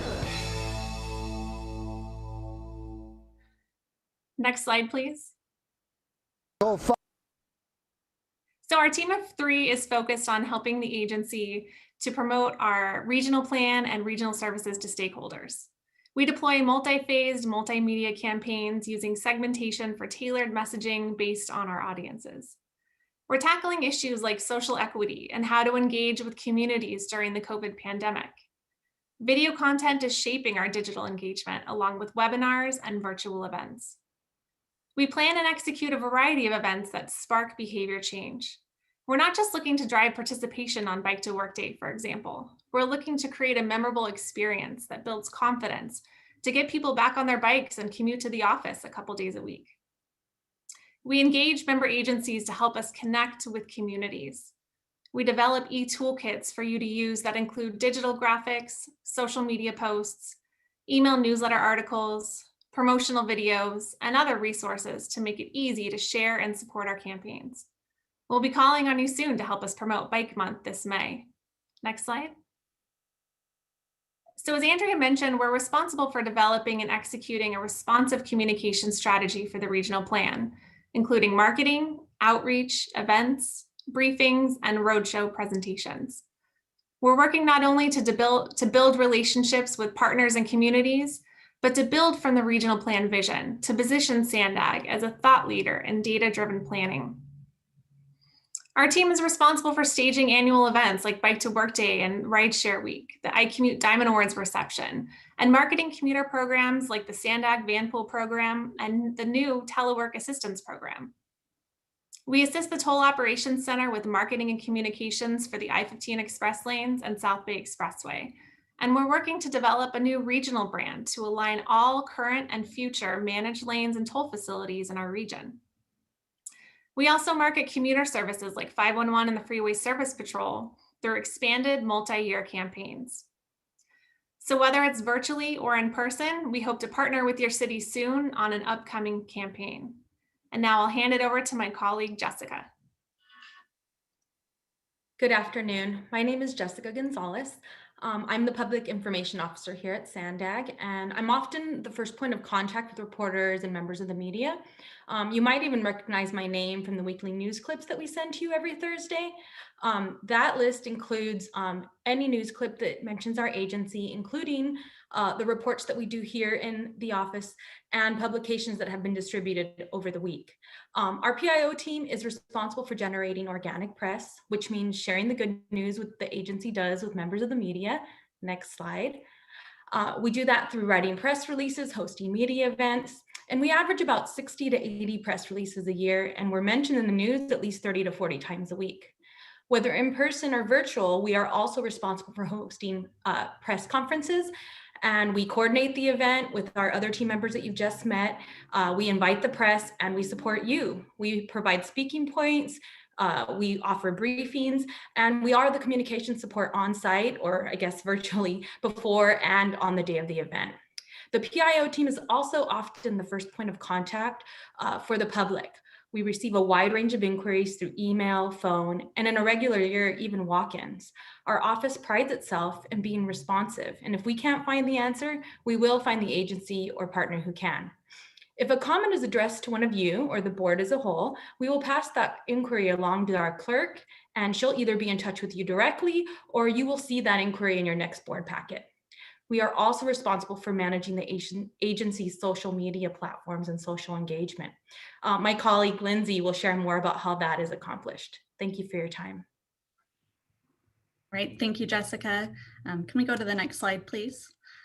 My name is Lindsay Hansen. I'm a public communications officer here at Sandag. As Jessica mentioned, I help manage our social media pages. And while it might not seem like it, social media is an art. We have a social media presence on Facebook, Twitter, Instagram, LinkedIn, and YouTube, and each channel really has its own nuance. We post about a wide variety of topics, frequently including project and program updates, upcoming board meetings, and letting people know about how they can get involved. If we partner with a board member or a local agency on a project, we'll tag them in our posts. For instance, if we're working on a large construction project in a city, we'll tag the city's social media pages in our posts to help us reach a wider audience.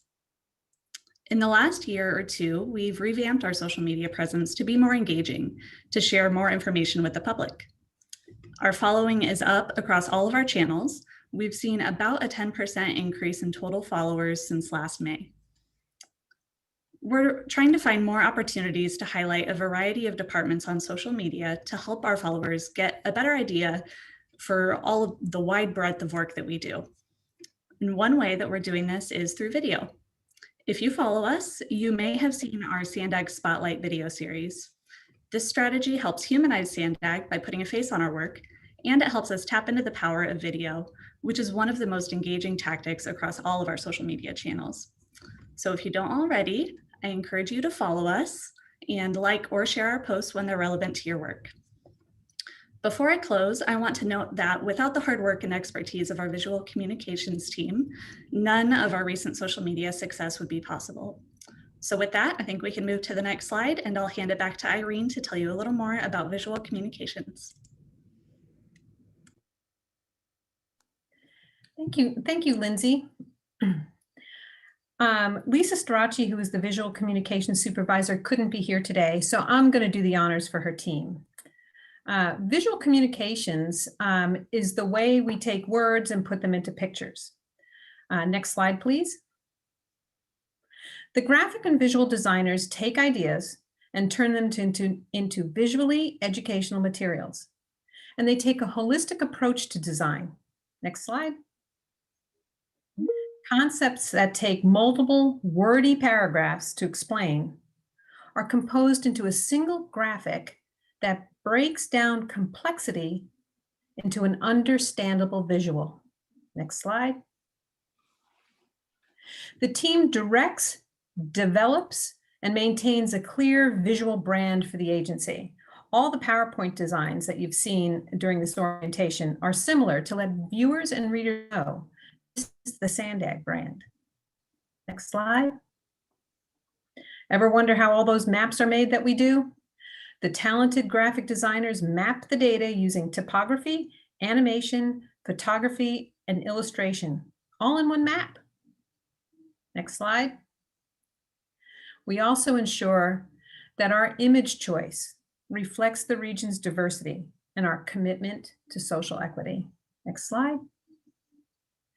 Visual Communications believes strong visual design is essential for engaging our communities and building an equitable and sustainable future for our region. Now I'm going to turn it over to Marjani Morris, whose team of copy editors keeps our messaging clear. Next slide, Marjani. Guys, I'm Marjani Morris, and I am the supervisor for the editorial strategy team. The small but mighty group of high-level copy editors is a big part of the strength that powers the agenda production process. In addition to copy editing and putting together nearly every Sandag agenda that comes through your inbox, we also apply our eagle eye review to many other important Sandag reports like the budget, the RTIP, the regional plan, and the plan of excellence. So although you may not see our faces or hear our voices, virtually every Sandag document you read has been studied by this extraordinary group of copy editors. All right, quick question, friends. Just want to wake you up. We're almost done, I promise. I want to know if anybody caught the secret message in my word cloud down there. Well, it is respect these queens. That's my ode to my team because they are truly queens and they will do everything possible to get your agendas looking professional. Next slide, please. Meet your team. This is Arame, Alicia, Nicole, and Kimberly. We represent a wide swath of the region that you serve. And although we love working behind the scenes to make sure that the information you bring to the public is transparent and straightforward and meaningful, I just want to remind everyone here that we are all working in pandemic.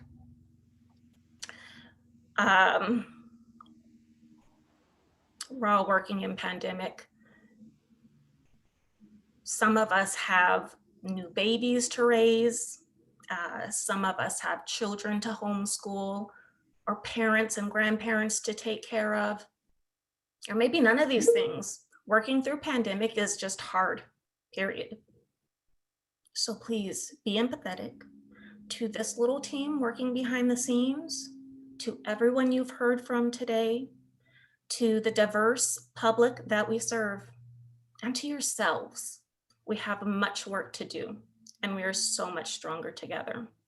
Thanks, folks. I will leave it with Irene for final comments. Thank you, Marjani. And thank you, Lisa, Phoenix, Teddy, Jessica, Lindsay, and Andrea. As you can see, our team is really proud of what we do every day. That concludes our presentation, and we are open for questions. Thank you so much.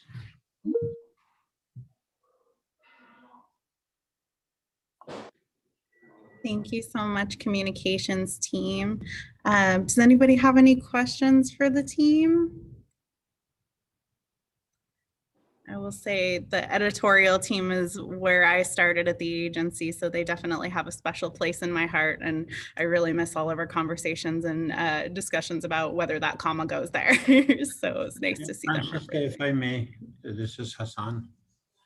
And so to the board members, if you are new, this is truly an amazing team at Sandag that led by Irene, done amazing work for the agency and will continue to do the same.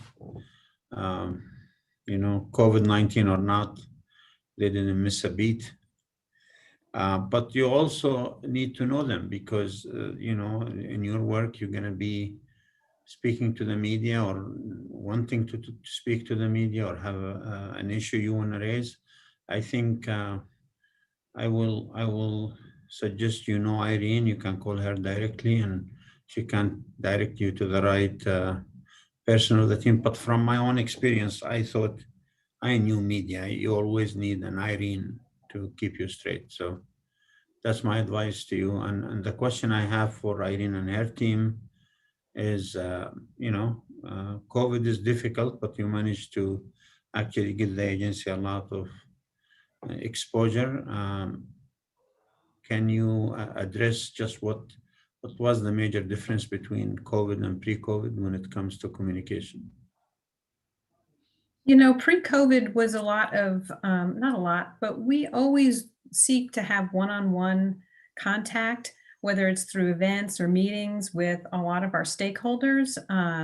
We like to go out into the community all the time and meet people and form that human connection, because that's what brings them back to Sandag all the time. I think we've done a very good job, as all of Sandag has, in really and truly allowing the virtual platform to become, as much as we can make it, a way of connecting with our constituencies. But I know we're missing a lot of folks, because you can't go out there and just randomly meet people on the streets and talk to them about what we do. But the team here has really been dedicated to getting press releases out, media advisories out, still doing events, still marking the milestones, still having groundbreaking, still having ribbon cuttings, and probably over communicating when it comes to email and social media and our newsletters to make sure people know that we're doing. So, we all work different hours now. It's not an 8 to 5 job anymore, depending on your family situation. Some of us work very different hours than we did before. That helps sometimes, and other times it can be a cause of a few little challenges. But I think the team as a whole really has coalesced into quite an engine that makes sure that Sandag's work is known throughout the region. So in saying that, do you ever use third-party surveyors to check your work when you say there's still a lot of people to reach, so you really get an independent view of what the question is or the issue is? I wouldn't say we use third-party surveyors. Do you mean do surveys out in the community? Mm-hmm. We sometimes poll the question, poll the issue. We do polls, but not necessarily just for communications, but we will do it for issues that we face or projects that we have, but it's not through communications, it's through our data group under Dr. Cindy Burke. So we do have those things. I think now, it's probably more for us to, our community-based organization working group is very, very helpful with us on making sure we're reaching populations that we traditionally haven't, and asking those questions that we might not have were asking in the past. So we rely on that network that we already have in place through all our working groups and through our PACs. And then working with some ambassadors that we have through our regional plan program as well. I would say probably, agency-wide, we're doing 700 or so presentations a year, not just on the regional plan, but other projects that we do. So we get the word out pretty well, and we consistently make sure we continue to contact the people who contacted us so they stay in the fold. But as to know what question to ask in a survey, we haven't done that. So when you say you have a group that you communicate with constantly, how big a group is that if you put all those different groups and associations? Is that 10,000 people, 100,000 people? It's probably in our emails, we probably have 80,000 people that sign up through various project emails that we do. That's just the email list when it comes to projects and the regional plan. So that's pretty big and broad, and it gets bigger every day.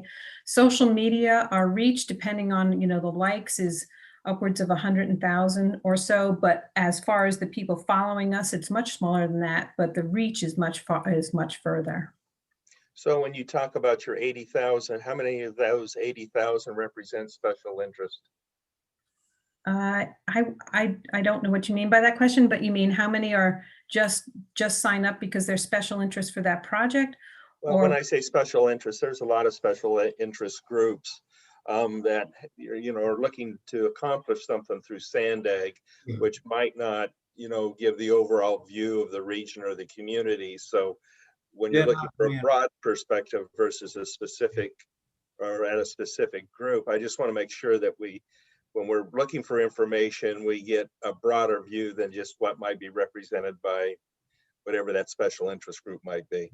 Mayor, I agree. There is part of that. I think what Irene, I believe the 80 to 100,000 is actually a regular John Doe and Jane Doe that we try to communicate with, especially in the last year. But you're right, there will always be special interests who try to reach for their own gains. But I think right now we enjoy a much wider audience for the agency. I think, Irene, I don't know how many we went up in terms of social media, but Andrea or somebody could answer. But our goal is to reach the community at large. That's our goal as much as possible. I mean, obviously, 100,000 might not be a lot, but for us, that's a new number. But we want to reach more and more. And I think this communication team managed to keep the agency's major projects in a good light in the main newspapers, main TV stations, and really they're the best of the best. So in terms of the special interest, I mean, they're there, but that's not our goal. Our goal is to reach everyone here. And I totally understand that. I was just saying, periodically, do we check ourselves to make sure the data that we're receiving is truly reflective of what the region is thinking? Agree, and we should. If we're not, we should be checking, absolutely. Okay. Thanks so much, Mayor Hall. And Councilmember Edson, did you have a question? I don't have a question. I do have a comment, though. I really very much appreciate the advisories and the informational pieces that come to me, whether they're via Facebook from following or via email. I tend to cut and paste them and put them out on my own Facebook and distribute them to my social networks. And, because every city has their own next door and residents of kind of pages. And I get a lot of positive feedback from people in my community who are happy to receive that information that they might not otherwise know. It doesn't mean that they're going to go ahead and sign up and get those directly, but it's still important to get it out there, right? Yes. Any way that we can get it out there. So thank you for the job that you do, small and mighty team. Thank you. Thanks so much, Councilmember. And Councilmember Shu, did you have a question or comment also?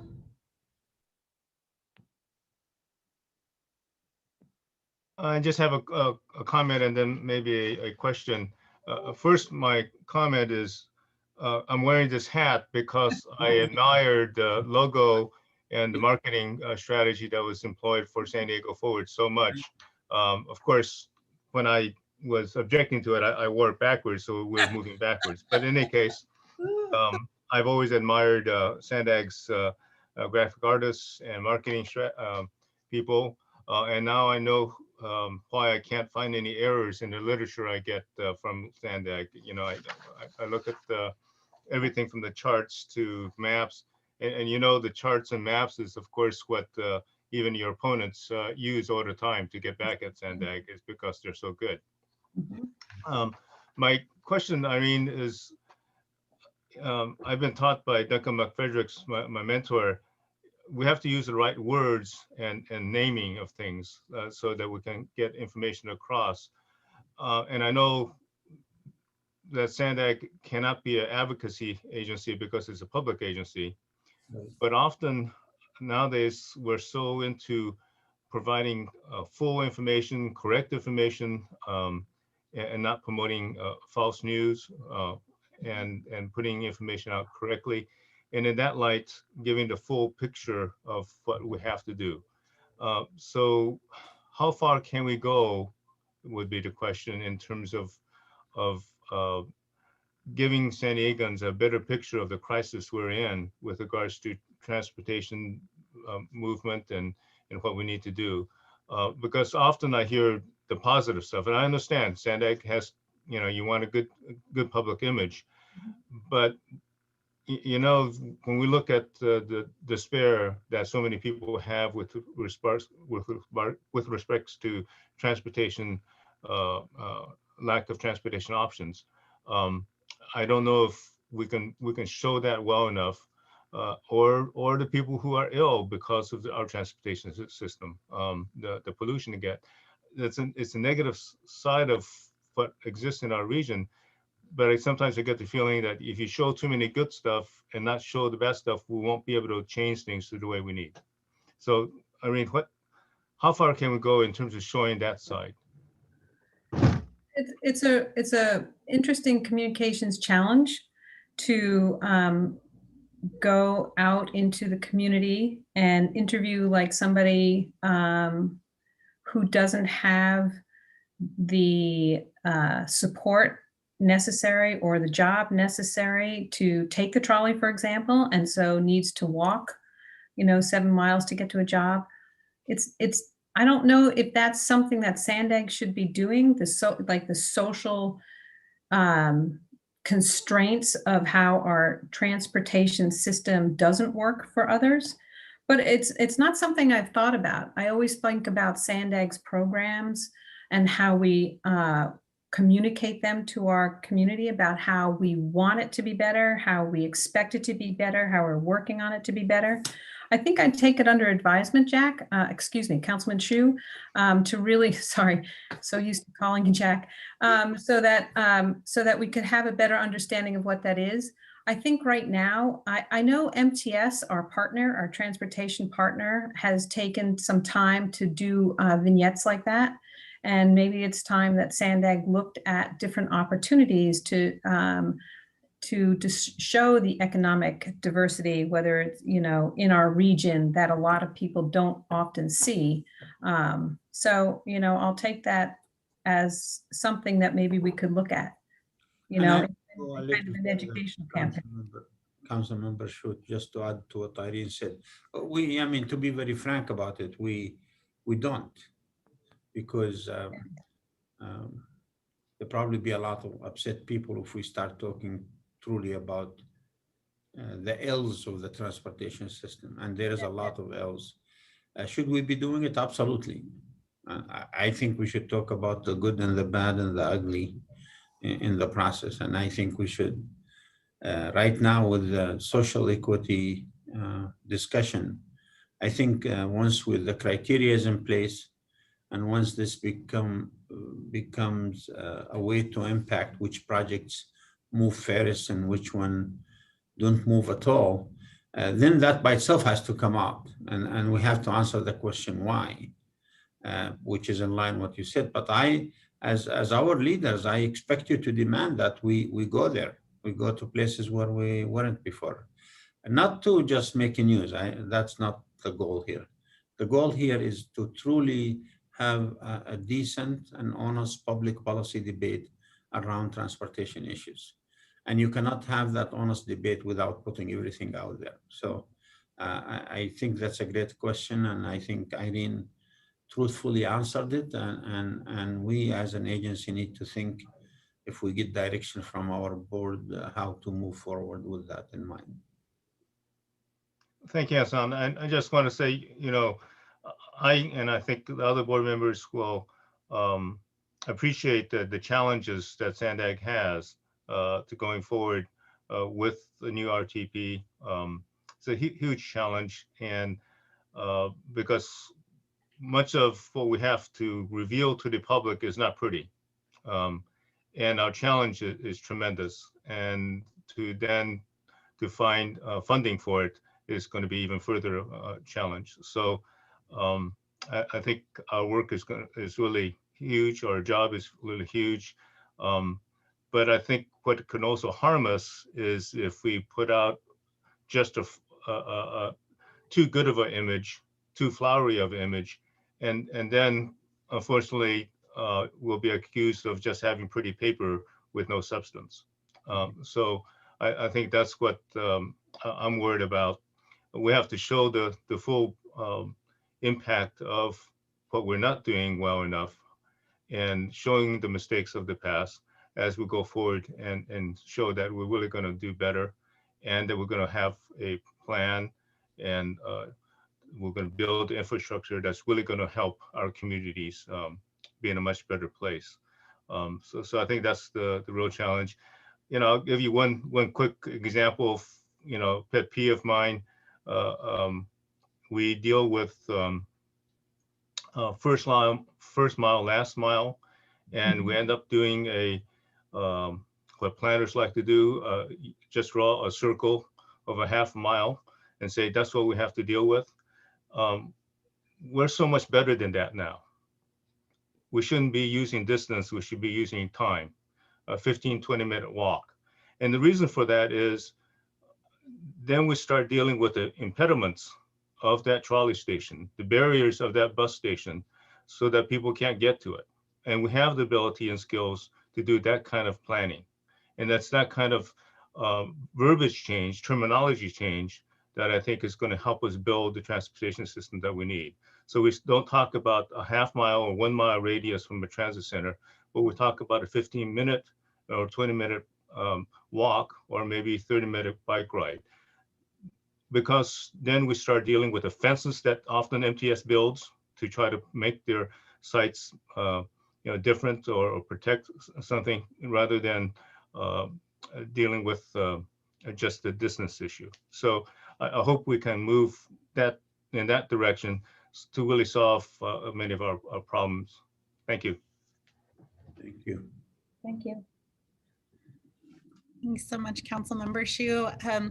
I don't see any other hands, but just wanted to give an opportunity in case anyone has questions or comments for the group. Irene, can I ask you a question? Sure. You've touched on this a little bit today, the theme of equity, right? And we've been talking about it throughout the last 2 days as well, and obviously how important it is to our agency, an equity statement that will be going to our board next week. I'm wondering, understanding the mandate that lies beneath that statement and the connection with the work that your team does, have you started to anticipate or identify any immediate changes in the way that we communicate?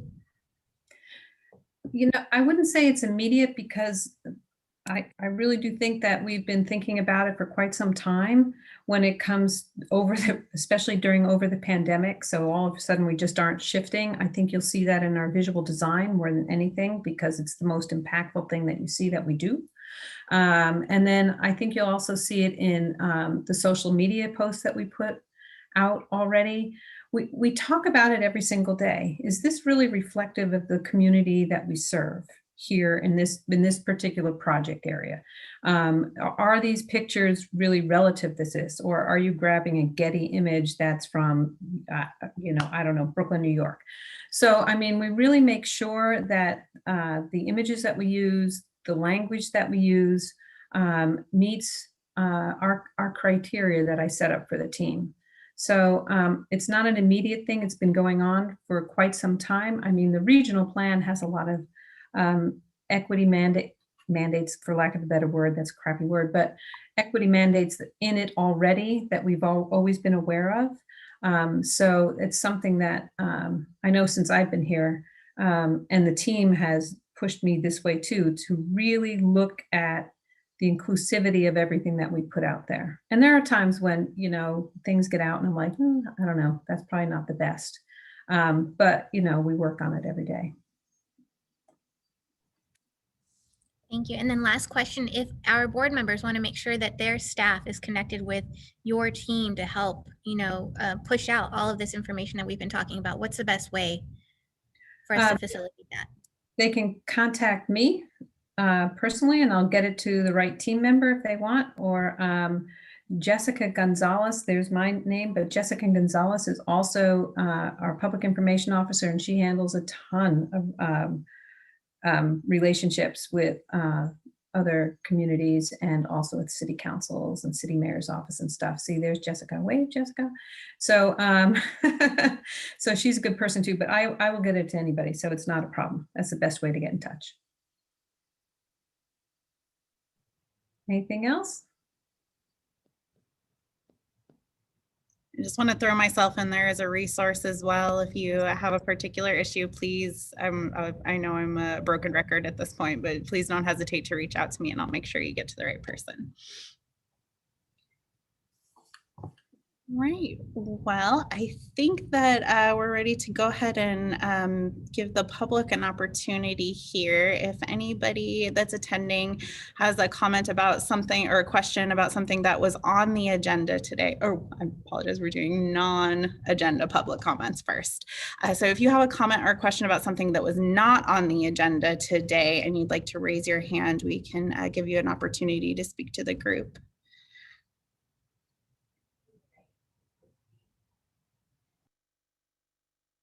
All right, I don't see any hands here. So then we do want to give an opportunity also for people to comment on the presentations that you saw today or something that was on the agenda. If you have specific questions for any of our panelists, please do raise your hand and we'll call on you to speak.